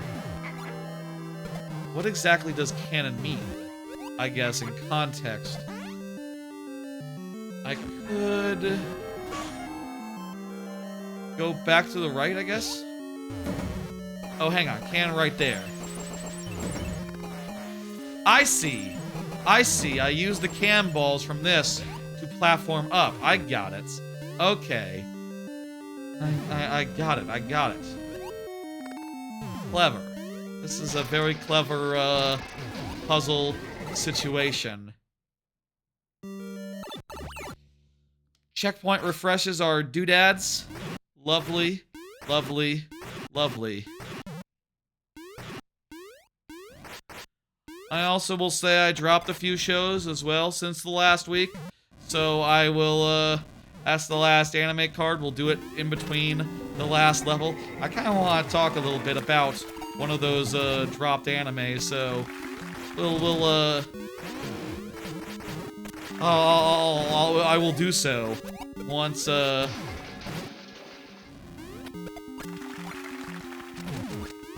once I finish this level, which looks like it'll be soon. Yeah! Going quite well, quite nicely. Are we done? I think we're done. Nice. There's the ending.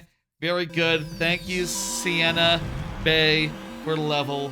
That was a fun one. Real nice. Not bad at all. And we were able to get through it on our 2 tries. Sudden death style. Excellent, excellent, excellent. Let's go ahead and hit level completed. And Barnstorm R. Barnstormer, go ahead and confirm. Go ahead and say hello. You know what to do. I'll say, folks, this will be the last. Barnstormer says, let's go. This will be the last level before we close the queue, before we start winding down, because I do believe this is the last anime-related card. And yes, I have sequestered all the anime to this one timestamp on the VOD, which I'm sure is probably like an hour or 2 long. Oh, that's not the button I needed to press. I need to press. No, wait, we already saw these. We're back to, we're not on the 3 anymore. Sorry. The 3 loop after they go through. I dropped Vending Isekai Season 3 and killed again Mr. Detective. So, like I said last week, I was sort of feeling pretty ambivalent about Vending Isekai, and the second episode was kind of not doing it for me.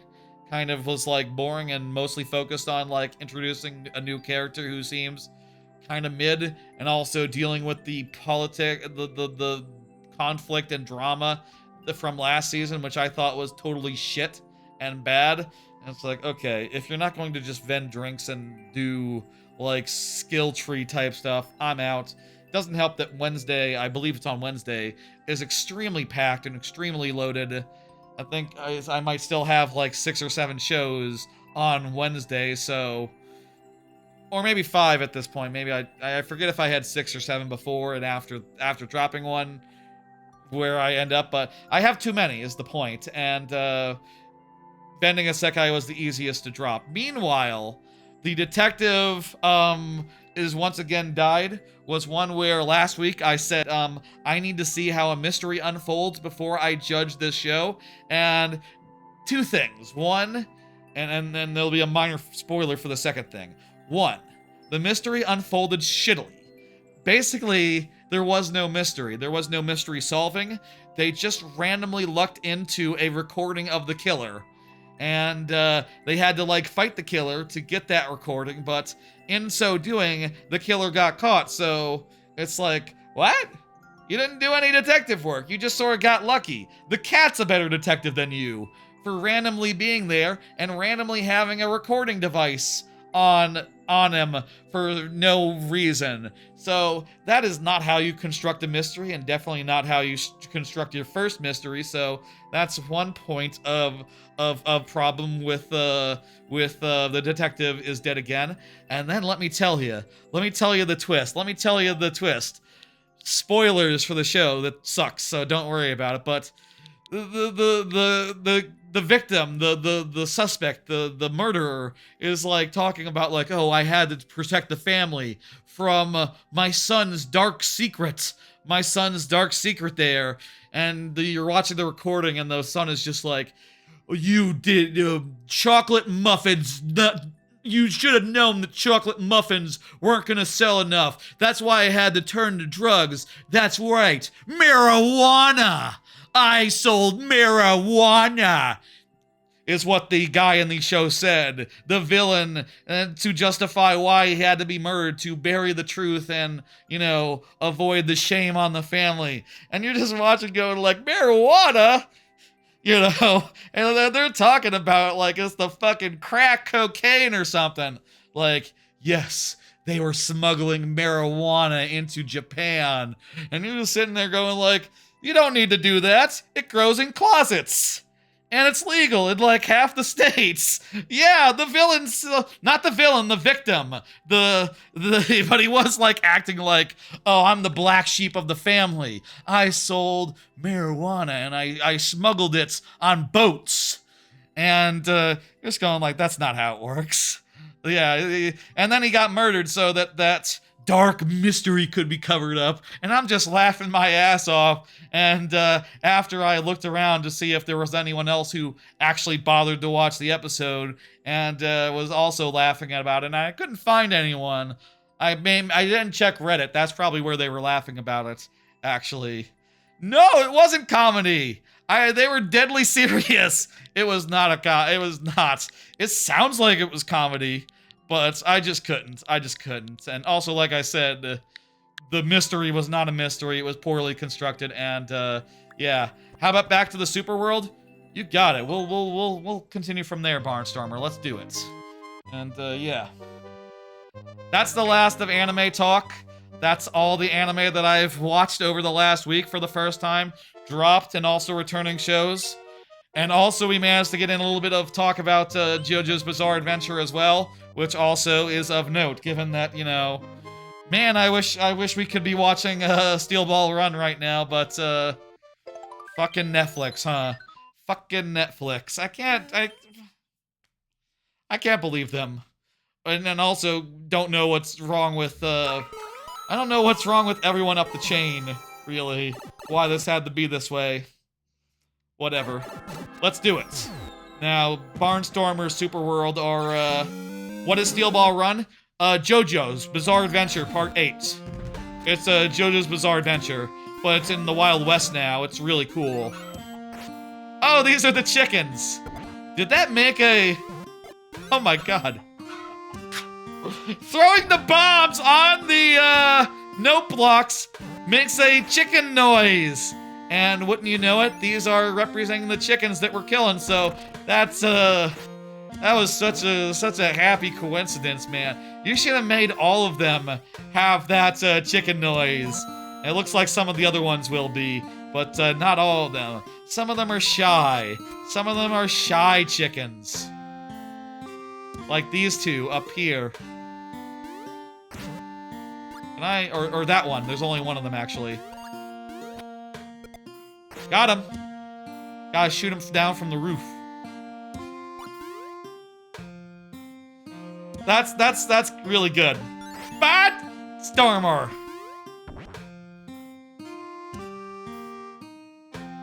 Kakariko.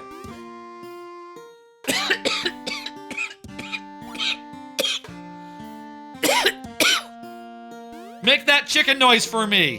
Make that chicken noise for me. Thank you!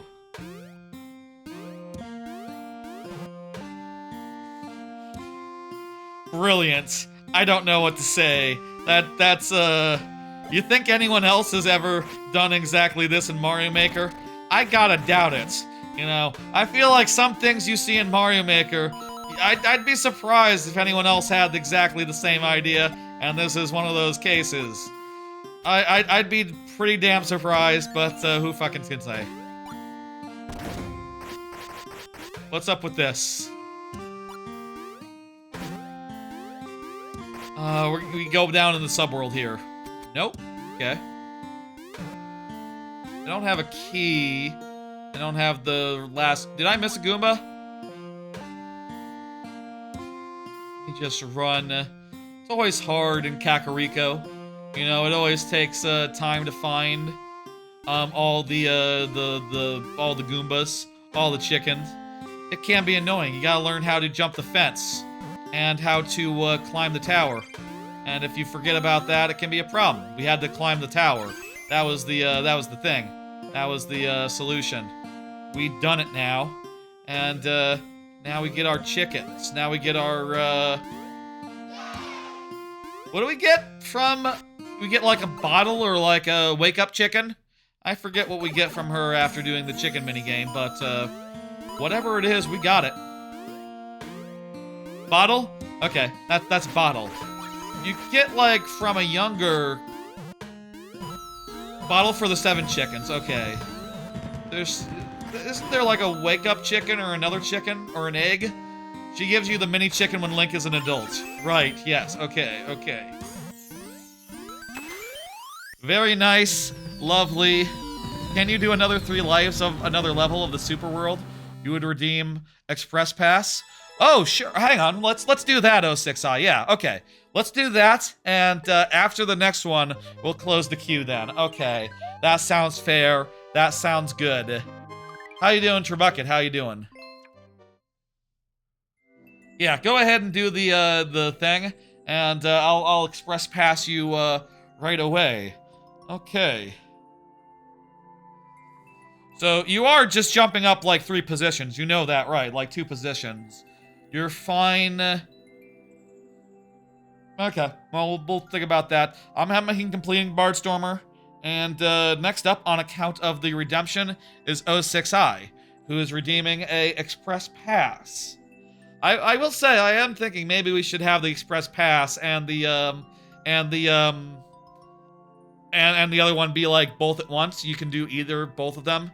Maybe that'd be fun just for increasing the value of the subs, especially since I'm you know, in between things right now. I need it'd be nice if there was a little bit of if the side hustle was working, you know, functioning, etc.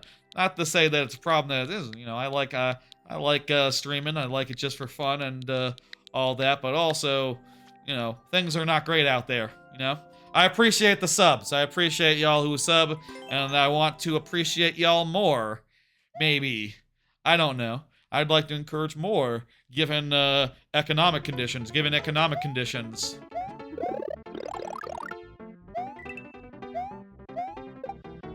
Let's do this. Let's go. 3 lives on a Oh, you want to see another of Barnstormers? Okay.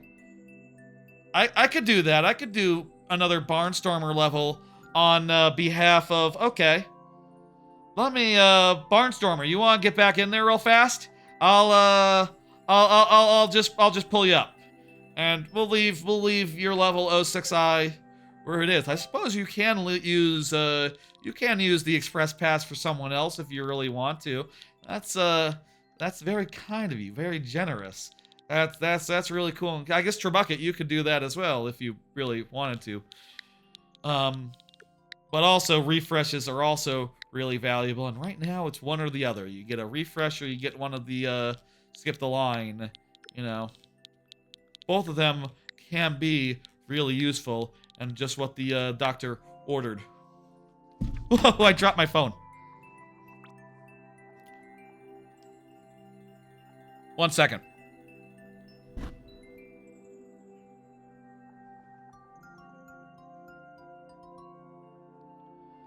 Okay, you'll probably do a refresh. Excellent, Trebucket. Lovely to hear it. Okay, 3 tries on account of Express Pass. Thank you for redeeming that 06i on behalf of Barnstormer, who just got back into queue. Let me refresh the warp world so it knows and so I can pull it up. And there we go. And feel free after this one, Barnstormer, to submit again. You know, you can submit as many times as you please. What's in the water? Is that like, after you do the chicken, it's Jabu Jabu's belly! Ah, that makes sense. I gotta pull the camera in on me. I feel like I might have moved the couch a little bit too much.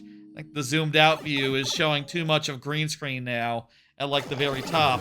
It's supposed to be a little bit more green screen. It's supposed to have like a bigger area that doesn't like chroma key out so that I can like show stuff that's you know, more green.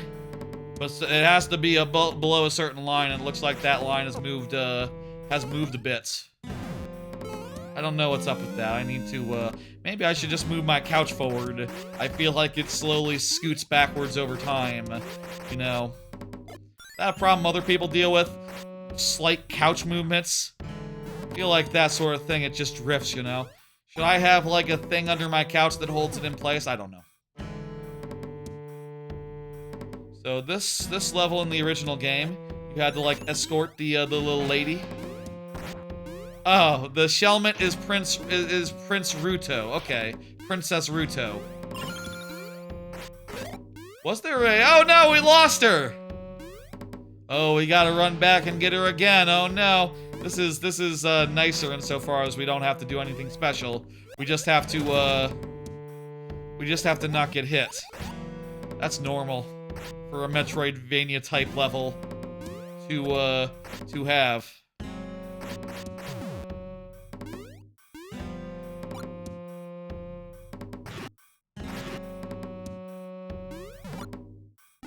And now with the Shellmet, we can, open the way. Hey, Princess Ruto, open the way there. Beautiful. Now we use the boomerang, which is represented by an arrow for some reason. We use the boomerang to hit the on-off just once. I guess. We hit it just once, or multiple times, or...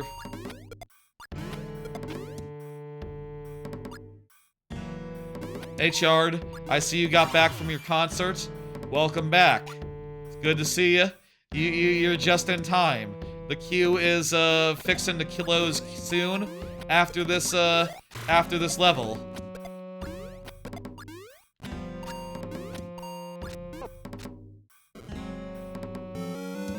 Ah.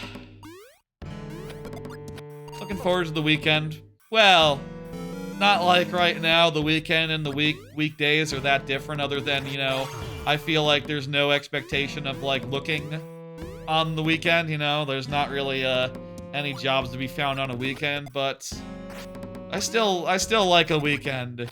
You know, I still like a weekend even, you know, even between things. It's still nice. I still enjoy a Sunday, and I tend to go over and, hang out with parents on Saturdays anyway. So, you know, that'll be nice. Last weekend I went over for Easter, you know. Went over to my sister's for like an Easter brunch. Easter breakfast. Easter like midday thing. Hung out there. Saw my nephew.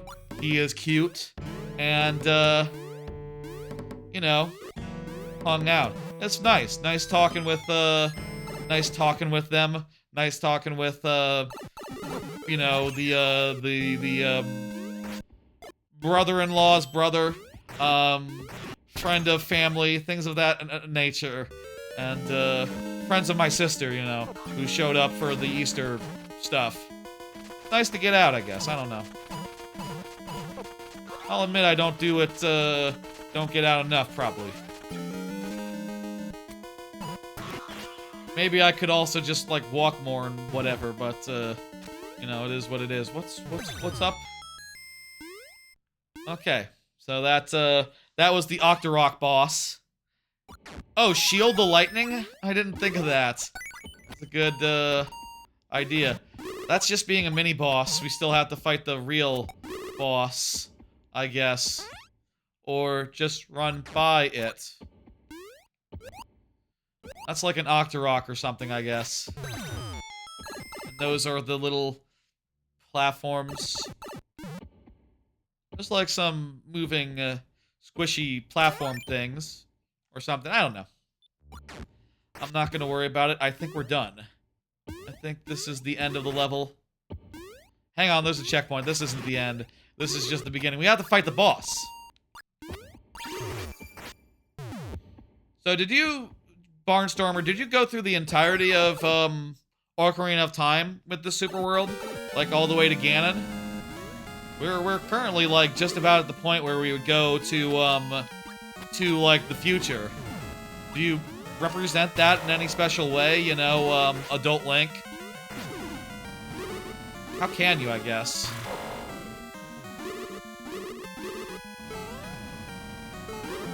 Here we need to shoot the bub parts.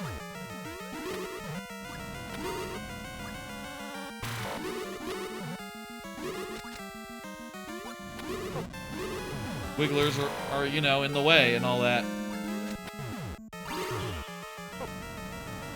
Doesn't matter if it's left or right, we just have to,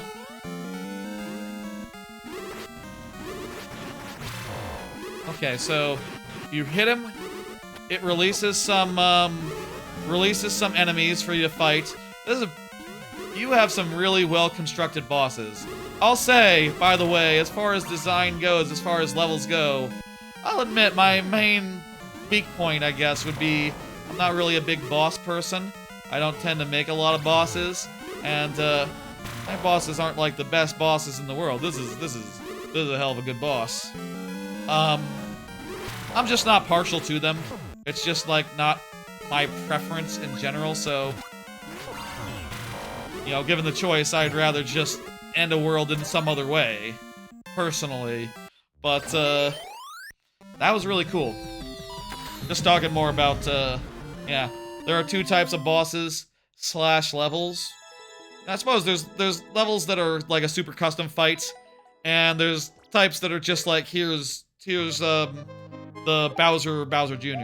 I mean, you can make an interesting Bowser fight, and I'll say like my Bowser fights I think are interesting for what it's worth. The ones that I've managed to do, I've never just made the player like just jump on a Koopaling, dodge, dodge, dodge, jump on a Koopaling, dodge, dodge, dodge. I just think it's kind of dull. I just think that that's so played out. It's not good. Yeah. You tried to create bosses at first and then teach the mechanics early in the level. Yeah, that's often the way to do, you know. Any mechanic needs to be tutorialized to a certain degree, set up, ramped up to. It's hard to come up with new ideas. That's so true. That's the human condition right there. Camera, don't go so high. That's the green screen. I have it so that it doesn't chroma key under a certain point so that I can wear shirts that have a little bit of green in this area here. And that can be a problem if it rides up a little bit. Thank you, Barnstormer. I am hitting complete. And feel free to get back in there. Next up is Ajax, who I think maybe was saying earlier that had to leave, so probably will be sudden death for what it's worth. But you can just confirm if you're here in the next whatchamacallit. But you have plenty of time to confirm. Oh, you are there, Ajax. Excellent, excellent. Okay, you're confirmed, you're confirmed, confirmed. But right now, folks, it is time for our last call for levels. This is the time of stream where I let y'all get in last-minute submissions. Anyone who has gotten in is welcome to get another in.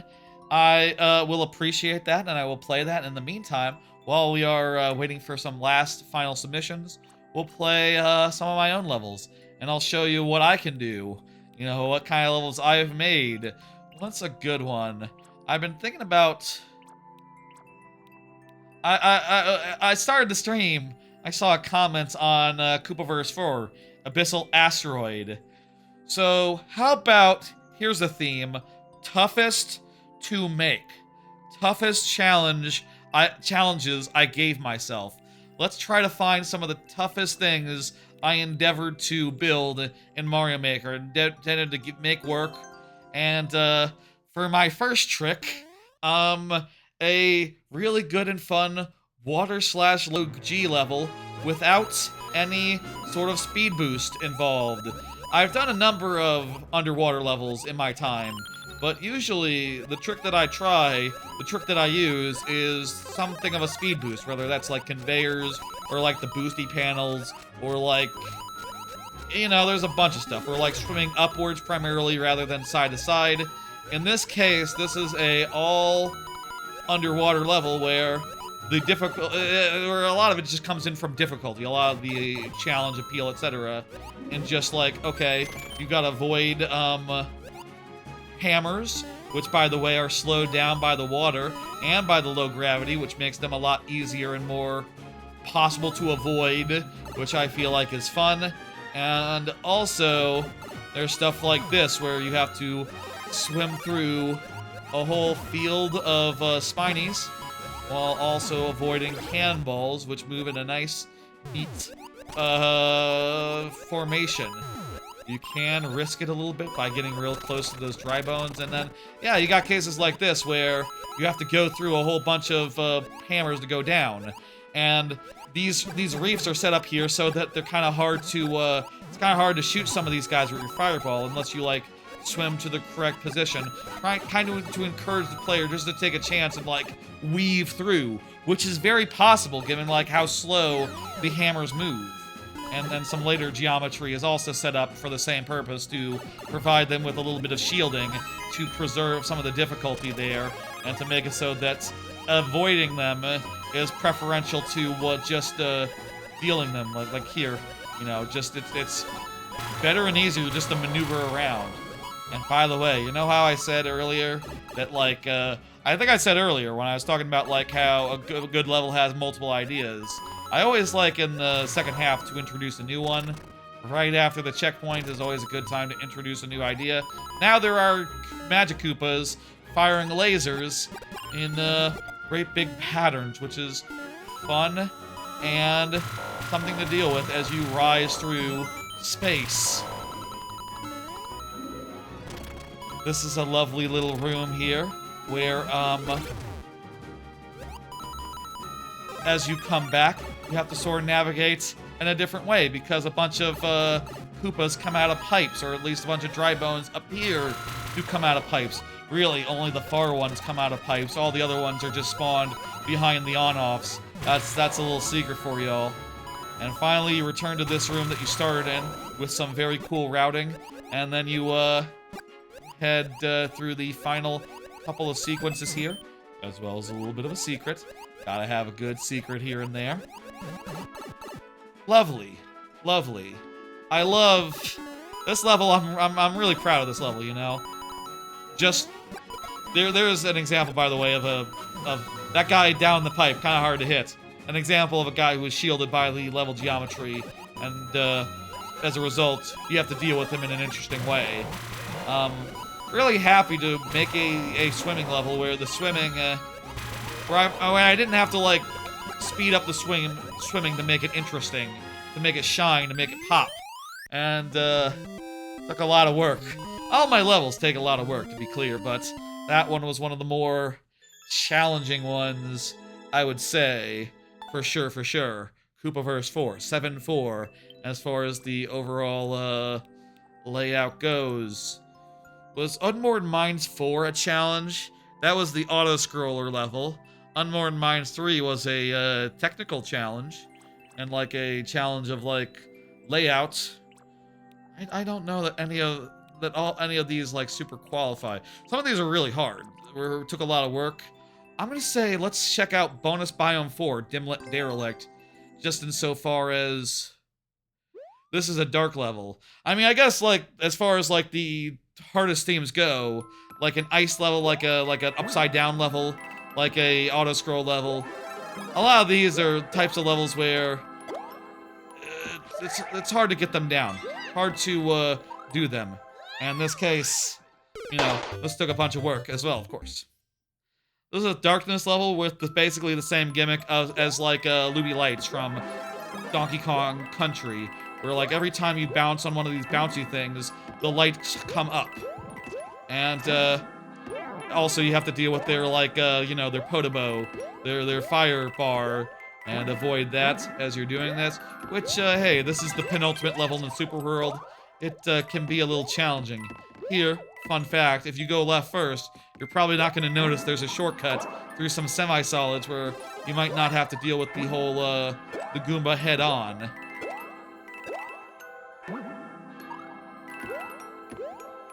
Truth be told, you know, I do feel like it would have been better if the length of the lights were higher. You know, if there was a way to have a light be on for longer, I feel like that would be, you know, you'd be able to put more space in between the things. Whereas here, you just basically have to be like 2 seconds between each one if you want to have a continuous, pattern of lights to do. Also, at this point, you get a little bit of Tower of, Toxic Tower. This level happens to be inspired by a bunch of the, last final levels in DKCs, from Toxic Tower to Loopy Lights, and a little bit of, Misty Mine, the level where, a bunch of infinite enemies continuously spawned. Finally, you have a little sequence here where you have to, like, avoid wrenches while revealing a path, which is suggested of invisible blocks suggested by a absence of void. The one time I was able to use invisible blocks in my Super World, and in general, I don't use invisible blocks that much. They're kind of hard to find a good use for, build around. And I felt like just having a quick little segment that used them in a memorable way would be fun and good.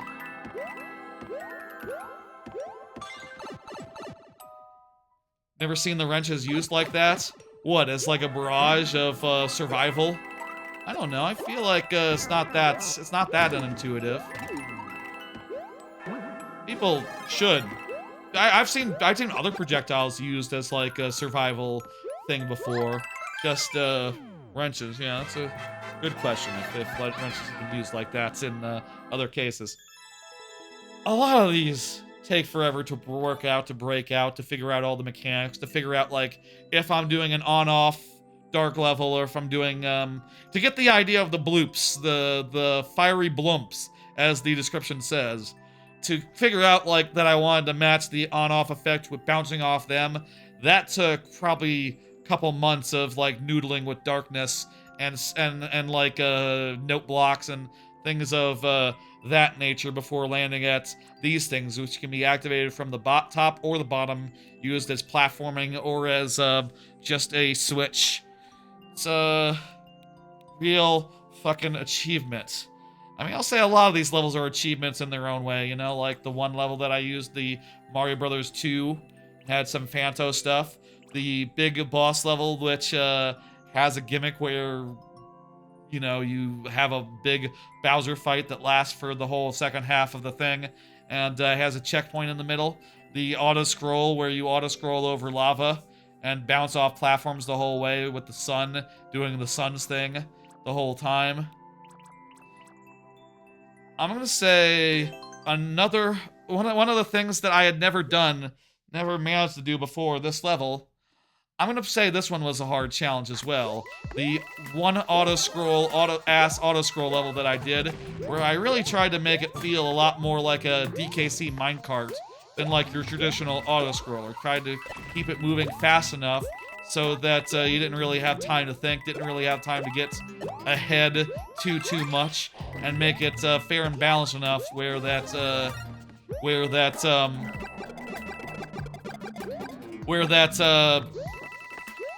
you know, it's not too bad clear rate wise. It's not too bad clear rate wise, right? It also has another big trick in its second half, which is another hard thing to manage, which is that the second half, in addition to being full speed all the way, is upside down for its entirety. And that was fun. The idea of just making an auto-scroller... Here's the thing.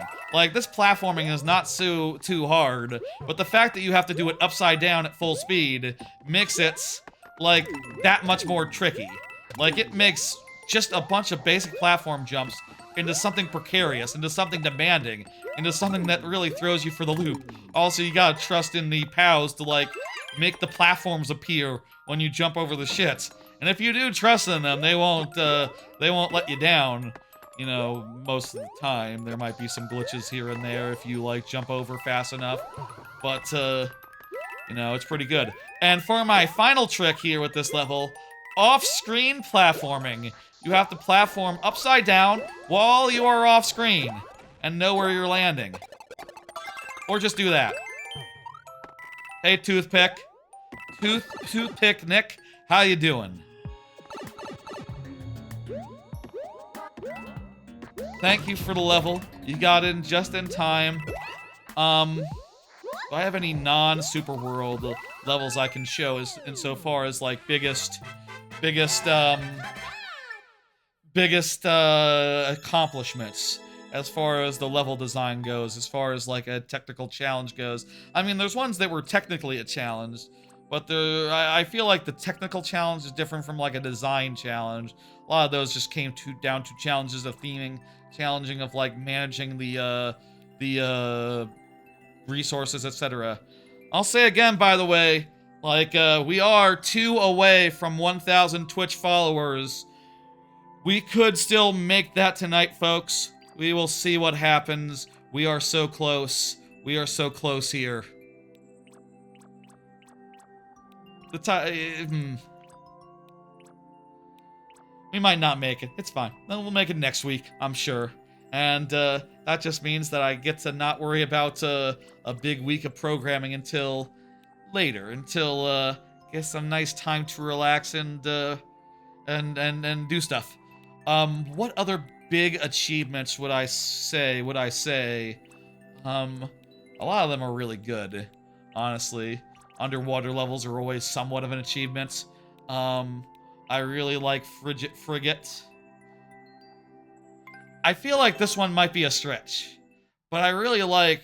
I'm really fond of the way this one plays with pacing, in a way that, like, no other level that I have really does.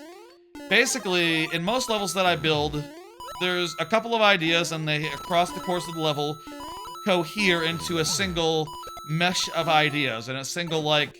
You know, they slowly come together, get intermixed with each other, and it's fun and good. In this level, the underworld and the overworld both have their own gimmick, and never the twain shall meet.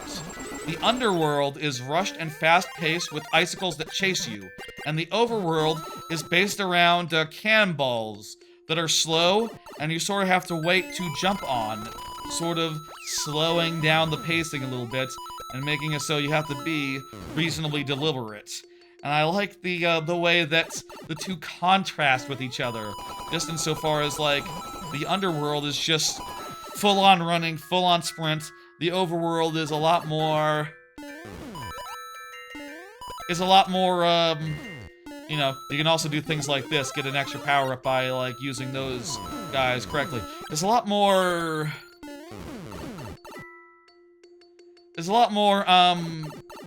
deliberate.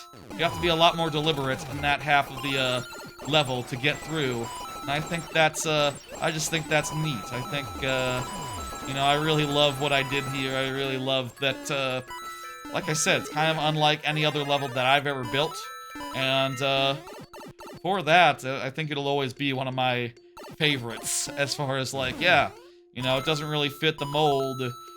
I mean, it is kind of mold. It fits the mold in a lot of ways, you know, insofar as being a traditional level, but that is, you know, it's very different in a couple fun ways that I like.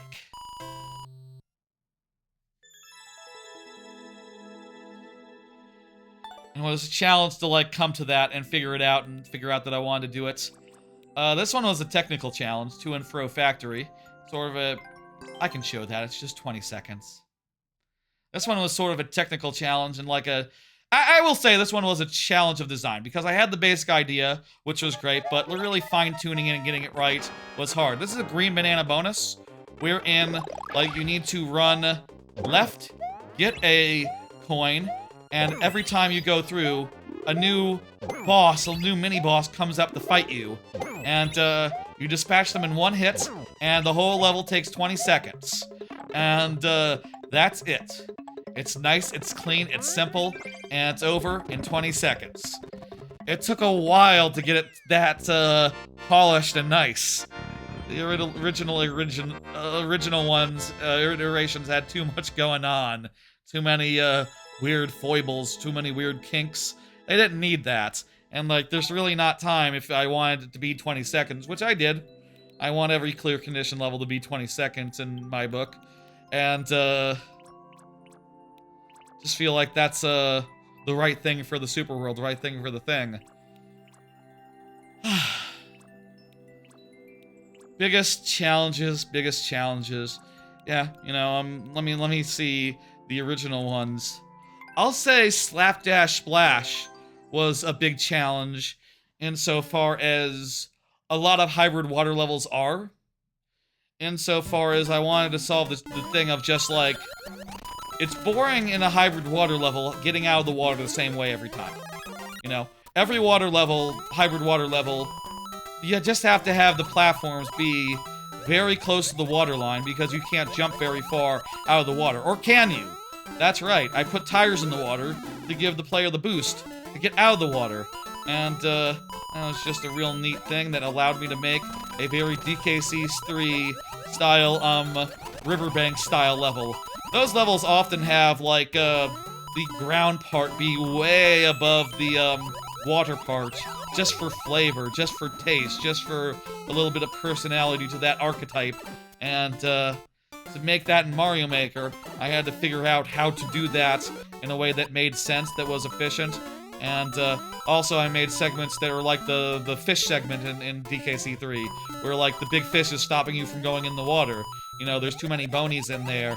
You can't, you'll die. You'll become not a frog, at least.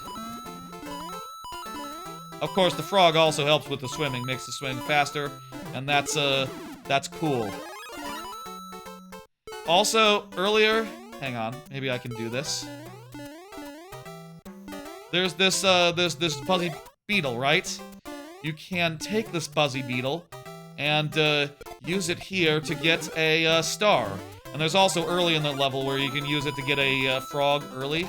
And using that, you can go into the plant, the fish-infected water and, have a good time there. I thought that was a fun little thing, and otherwise you just get a very normal, like, bit of platforming above the water, which is also fun. I've done some good shit.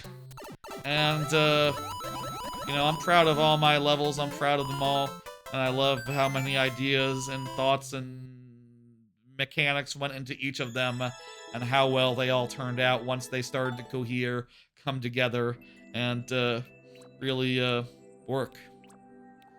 Are there any others that I would show as far as impressive, as far as, like, design? I mean, I think I showed Zero G Refinery relatively recently, and a lot of these are just also similar refrains on, like, here's a wind level, here's a low gravity level, here's a dark level, here's a ice level. They were all very good challenges and very hard to manage, but I don't know necessarily they'd, let me see, are there any of the earlier ones, earlier 3D World ones, maybe, that I would constitute as a challenge? I feel like this one was a challenge just in terms of timing, but not maybe enough to show as the last. Let's do one of those ones. These ones were like a big whole series that I did challenging myself, so naturally they're a good example of like a challenge. We showed Zero G Refinery last time, so we'll show Blustery Backwoods today. And I'll say also earlier, people were talking about slopes versus semi-solids, or slopes versus not slopes, and saying that a level without slopes feels weird. And I'll say, hey, this is a level without slopes, intentionally. And this is a good example of, like, how that can define and characterize a level differently. A bunch of theming was done to make a desert into a autumnal forest, and also a nice knock-on effect of the theming and the way it's designed is that with all these hard edges, when there's a lot of places where you will be held back, right? If this was just a sloped, angular place, like you might be blown off a cliff, right? But with these little walls here occasionally, there are places that will arrest your momentum and stop you up. Similarly, the vines also have that same effect. That was my thought process in, like, how this level should look and feel as far as the, geometry goes. And also, you can only put the bushes, which make up the background, and give it sort of a shrubby sort of feel on solid flat ground, so that's another factor there.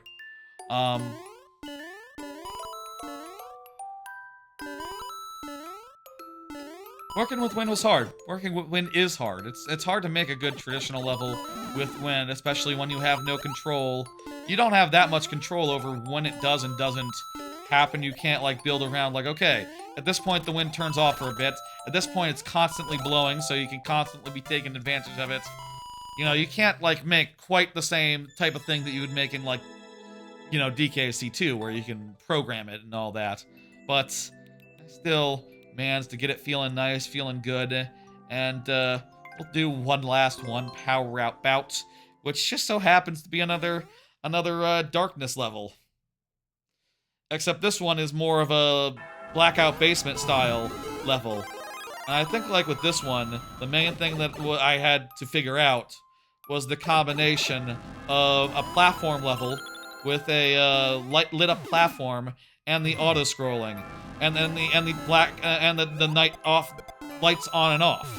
The thing about this combination, which honestly is low-key works better than even the original blackout basement. The thing that works great about it is that you can show the player threats incoming and then turn off the lights when the threats actually arrive.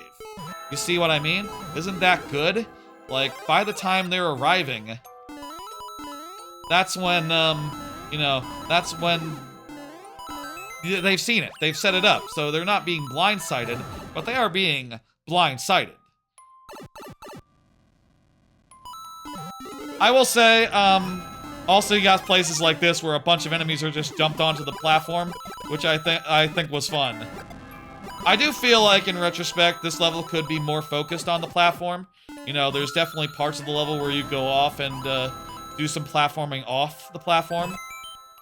I feel like if I was doing it again, I would try to keep it like 90% platform and, like, maybe reduce the amount of off-platform stuff that there is, because there's a bit of that. But then again, you know, I guess that's when I set up, like, this stuff here, that these things, these crushers, and you gotta set those up in a slightly more chill environment, and taking that 2 seconds to do that works well. Also, with these Koopas, you can do that, and it works quite nicely. And now you get to deal with these, like, when you're actually on a rail, and dealing with the guys.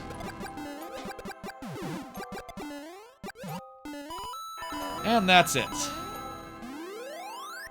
Also, making the theming, like, factory-like, and doing the rain, and making sure that never, like, an icicle fell on you or something.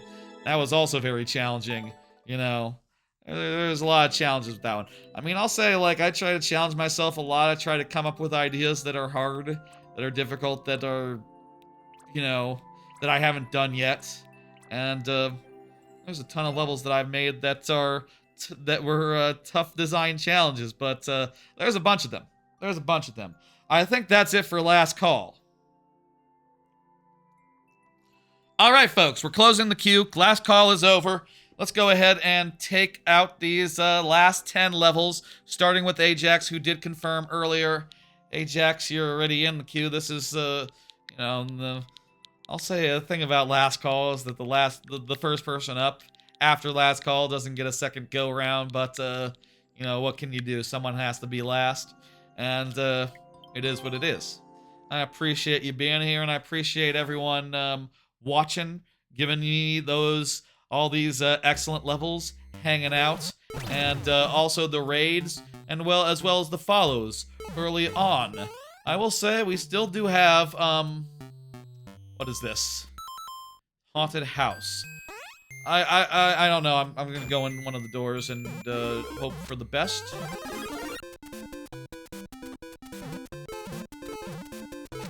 The puzzle level? I don't understand what is this like a RNG level? What's the clear rate? I didn't check the clear rate. Let me check the clear rate so we know how many heads to give. The one screen troll level. Oh, it's a troll level. Okay. Its clear rate is low enough where we have 7 lives. Actually, let me like randomize them first. Daisy. 6 to go. Let's do this and try to figure out what we're doing, where we're going, and etc. In a troll level, you often want to do the thing that's unintuitive. But what do you do when either way is unintuitive? Like, I don't know why either door would be better than any door would be better than any other door.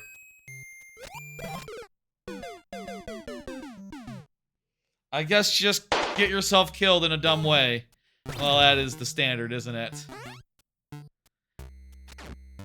stop the guy falling on the thing and undoing the on-off, we have to, like, do something special.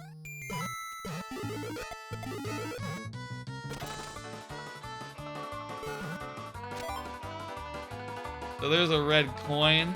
Do you think we're supposed to like, get to that to the door? There's not enough time, like, once you get the red coin, to return and exit. So I don't think that's what we're supposed to do.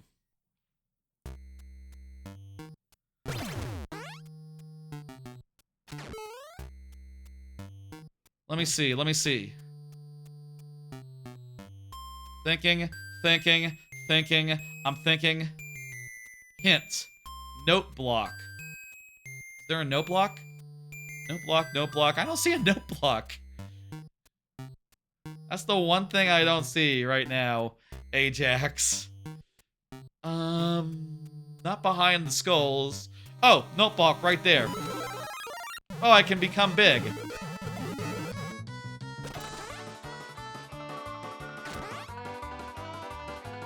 Okay, so I'm big now. That's nice.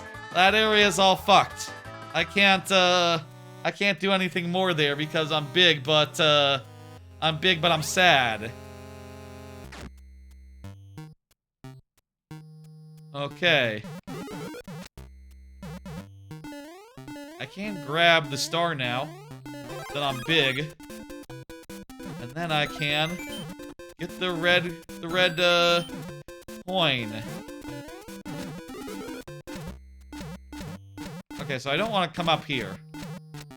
I want to become big. Okay, I think I kind of know what to do. At least to get the 2 red coins. After that, I'm not sure what the deal will be. But basically, I can't damage boost here. Oh, that worked. Perfect. Beautiful. Okay. No! No! Wrong one! Wait. Oh, crap. It didn't go off. Oh, because we destroyed the thing earlier. Nice. Okay.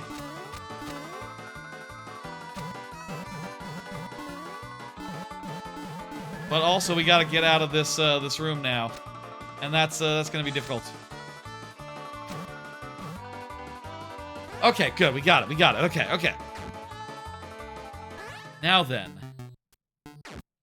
We can get this star with... We gotta get that star without getting stuck up there.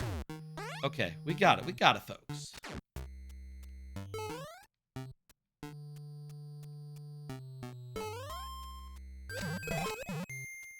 Okay, get that.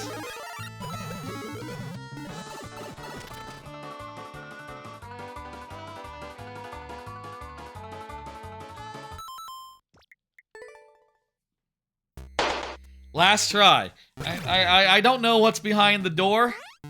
I don't know what's behind the door, but we're almost there. I can smell it. We can do it. Just have to get... Ah! Bah!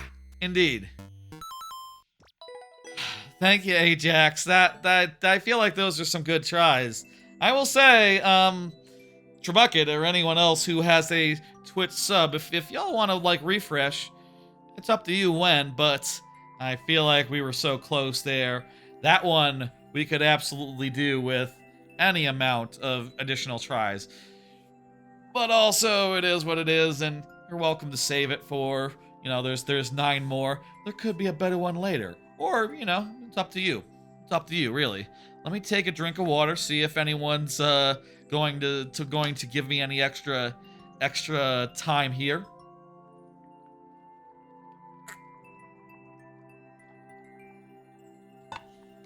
And 06I, you're up next, by the way. If you wanna confirm for me, if you wanna say something. Hey 06I, I don't see any sort of sub incentive right now from like Trebucket or another sub. So let's just go ahead and get out of here. Let's go ahead and just dismiss. Thank you for the level, Ajax. That was fun. Ah, that was a fun one for sure. Let's refresh those things and go for it. I still actually do have a number of more cards. Let me do them. I'm still playing the same basic games I've been playing for the last few weeks. Pokopia, Overwatch, and Meat Boy 3D. And I don't really have that much more to say about any of them. Overwatch continues to be a lot of fun. Actually, I can say a little bit about some of them. Pokopia, I'm getting farther in than I've been. I built the 4th Poke Center in the Rocky region. I got the rollout move, which seems pretty cool. I feel like everyone in Pokopia is like a million miles ahead of me, but I'm taking it easy. I'm doing things one at a time. I can't believe how big that game is. And does anyone want to just tell me, like, after Rocky Ridge, like, how many more areas are there? God damn, this game is big. God damn, like, the areas are huge. Kind of amazing how much they fit in one game, and it's pretty cool how you can, like, string them all together with, or not string them all together, but, like, you can make a fast travel system with the minecart tracks. Really like the minecart tracks. I got a nice little minecart circuit around that whole cave system in Rocky Ridges, and that was pretty fun to repair and get into a nice loop. I will say with Meat Boy 3D, in the later game, I am finding to be increasingly hard, difficult, challenging, and frustrating to the point where it's not quite as fun or flowing as the earlier parts of the game. But I will also say that's just like Meat Boy in general. Like the original Super Meat Boy also has the problem of like Worlds 4+ being like brutal, nightmarish, not really worth like spending the time to get world records or to get A+ or to unlock the Dark World, because you just know if the Light World is fucked, then the Dark World is like super fucked, you know? And I still think it's a good game. It's just I mean, I feel like even the original Super Meat Boy, you could say, by the way, what's the clear rate? Let me check before I proceed. Clear rate is like 10%. We are good. 5 is as many as we get. Excellent. Let's go. Anyway, still playing those games. Not really anything that much new to report there. Just continue to just be going to those 3, and pretty much nothing particularly new. Does this seem familiar? No, I haven't played it before. Just there was some like dry bones jumping in like the first level, in one of the first levels that we did, wasn't there tonight? That rings a bell. I don't know. It doesn't matter. Oh, this is cool. The fish bones are cascading by the one-way walls, making it so that they have to fall down forward. That's really cool. That's a really great setup. That's really fun. There's you know, in Mario Maker, oftentimes, to make something really fun and unique and cool, you have to put together a really unique, cool setup, and that was certainly one of them. That was certainly a nice setup that uses items we've all seen a million times. That means maybe others haven't seen them fewer times. In a cool, original, neat way. I mean, I feel like fish bones, people don't use them very often, so maybe they haven't seen them a million times, but you know what I mean. It's quite cool. Fish bones on, on rails or with parachutes are really neat for levels, for non-water levels, I feel like. They're a neat little enemy that, destroys itself if it gets the chance. Shout out the fish bones!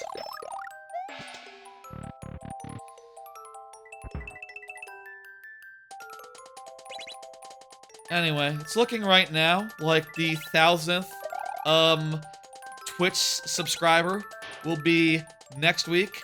That is fine, I will say. I think before next week, I kind of want to implement that thing I was talking about earlier with the additional heads, the additional lives for really, really, really hard levels, going up to 12 from 7. So look forward to that next week, I guess. And if I have time, which is to say, if we don't hit 1,000 and I schedule a bunch of crap right now, I will definitely implement that in the next week, and that'll be nice. You know, we are 2 away, so it's possible, like, you know, when I play RE4 for the first time, RE4 Remake for the first time on Monday, it's possible we might make it then. We might be pushed over then. Or it's possible when I play Mouse PI, that game that comes out next week. Maybe that'll push us over. We'll see. We'll see. Thank you for the level, 06i. Lovely, lovely, lovely. I eat we. Go ahead and confirm. Yes, yes, yes. I still have, I think, 2 more cards. Did y'all see that the Artemis 2 came back from being in space? That's been, like, perhaps the only positive piece of news of the last, like, month or so. Huh. The only thing that you can look at and go, like, ah, that's broadly positive. I'm happy that that's happening. And it seems cool that we're going back to the moon or whatever. Next time we're landing on it, okay. Hope that's soon. And do some science or whatever. And apparently, you know, we have a lot better stuff now, so we can do a lot better science. And that, you know, maybe they'll find some stuff. Maybe they'll discover some things. And that's cool. I like space stuff. I like space exploration. Let's truck on. We got this. We confirm if you like. This has like a little bit 7-8% clear rate, something like that. Based on the math that I did not wait to reveal. I think we can do this. If you confirm, we'll bump you up to the normal. You know how it works. You know how it works. We got this, folks. Let's do it. Whether or not we confirms, we will finish this one. I am saying that right now with confidence, but I don't fucking know. We'll see. Do I want to go down there? Nah, it looks like it's just for an optional thing. I'm fine without.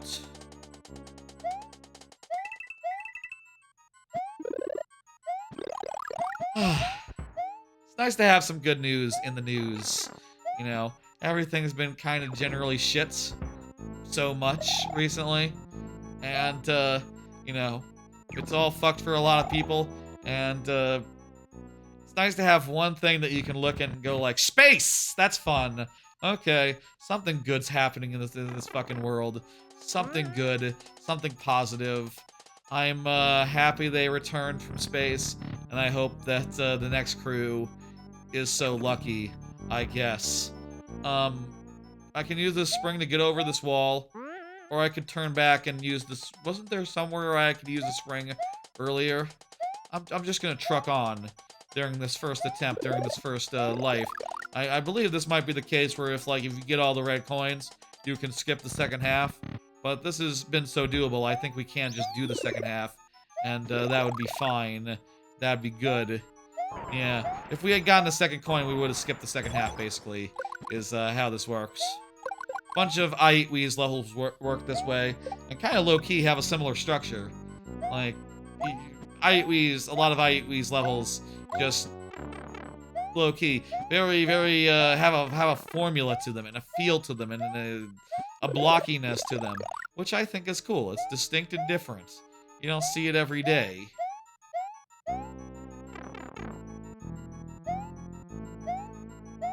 Let's hear it for space. Yay. Etc. Ah. Thank you for the level. We were able to get through it. Very lovely. Very good. Very nice. Didn't need the shortcut. Didn't need the shortcut. Yeah, it's a 1 star, I guess, in the difficulty scale of I Eat We. So, yeah, was able to clear it nice and easily. Let's go ahead and complete and bring up the next, which is by Dr. 599. Dr. 599, go ahead and confirm. Let me put in chat the thing. And pop the third to last thing. Hey, Dr. F99, good to see you. Here's another card. I might do a bunch of streams if Twitch hits 1,000. Yes. So I've been thinking about it for the last day, for like a couple of hours before the stream, and I think once I do hit 1,000, let's do a little bit of a slightly big week of streaming once that threshold is hit. And I don't think we'll go quite as many streams in a row as when we did 500 on YouTube, but let's try to get a bunch in a row and just have some fun and get some wacky ideas out. The one that I was saying on Tuesday or on Wednesday or on a few days ago, it was Tuesday when the Shadow the Hedgehog stream was, and I think I might have also mentioned it on the Sunday stream of what was that, TTYD randomizer. I think I have mentioned that I have some ideas, and here are some of them. One would be Donkey Kong Land, 1, 2, and 3, switching lives every 5, switching games every 5 lives. Feel like that would be a fun way to play through those games, and we haven't had a stream like that in a while, in some time, and those streams are always a lot of fun, so I think that would make sense as one to queue up maybe for a Sunday. I'll say, even though I'm between things, I'm still looking and available to inquiry and during the daytime, so I'm not necessarily going to be doing these during work hours. But Sunday we'll do a nice big whenever we hit 1,000, we'll do a nice big Sunday stream and do that DK Land 1, 2, and 3. I also have an idea for Paper Mario Randomizer, another run of that. I mentioned after doing T2ID Randomizer last weekend. Was that last weekend? Jeez. Yeah, that was last weekend. It says so on the calendar. And has an X over and everything. I said during that, the thing that I did for that, wherein I forgoed bump attack until go mode, but instead used first attack the whole stream. That was pretty fun. I think I'd like to do that again. I'd like to do that again for Paper Mario Original Randomizer and give that a try. I'm also thinking if I'd like to do try out those side quest checks and add those into Logic. I'm not 100% sure that I want to do those, but I have some ideas to try out, and if I could do that on a Tuesday evening, I think that'd be fun to do an extra one of those. And also, Shadow the Hedgehog earlier this week went fast enough and was fun enough where I kind of want to do it again to do the dark or the light route, and I feel like that would be appropriately miserable and make me suffer in a way that would be a lot more whatever. I failed the first challenge? What do you mean? Oh, was I supposed to not kill Yoshi? Was I supposed to find ways of, keeping my Yoshi? Oops. Ah, well. We'll keep Yoshi as many times as we can. I completed the second challenge. For the third, I think wait, no. Sorry, Yoshi. I think I failed the third challenge. Maybe if I, licked up a, What is this? How does this work? Am I dead? No, but I am small. I guess that unballoons you before you get to the next segment. And the number of keys you can get are the number of segments you passed. In that case, we need to make Yoshi go left and then jump on him when he came back. We failed. Did we only get one of them right? Did we only pass one of the challenges? And as a result, we only get 10 coins? That was a cool challenge level. That was neat. I feel like I didn't understand what I was doing for the first one. I just thought I was trying to jump big. But we at least saved one Yoshi before letting him die. Sorry, Donald Glover. Apologies to Donald Glover. Thank you, thank you. Nintendo! Hey, you're finally up! Remember an hour ago when you wanted to come up and you were very impatient? I'm glad you stopped yelling in the YouTube chat about that. But it is your turn now, and feel free to say hello and to say please play my level. Did you want me to do the Super World, was it? I'll do the Super... I don't remember.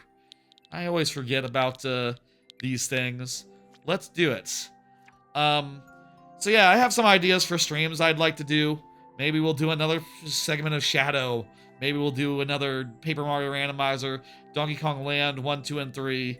And I got some other ideas that are bad. Like, I have had an idea on the books as far as, like, what if I just did a Minecraft stream where I dug a big hole? Would that be fun? Would you enjoy the conversation during that at least? I don't know. But, like, that's an idea I have. We also do need to do Left 4 Dead at some point, like as a co-op thing, maybe with members of chat, such as Rock Party, or Storm Trip In, or, you know. Would y'all watch a stream that was just digging some holes? That was just all various different ways to go from the top of the biome to the bottom, extracting ore along the way? I never did play that much Mystery Dungeon. I think I played a little bit of it. Like my sister had a copy or something. Back on the Game Boy Advance. SP, you know. But never did play that much of it. Mario Odyssey, 1,000 Moons? I mean, I've done that before. There's a 100% playthrough of Mario Odyssey on the channel. The VODs are quite lovely, I'm sure. And, honestly, I don't know what I'd do if I wanted to do more Odyssey. I feel like I've already tapped that well as much as I can do. It's one of my favorite games of all time. I'm sure I'll find an excuse sometime to go back to it. Do you die ever in Mario Odyssey? What if you did Mario Odyssey and Donkey Kong Bonanza switching games every time you died? Oh, that was an idea. How long did Bonanza take us the second time through? How long did... I think I can do Odyssey any percent in like 4 hours. It's maybe like 8 hours for Mario. That might be a good birthday stream.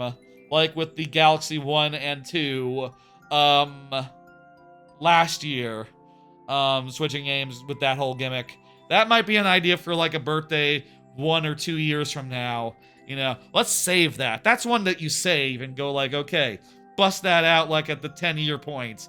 You know, at the 10-year, you know, the 10th on-stream birthday, I guess. This would be the 5th on-stream birthday, I guess. Next one, next month. Who remembers? I've been streaming for 4.5 years, so yes, that would be the 5th one. Yeah, 5th one on stream, yeah. I think that's right.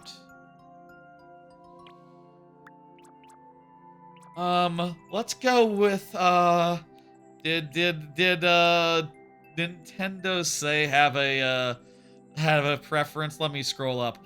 Go to the top level and play It's Easter, said Nintendo said, like, an hour ago. Half hour to an hour ago. Okay, let's do it. A relaxing level. It's Easter themed, apparently. And that, like, just happened earlier, the weekend. You know what? I'm not gonna. I'll be extra kind. I won't count that. I gotta count that one though. I knew what I was walking into, I knew what I was running into. Bah! That time I also knew. Let me just go forward for 2 seconds just to have a look. Okay, well, that's all we can do, Nintendo Saeed. Very cool, I bet. I would have loved to see the Easter, but it's easy on average, apparently. But not on 2 tries, unfortunately. It is what it is, you know. We have to play by the rules as established. And, yeah. Now that was a lightning round, yeah. Well, that's sudden death. That's like extra lightning. Divine Nut is up next. Do I say every week that I love the name Divine Nuts? I love the name. The name is so good. So it's a really great name. Divine Nuts. This is your hardest level, by the way? Excellent. Let's go. I still have 2 cards left, so let's pop one of them. I tried KFC the other day. It was okay. Usually, my chicken place of choice is Church's Chicken. But, you know, I'm not going into an office anymore, and that means that the church, I'm not, like, driving that much in that direction where the nearest Church's Chicken is, and also, even then, it was already pretty far away, and also the price of fuel is going up. I wanted some fried chicken the other day, and I was like, Church's Chicken is too far. So I went to KFC instead.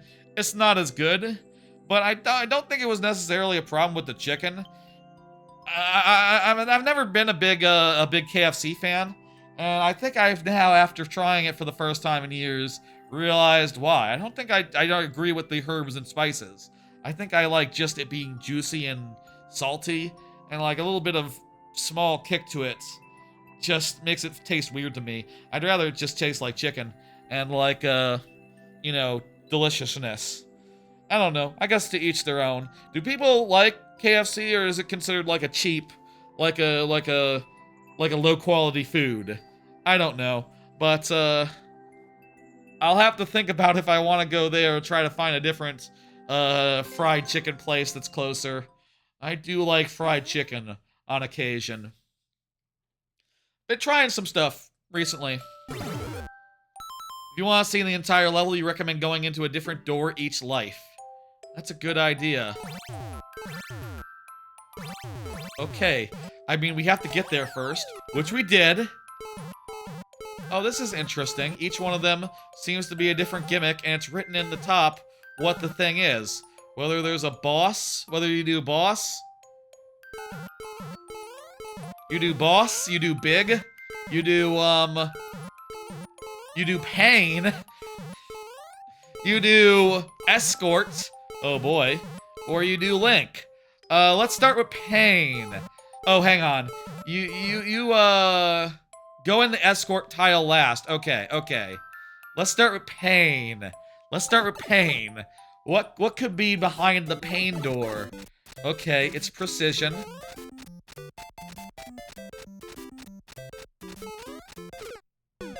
Wow. So if you get up against that wall, that can make it so that you can, how many are there? Are there like 5? How many times can we go in each one without losing the opportunity to go? I think there's like 4. Let's see. There are 5 doors. 5 doors. Okay, so we have 2 repeats that we can do. Okay, let's pick our fights. Let's pick our battles. Do we want to do the boss? Wherein we have to, like... What are we even lifting? Oh, the bombs. We need to use these bombs. Oh, God. And if we lose our power-up...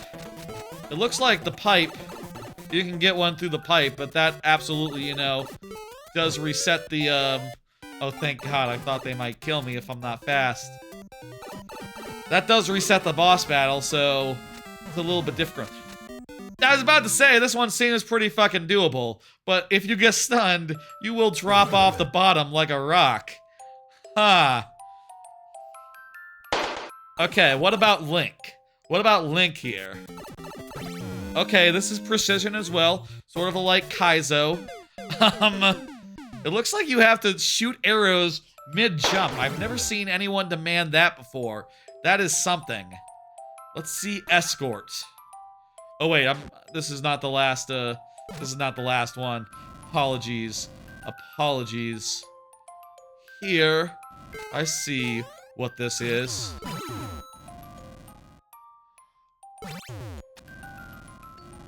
The note block you don't have to use, right? So here, you have to escort the thing, and every time you jump, you make the thing jump. Oh man, this is a pain in the ass. I don't want to do this one. This one, I mean, I think you can do it without, you know, you don't die. But, there are worse things than death. Like, starting over.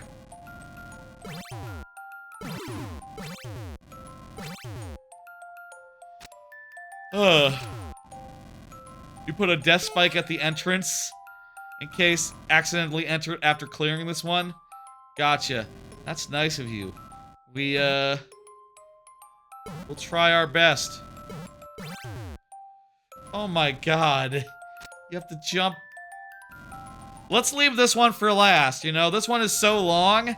This one's so long. We can't have this one be the first. Let's save this one for the last one. Which, you know, part of me does feel like, oh, it's not, we're not gonna see it. Let's see big. We saw boss, right? Yeah, it looks really hard and long. This looks really hard and long. This part, what's the deal here? Why do I... Okay, since we're big... I don't know... I'm not sure what the deal is with this one. It's funny that a lot of these are such that they don't kill you. They let you proceed. Like, it almost seems like you should focus on the Link. On either the Link or the other one, because those ones,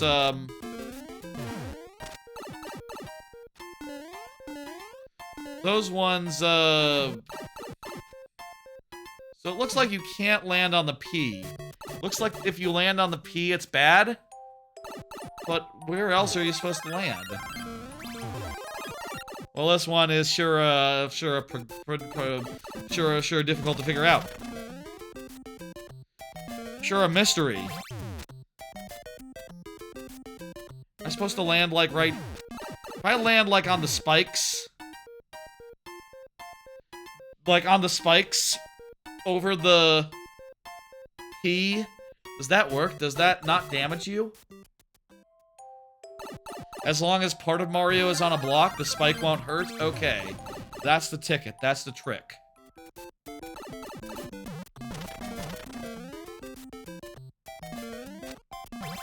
One thing I will say... I see. Okay, we can stand... Ah! We can stand on these, but we can't, we gotta be careful while running up, while getting some momentum, and, such. I'll say, one part of Mario Maker, or Mario physics in general that I wouldn't want to reproduce, is I've never been a big fan of, like, how running increases your jump height. I feel like that's weird to me. I'd rather it just, be a set height, whether or not you're running, you know, I feel like B, like the jump button, should be the main determiner of how high you're going, not like your run speed. I guess that does encourage you to run and to gain up speed.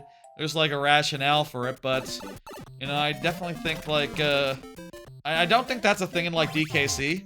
And I've, you know, always said that I'm more of a DKC first man, you know. It'd be nice if they made an anti-P that immediately ended a P. I mean, that would be such a limited use case, right? Like, there's not that many cases where you would be able to get an anti-P. I feel like that's a good gimmick for a level, but it was so niche, like, you'd have to have, like, hundreds of items to make, to justify that as an inclusion. More complicated, like, block, on-off P logic, I think would be good. It'd be great for troll levels and for ending sections that need a P switch. I mean, I don't disagree that it can be pretty inconvenient, like, waiting for a P block to deactivate. But, you know, part of the appeal of Mario Maker is, like, working with what you got and figuring out how to make do. And, you know, we all, I think, have gotten pretty good at that over time, you know, the making do.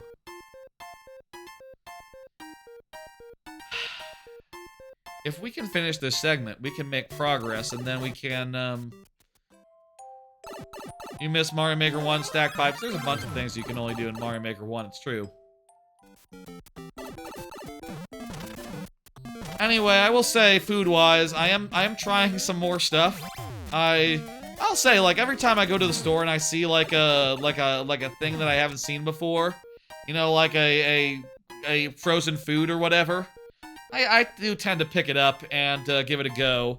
I just saw at the HEB, they had these, like, a line of, like, microwave foods that said they were from like, Italy, made in Italy or whatever.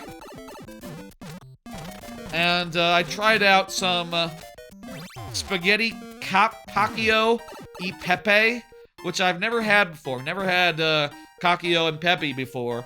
And it's kind of interesting. Kind of an interesting, pasta dish. Very, buttery, I guess, with a little bit of pepper, a little bit of, kick. I'm not a big pepper man. I never really add pepper to my, seasoning when I season shit. It's always just, salt, if anything. But, that wasn't bad. That wasn't bad at all. Also nice to try new things, you know? And, I don't cook that much by myself. That said, I do have spaghetti ready to go. And, assuming this weekend isn't a big weekend of streams from 1,000 Twitch subscribers, I think that might be next week. I think right now at this point, odds are good. It won't be, not next week, the week after next. We'll probably do it week after next, and, you know, like I said, I got a bunch of plans, bunch of ideas. Look forward to all that. Meanwhile, I will enjoy my spaghetti. And, sausage. And, oh my god, it's good shit. I love spaghetti and sausage. I think, you know, as far as favorite foods go, hard to beat the cheeseburger. But spaghetti, I love spaghetti. Pizza, pizza's also top 5. Ice cream, ice cream's definitely top 5. Of all the top 5 foods, ice cream is such that is the only one that I could eat every day. Eggs. What about eggs? Here's the thing about eggs that I think takes it down a notch as far as favorite foods go. It's not my favorite breakfast. If I have the time and wherewithal, I'd rather have French toast than eggs. Scrambled or otherwise. It all comes down to preparation, of course, and the convenience factor. But, like, you know, I think that's definitely gotta count against it as far as, like, favorite meals go, favorite foods go, unfortunately. So what, cheeseburger, spaghetti, pizza. What's ice cream? What's the last one? What's the last one that goes on there? I love French toast, but I do feel like it's hard to get a good French toast, like, consistent on all 4 of them. You know, if I'm making 4 at a time, you know, I can make 2 at a time, and those turn out nicely, but after that, the oil starts to burn the last 2, the second 2 weirdly. Lasagna? Lasagna is good.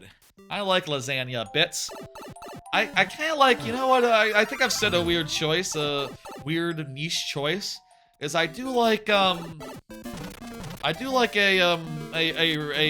corned beef. Corned beef tastes really good. I like corned beef a bunch. What about just steak? So you can't go wrong with steak. It is one of the more delicious things you can eat. And steak's a good choice as well. My parents often, when I go over for like a weekend dinner or whatever, over at the folks' place, they're often having steak. That's like the usual thing, is a nice steak dinner. So I have a lot of steak. We've never done it, you know, I know that's a thing a lot of people do. They do the steak sauce. Never done steak sauce. We always, it's just good enough. It's just delicious on its own. It doesn't need any sort of, like, help there. Ribs are nice. I like ribs. The thing about ribs, though, is I kind of like them not as spicy. Not particularly spicy. And I feel like every time I have them, like from a restaurant, they're always a little bit too much of a kick for me. I'd rather them just be savory and sweet. Steak doesn't have enough of a flavor. I don't know, man. You get like a tomahawk steak. You get like a nice juicy tomahawk steak. That's pretty fucking good. It depends on the steak. You know, you get a premium cut, and it's like, holy shit, it's good. I mean, I'll say it's number 5 if it's on the list. It's number 5, it's on the list. It's not beating hamburgers, it's not beating pizza, ice cream, or spaghetti. But it's on the list, I think. What else could be on the list? I'm not a huge sandwich person. I'm not a huge seafood person. Is there anything I always want to get when I go to, like, Orlando, or when I go to, Universal?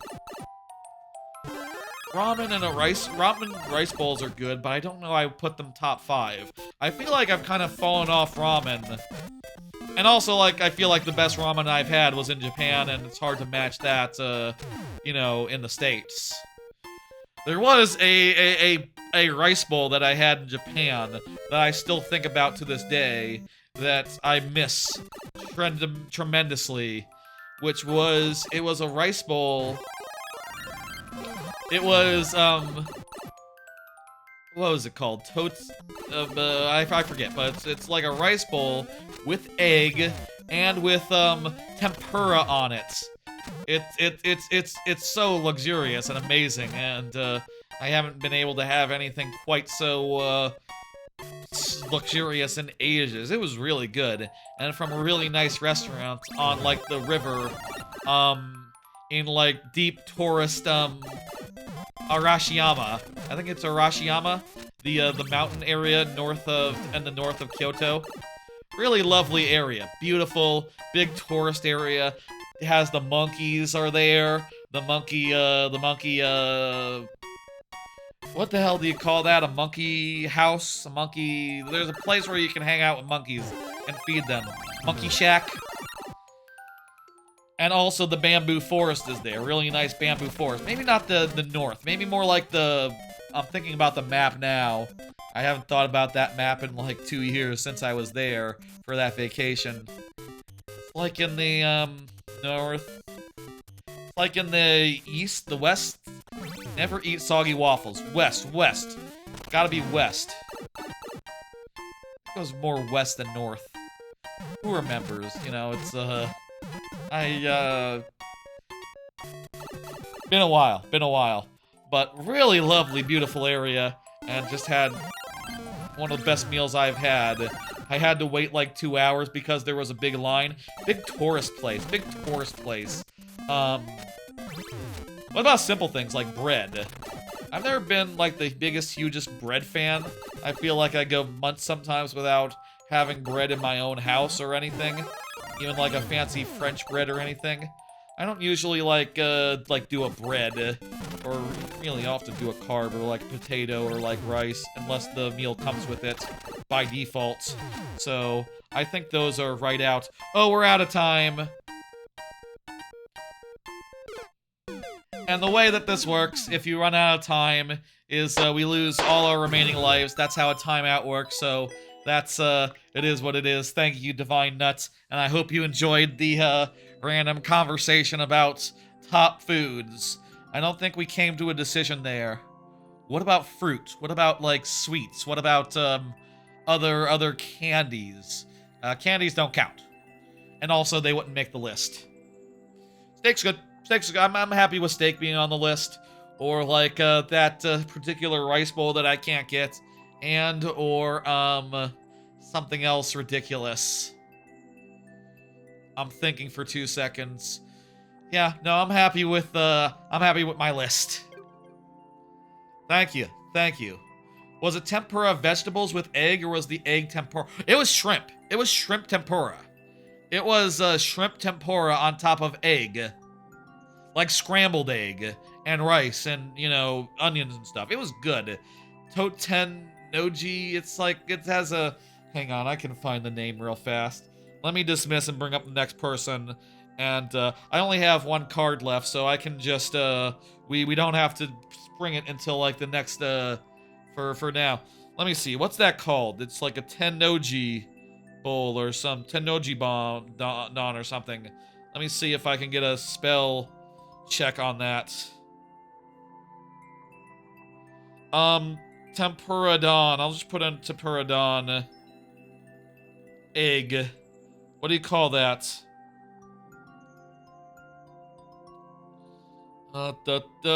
Tempura egg, tempura egg don. I swear it has a name, like 10. Oh my god, where is that? Rice bowl with scrambled egg and tempura. It is called, let me find it. Rudy, please confirm, by the way. Again, I can't find it. I swear it has a fancy name. That's not just what it is exactly. It has like a fancy, trying to find the name of it. No, it's nothing showing up on my my quick Google search. What if I add name? What is it called?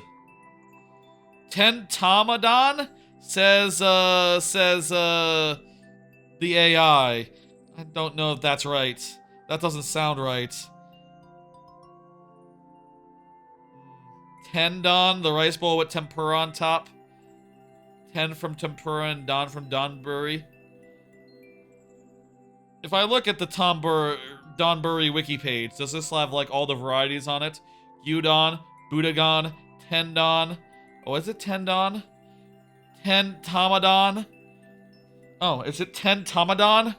Might be Tentomadon. Somehow that doesn't sound familiar. Maybe, but it's close to what I was saying. So, Tenshindon? No, that's crab meat. Not a big crab person. I did have a really nice seafood ramen when I was in Japan on vacation 2 years ago, though. That was amazing. That was a luxurious thing of just like every single seafood you could think of on one plate. There are some meals from that Japan trip I would love to go again someday. You know, given the firm financial footing. You know, right now things are not quite so good in the world that would be possible. Also, like, realistically, I don't need to go every 5 years or so is enough for me. You know, every 5 years or so would be nice, would be lovely. Let's go with the super world, why not? And get this done. I mean, I'll say right now, since I'm like, you know, in between things, I'm staying at home a lot more. I don't have to go to an office or anything anymore, I guess. And we'll see if that change. If I'm able to get something hybrid or remote, I'll be doing less. And if it's not, I mean, that's fine. You know, I just need to be out of this. You know, I don't know like if situations will be what they be, but you know, right now things are so bad where I probably don't want to be eating out as much these days. I probably do want to be eating out as little as possible, mostly just for the concern of like, okay, well, gas and such. And in the meantime, I guess if like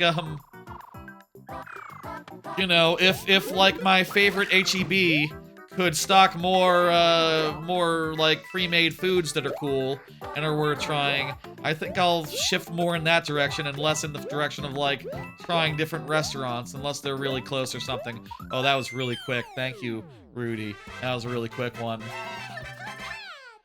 I wonder if, like, you know, obviously, if companies do have to respond to things like this. You know, I was watching, I got, like, one more card after this, by the way, but it's another food-related topic, but not one that we need to rush into. We can talk about another food-related topic all we want. I saw recently that, apparently, thank you for the level, Rudy, I'm hitting complete, and, Flinty GD. I saw recently, apparently, that, companies have been pivoting in the wake of Ozempic, you know, basically making a lot more products that are supposed to appeal to people on Ozempic. You know, they're marketing as like high protein or whatever. Basically, less more like marketing things as like, oh, this is good for diet, and more just like this is what you need when you're on Ozempic. This is what you're craving. And pivoting more in that direction, though, in a lot of cases, I heard like the actual investigation work goes and shows like, you know, it's all bullshit. Like, it's actually not that different from what it was before. It's just like a slightly different, it's just like a label. It's just like marketing. It's just like them trying to say like, oh, we got protein. Those Ozempic users, come on over here. And, you know, I guess with that, you know, there is a question of like, how does the market have to adapt? And similarly, like, how does the market have to adapt to, we're just gonna start trucking, by the way. Flinty, if you are here, you can confirm and give us additional lives, but we will, make do regardless. This looks like a nice traditional level, where with some nicely designed, ideas and platforming and stuff around, in it. I like it so far. Very nice, very cool. It's good to see. I always like to see a traditional level doing some traditional level bullshit. Let me say. It's fun and good and satisfying, and thumbs up. Thumbs up to you, Flinty. I think we'll be able to do it in one. Let's see. I wonder if, like, you know, in the wake of gas prices going up, if, like, there's more people, like, staying in, being able to work from home again, if only because, you know, I definitely heard, like, saw some people doing, like, videos. Ah, fuck, really? Look how close to the end we were. I saw some people doing some videos saying, like, oh, you know, as gas prices go up, pretty soon they'll be telling people to stay home and, like, work from home again just to save on gas. Like, you know, and that sounds like a good idea, honestly. And I do wonder, like, how the restaurant industry can respond to that. I do wonder, like, how... I mean, I guess the way that they would probably do is, like, oh, more of a reliance on delivery drivers, more of a reliance on Uber Eats, and on Uber Eats subsidizing things with, like, deals and stuff in order to try to gain market share and all that they do. Because, there we go. That time we got it. Nice and clean. No problems yeah. You're welcome, Flinty G. Flinty GG. Thank you. Oh, that's the first clear as well. That's an easy. That's not that bad. You'll get lots of more clears in no time. It's not, hard at all, Flinty. Not hard at all, Flinty. I don't know about any of that. We have one level after this one remaining. The next level person is Chard. Chard, please confirm you know what to do. Chard's usually pretty good for it, and pretty active and all that. So, I look forward to seeing you say hello, Chard. How was your concert, by the way? How's your thing? Did you enjoy it? Never been much of a concert person myself. I'm not really into the live music, as it were.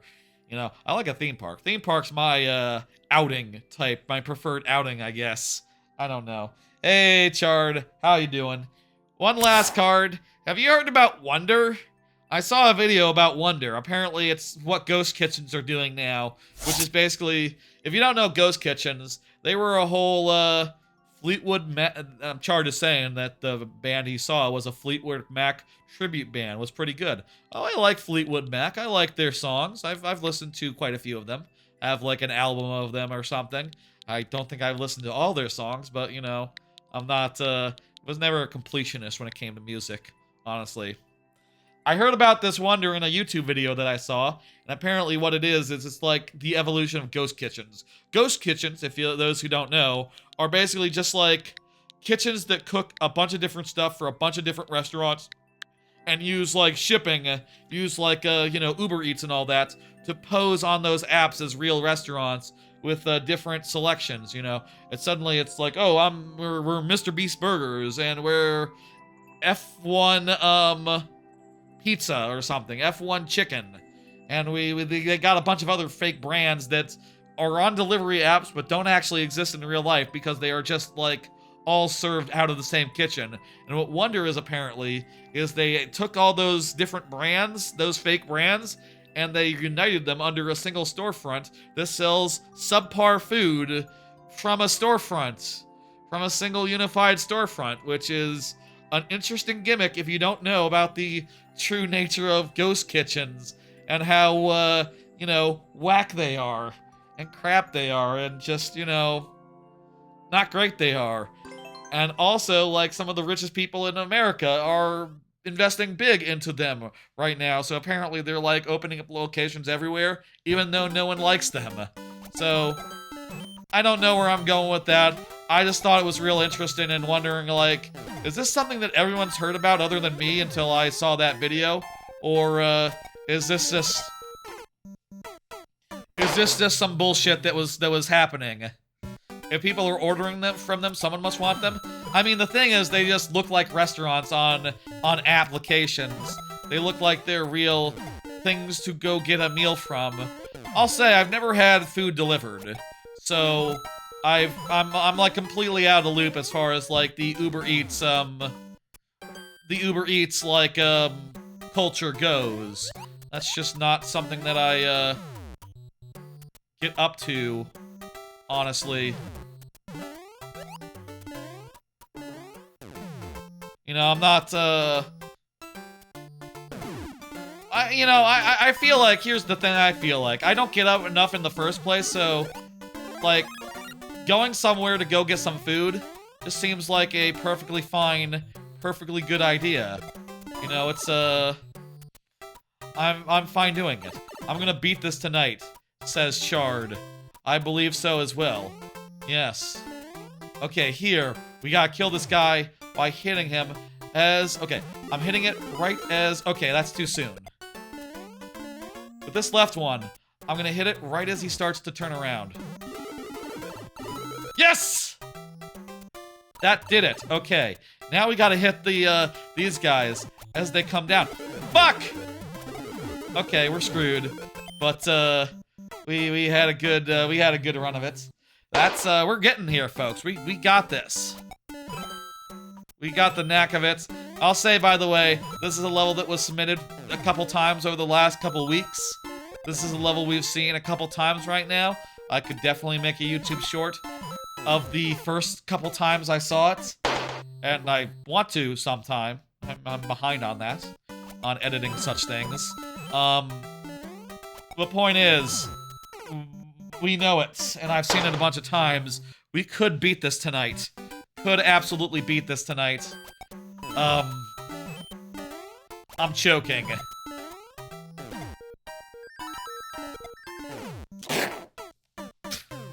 That's a new one. That's a new one. Never seen that one before. That's, that death. Hey, Marcus, how you doing? Marcus, you weren't here earlier, were you? Here you go, Marcus. And thanks for being a subscriber. I always appreciate that, and you know, I'll say. Good looking out. Go ahead, get that level in there. I opened it for you. It's just for you though. Just for you. We'll have one last. Or anyone else who is brand new. I like to let brand new viewers into the queue. I like to let them have a level. I feel like it's just good policy.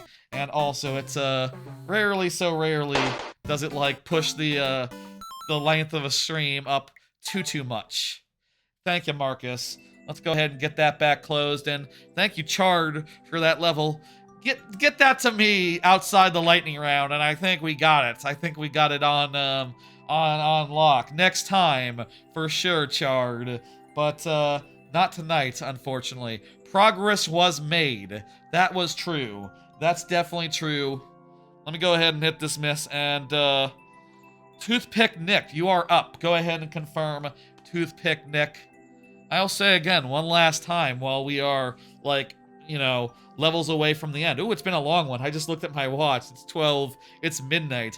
We did spend a long time talking about Godot up front, and then we spent a while talking about anime in the middle, and then there were a lot of levels after that still in the queue to deal with after. It's been a long night, folks. It's been a long stream, and I hope you all enjoyed it. I hope you all appreciated it.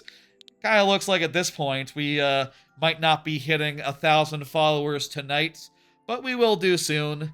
And the title either can be that thing I was saying about like being there for other Mario Maker streamers. There were a bunch of raids up front early on 6 hours ago, or it could just be something like the one where I talk about Godot.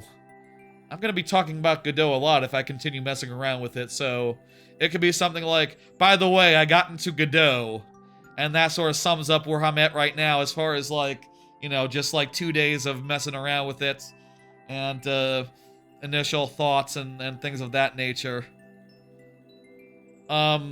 Toothpick Nick, you gotta confirm, and until that time, we have 2 tries. I will say, if you are here and you do confirm, we'll have 7 on account of the difficulty of the level, but we gotta do what we gotta do, you know? We gotta play by the rules, and if you're not here, we gotta, you know, compromise is the compromise. Kind of a hard, man, this is precise. I don't want to surprise y'all or nothing, but that one went really quick, and I don't see Toothpick Nick. Let me take a little bits of the, of the stream. Not really, really the end time matters most if you have things in post-stream or in the morning. That's true, I don't. I mean, I'm not going to for a bit, it seems like. But yeah, you know, I don't have that much to do. I already watched all the anime today. That's the sort of thing that you can do when you're, in between things. You know, in between, economic downturn and all that. But I got nowhere to be. I'm probably just going to get the VOD posted and, otherwise just relax and enjoy a nice, relaxing evening as I do. I'll make a thumbnail, get the timestamps, write a nice old description that touches on all the things we talked about, more or less. And then it'll be, bedtime, I guess. I need to sleep at a better time, I'll say in general. I mean, I will say, one of the nice things about the prospect, just to wrap it around to the thing I was talking about earlier, the prospect of, like, what if I could figure out, like, how to make it as, like, an indie dev or something, or like, as, indie dev / streamer, as, like, the whole kit and caboodle, and I'll say, like, until such time as I find a job in this market, in this economy, like, that might be my only, it's now or never, you know, now or never to prove or disprove or give it a real earnest shot. But, like, if that were the case, I could sleep whenever I wanted. I could sleep throughout the day if I wanted. I could stay up until 5 a.m. as much as I wanted. It'd be no issue, you know? Oh, yeah, it takes forever, for sure, for sure. Like, I have no illusion insofar as it being a quick or easy thing to find nuts. I showed earlier, that my super world took me 4 years to make. My 40-level super world. I'm aware that it can be a while before the fun comes together, even by a level-by-level basis, before you find the fun on enough levels, enough content, enough stuff, and let alone if you have to build all that stuff from scratch. That's even bigger of an ask, you know? Let's do it. Different styles with some precision. Okay. It's 7 a.m. over there?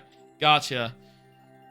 That sounds nice. It sounds nice to be in the morning. I guess you're a morning person, Marcus. I'm a night person. I like to stay up. I do. But then again, sometimes my schedule just goes around the loop, and suddenly I'm staying up, and you know, I don't like it to get as far gone as like, oh, you know, during stream time, I'd rather be asleep. But yeah. Oh, you still haven't slept? Ha! I feel ya. The other day, I posted the YouTube shorts at, I like to post the YouTube shorts in the morning. I posted them at 6 a.m. because I couldn't sleep. And I figured, like, it's fine. I mean, I woke up at 10 and, you know, did some hunting around and all that. But, you know, I also took a little bit of a nap around lunchtime. I like a lunchtime nap. I do. if I can get it, you know, if that's an option, I'll take that. You know, a good lunch break is always a basic thing that you always do, and if I'm tired, it's always good to recover a little bit, if possible, if necessary, if like I'm real damn tired. I'm just saying I have options. I'm not saying I'm asleep on the job. No, of course not. But a lunch break is a lunch break. It's a break. You can do whatever you want with it. That's my that's a belief I have. What the hell? How do you get into there? Yeah, enjoy your nap later. Enjoy your nap later. That, you know, whatever helps you get by. What in the hell? Oh, hang on, that was pretty close. Okay, we just have to do a short hop. We just have to do a not holding the button hop. Wait, what was the clear rate? Hang on, let me check. Also, this is different rooms. So this is way low. So I do get the heads. Should I just do... We'll just add the heads. We'll just add the 2 heads. And, they can just be there. Okay. 4 tries in a weird orientation because I forgot to add the bonus heads, initially. 4 tries. Yeah! First room done! Okay. That's not so impossible. That one looked not as hard, but still killed me.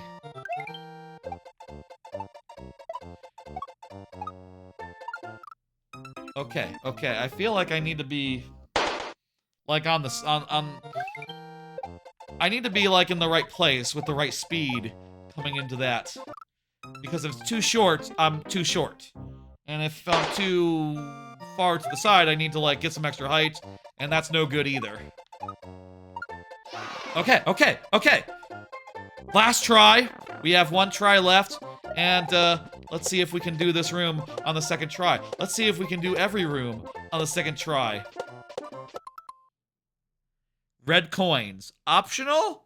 Mandatory. Which way is it?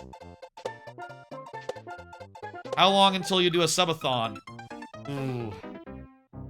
I've never done any sort of subathon type thing before, other than I did do a stream where I did like 1 level of sticker star per sub that I had at that time, which wasn't that many levels, but was still pretty long, it turned out.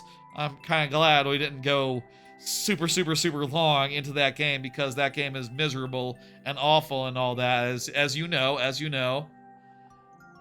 I feel like with a subathon, you gotta have enough subs to really justify the thing, right? Like, if I do a subathon, and on account of I have 3 to 4 subs right now currently, if 3, 4, maybe 5, you know, we go for like an hour and then it's over.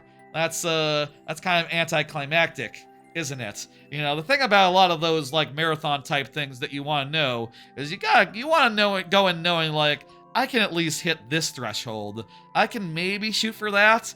And, I mean, we'll see if people are more generous given that economic situation. But also, hey, there's a economic situation going on, you know? Most streamers set the subathon start timer to the normal stream timer. I mean, I usually don't have a length of stream. I've done 12-hour streams before, just because I have things that take 12 hours. Maybe I should consider that sort of thing, that sort of subathon. I do prefer to have a stream. What would I do for that long, that many streams in a row? Well, there is the suggestion on the table of Metal Gear Solid 5. Right, if they go on average 4 hours, but the timer starts at 4 or 6 hours, gotcha. I tend to go long. I like to go long already, and I don't need any sort of provocation. I just need an idea that has that sort of length in it, like a randomizer, or an appropriately long randomizer, or a goofy idea that can go the distance, as I sometimes am wont to do. Thank you, Marcus. We weren't able to do it quite that time. Thank you for the level, though. I enjoyed it, and Now we are all done. We are all out of levels, folks. Possible in the future. I'll think about it and see. And I appreciate, let me get big. Every time subs, they can change your game. Oh, I already do gimmicks with game switching and all that. But I feel like my existing gimmicks for switching games are more fun, personally. But that sort of thing is always possible in the future. I've never done anything like a like crowd control on Twitch. I've never done crowd control. Thing about that is, like, if no one does any crowd control stuff, it's just you playing the game normal style. You need, like, a certain threshold. You need, like, a certain amount of just, like... If there's no biters, then it's just a normal stream, and it's a little anticlimactic. And it doesn't get to turn into chaos, you know? It works off having free and paid coins. Oh, I guess I haven't looked that much into crowd control. Maybe I could try that with a bunch of free options and some less free options. Rhino kids. Sorry, Rhino kids. I'm already starting my spiel. I'm already starting my end of stream business. Folks, that's gonna do it for tonight. We've gone like 6 hours. It's been extra long. We did not quite make it to 1,000 Twitch followers end of the stream, but we are too short, so we were at 998. So is that right? Let me look at the Twitch, actually. Let me look at the Twitch real fast. Is that correct? Yes, 998. So, we're real damn close. Sometime soon, I will schedule a whole bunch of stuff once that gets hit, such as Donkey Kong Land 1, 2, and 3, switching games every 5 lives. I will make the Donkey Kong heads for that black and white. I'll do a whole gimmick, don't you worry. I got an idea for that. It's gonna be appropriate. It's gonna fit. Maybe Game Boy colors, maybe? I don't know. I'll think about it. Probably Game Boy regular colors. That makes sense. Also, maybe some Paper Mario Randomizer, but with the first attack idea, and maybe digging a hole in Minecraft, maybe more Shadow the Hedgehog. I have like 4 ideas that we could do as extra streams to really celebrate 1,000 as a threshold goes, but it's looking like that'll be next week.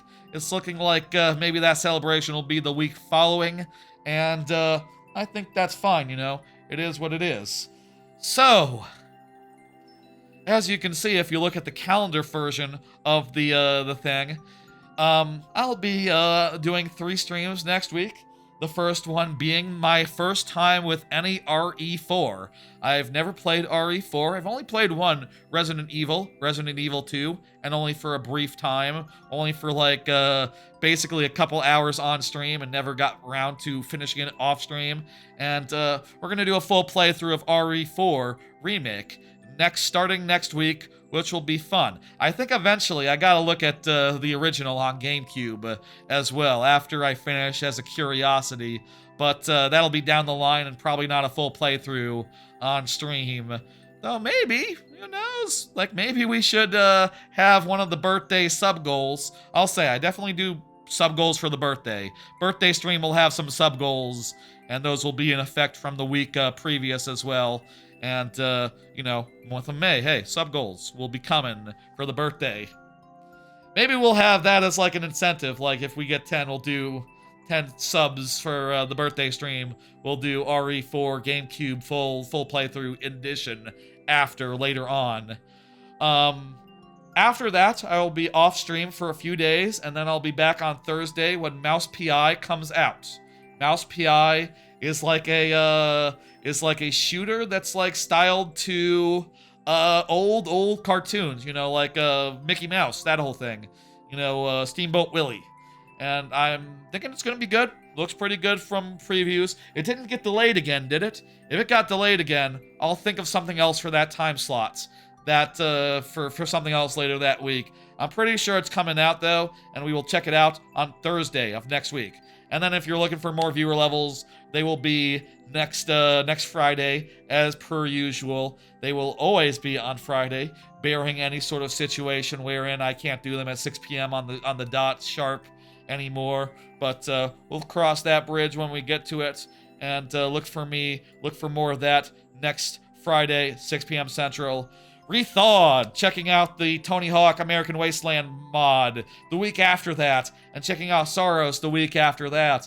A lot of fun streams coming, and probably some milestone additional streams to be added in the near future. I have no plans yet for May, other than for the birthday stream, which will be Ocarina of Time plus Majora's Mask combo randomizer, with only one dungeon of Ocarina in logic, that being the Spirit Temple, I think, and everything else junked, and mostly being Majora's Mask. I think that's going to be a fun thing. I think that's going to be a fun stream. I think that's going to be a fun way to play that combo randomizer, and hopefully we can get that done in one stream. I'm trying to think now how many dungeons would be reasonable to do in one 12-hour stream. We'll see. Lots of very excited about all that stuff. A lot of cool stuff in the near future. I hope y'all will come by and hang out and give me levels for the level streams, and hang out otherwise for the other streams. And Anyway. Let me see who's online, who I can raid right just now. Oh, I see Judo is doing a Let's Try Friday stream. That's cool. I can send y'all over to Judo.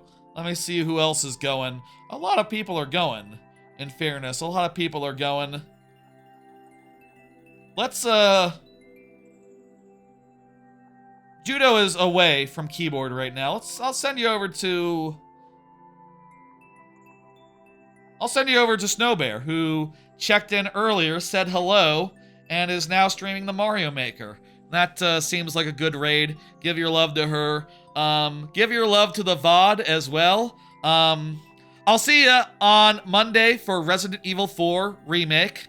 I'll see ya on Thursday for Mouse PI, and on Friday for more viewer levels. Give your love to the VOD and the short form content, and I will see y'all on I will see y'all on Monday. Have a good weekend. Have a good night. Catch you later. Good night, y'all.